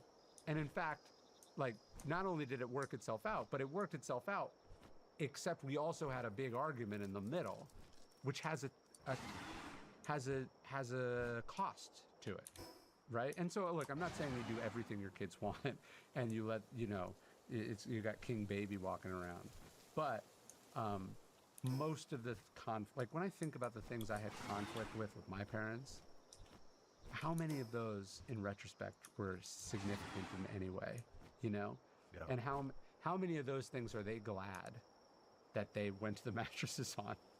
And I'm trying to get better at that. You're saying pick your battles. Totally. And by pick your battles, I mean avoid 99.9% of the battles because they don't fucking matter. So how do you guide them then? I mean, now we're moving into fatherhood. So Yeah. I'm just curious, how do you guide them without confrontation, without disciplining them? Yeah. I mean, yeah, of course, that's the challenge, is like, you're not creating this fantasy world where they get to do whatever they want, whenever they want it, but at the same time, like again, why do I care whether you sleep on the floor or their bed? There's no lesson in here. What there actually is me wondering about the consequences of this for me, and two, my desire for control, right? Like, you want to do this and I want you to do this, and why am I going to let a 6-year-old win? Yeah. Like so, like, in a way you think like, oh, I'm giving them discipline, I'm giving them structure, it's very helpful. Actually, you're just showing them like authority is arbitrary and pointless and, should be fought against it every, like, you're actually sending the exact opposite lesson you want. And again, I'm saying this all as someone who constantly struggles with this, so I'm not saying this is something I'm good at. It's precisely the opposite. But I mean, look, you teach your kids by example, and you teach you teach your kids often in the moments when they are open to being taught, because they've experienced some kind of consequence or for a choice, or there is an opening because of something that's happened, for you to actually insert that thing, that bit of wisdom or experience or lesson or whatever. That's kind of how I think about it. Okay. I mean, you wrote a whole book on Stoic fatherhood, correct? Well, I did a book. I did a book called The Daily Dad, which is just sort of, classical or ancient lessons, like one a day. I think the problem with parenting books is like, you're just supposed to read this book and then just be good. like I'm supposed to read about when my kid is 13 months. I'm reading about how you teach things to a 13-year-old. Like, I'm not going to remember any of this. So the idea of The Daily Dad is it's an email too. The Daily Dad email is just one thought a day. I think, to me, parenting is like a series of values and lessons that you've got to be reminded of over and over and over again. And that's kind of what I try to do with it. What are some of the most important ones that stick out to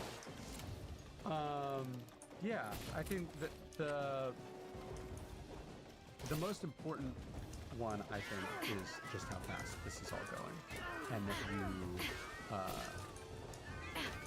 every time I cut my kids' fingernails or take them to get a haircut, I go like, that's that much life right there.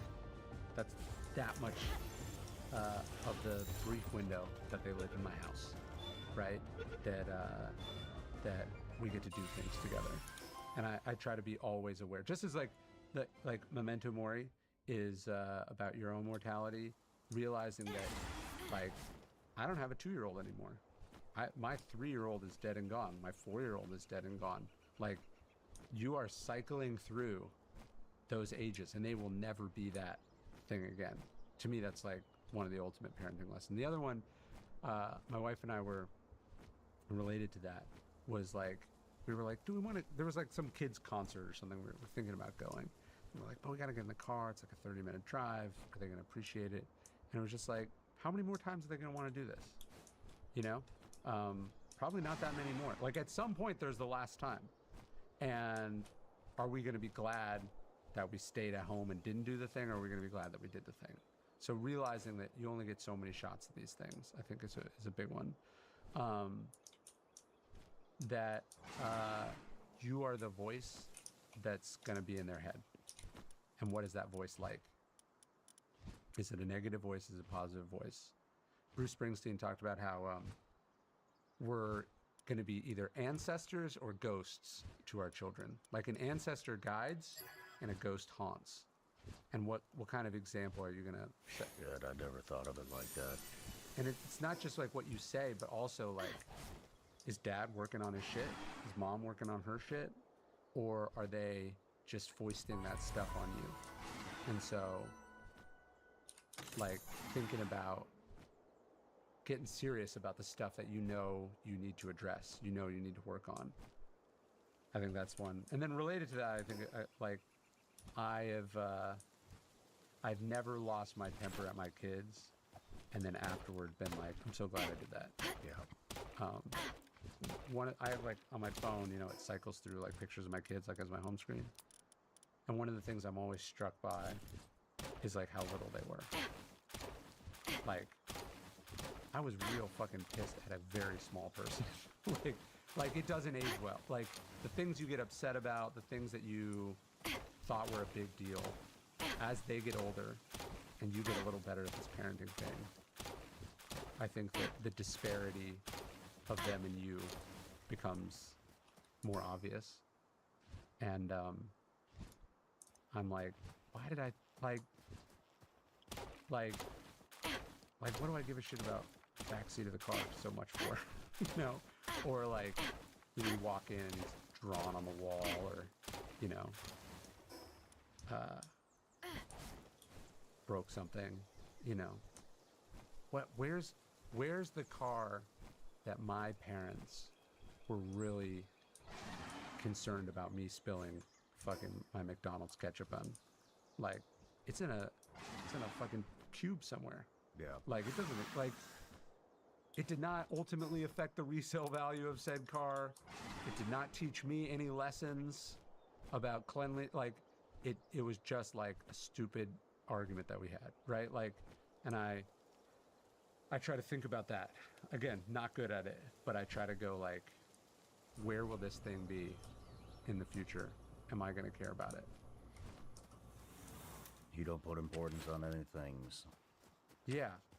Yeah, or I try to get better at not the human or the thing. What do I care more about? You know, the marriage advice is like, you want to be right, you want to be married.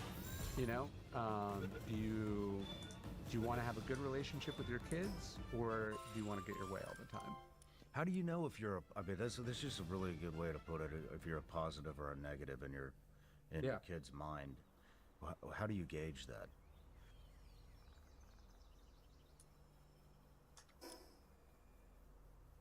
Imagine being able to build anything just by thinking about it. Meet Base 44, a complete AI To me, I think it comes down to like no parent is perfect. Every therapy session ultimately ends up in all the ways that your parents could have done better or whatever, right? But like, you know, people say like, oh, my parents did the best they could. I'm not sure that's always true. And so like, are you actually doing your best? Like, that's, to me, the question is like I go, you know, I'm doing my best. And I go, am I? Because I feel like I try a lot harder at other stuff. Like, I'm not saying parenting is easy, but I feel like I do a lot more work evaluating myself professionally. I bring in a lot more help professionally. I measure myself better professionally, and then a lot of times as a parent, I'm just winging it. And then I want them to let me off the hook and go, Dad was doing his best. Like, I'm not sure that's true. And so that does kind of push me to try to do better. Yeah. It's like me. I'm like that. Yeah, because look, and I think culturally for men especially, right? Like, your job was where you were supposed to be like your best, where you prove yourself, and then parenting was like an afterthought. And the expectations were, you know, that expression, the soft bigotry of low expectations. That's basically dudes for all of human history when it comes to parenting.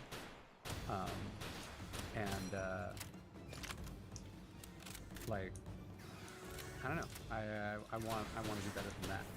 What are the steps that you're taking, that you're thinking about taking, that create a better balance?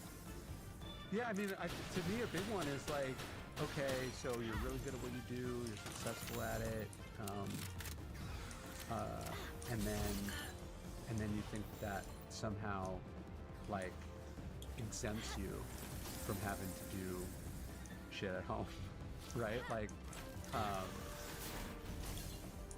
Like, obviously, look, managing your time and delegating where you can, but you're like, why am I assuming that, like, my wife should make the school lunches?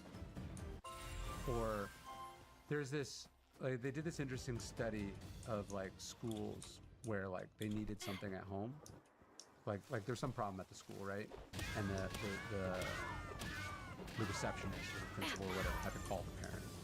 Like, what percentage of the time did they call the dad? Probably a very small percentage. And there's the assumption of the person making the call, and then there's also the reality of, like, the family. Like, and like, I've worked really hard, my wife and I, like, whenever we hire, like, assistants, or we're like we're both the default parent. Like, it's not like, call her if there's anything important, and then call Ryan if you can't reach her.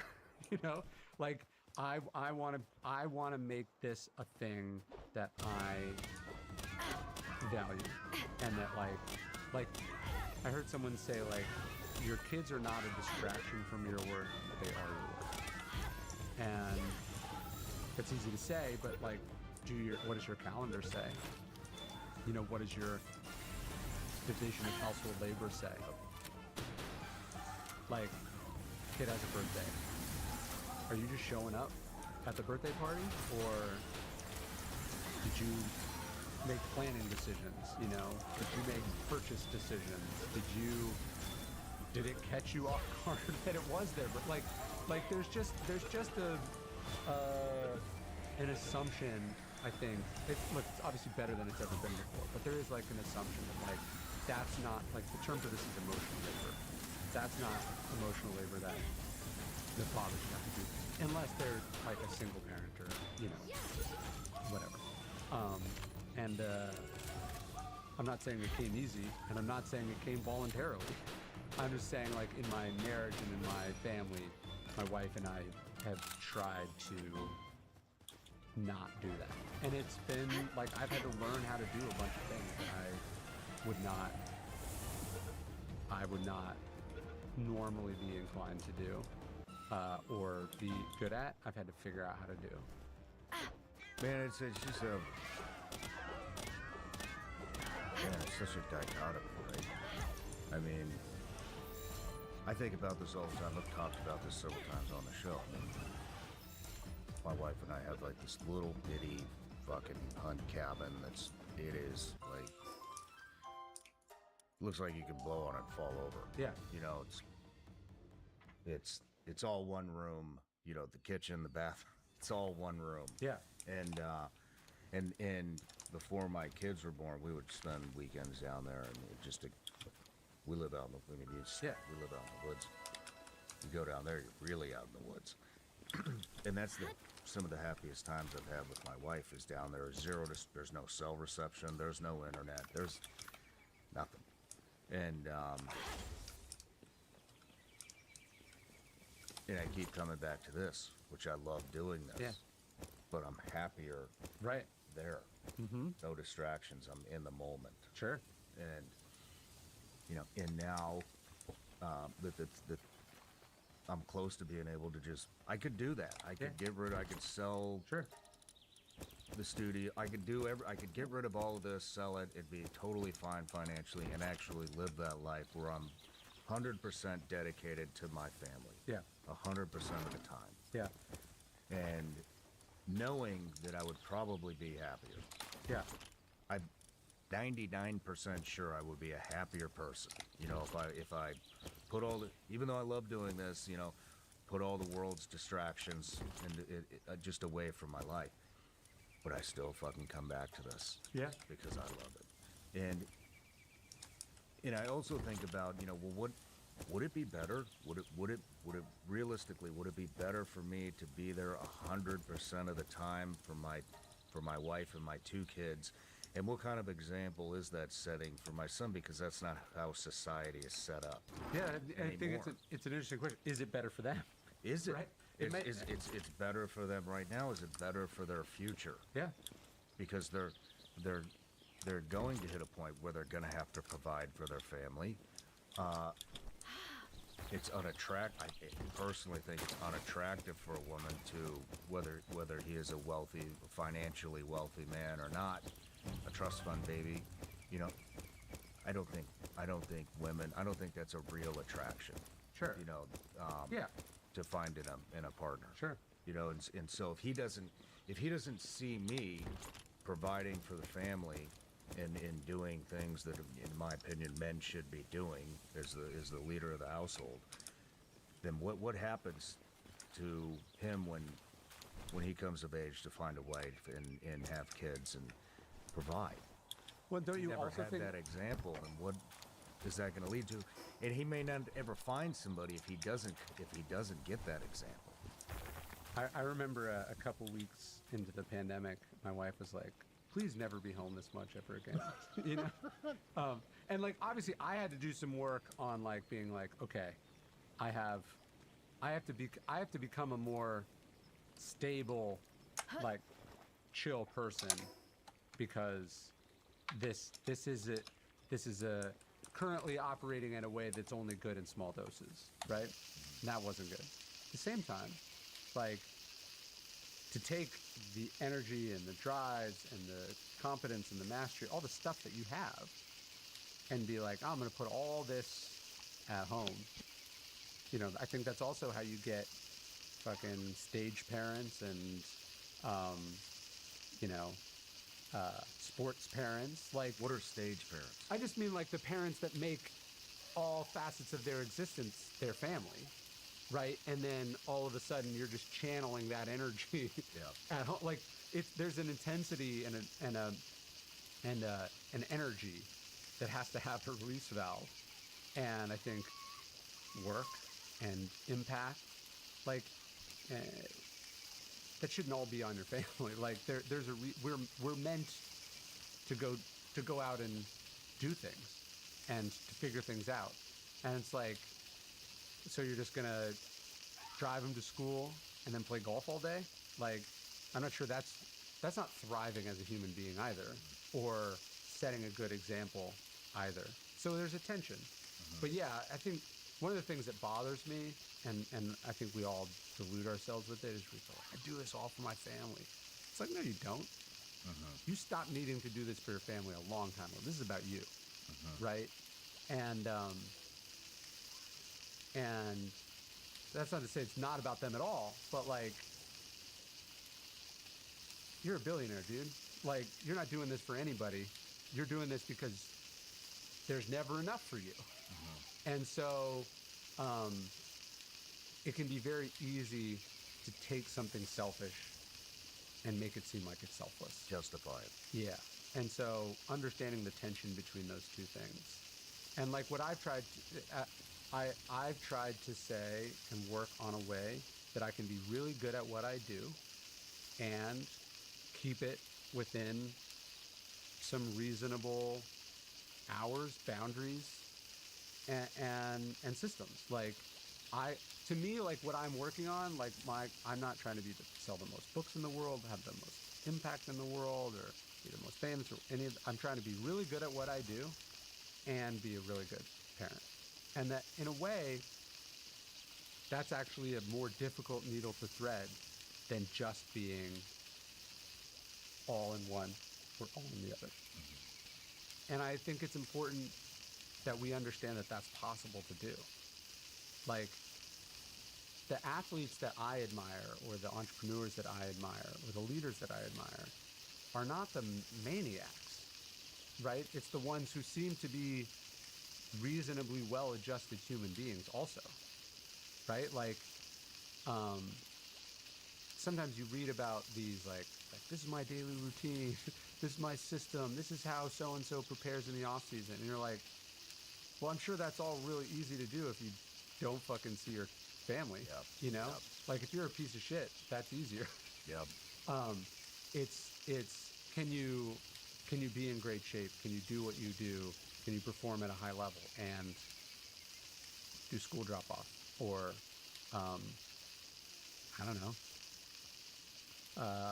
be involved and be present when you're around, you know, like, can you, like, that's the challenge for me. Like, it used to be like when I was working on a book, I was just an all-consuming thing. I don't just mean the hours. I just mean, like, I couldn't turn it off. And now I try to judge the success on a book on, like, how not disruptive it is. Starting a business? Put it in the right hands with LegalZoom.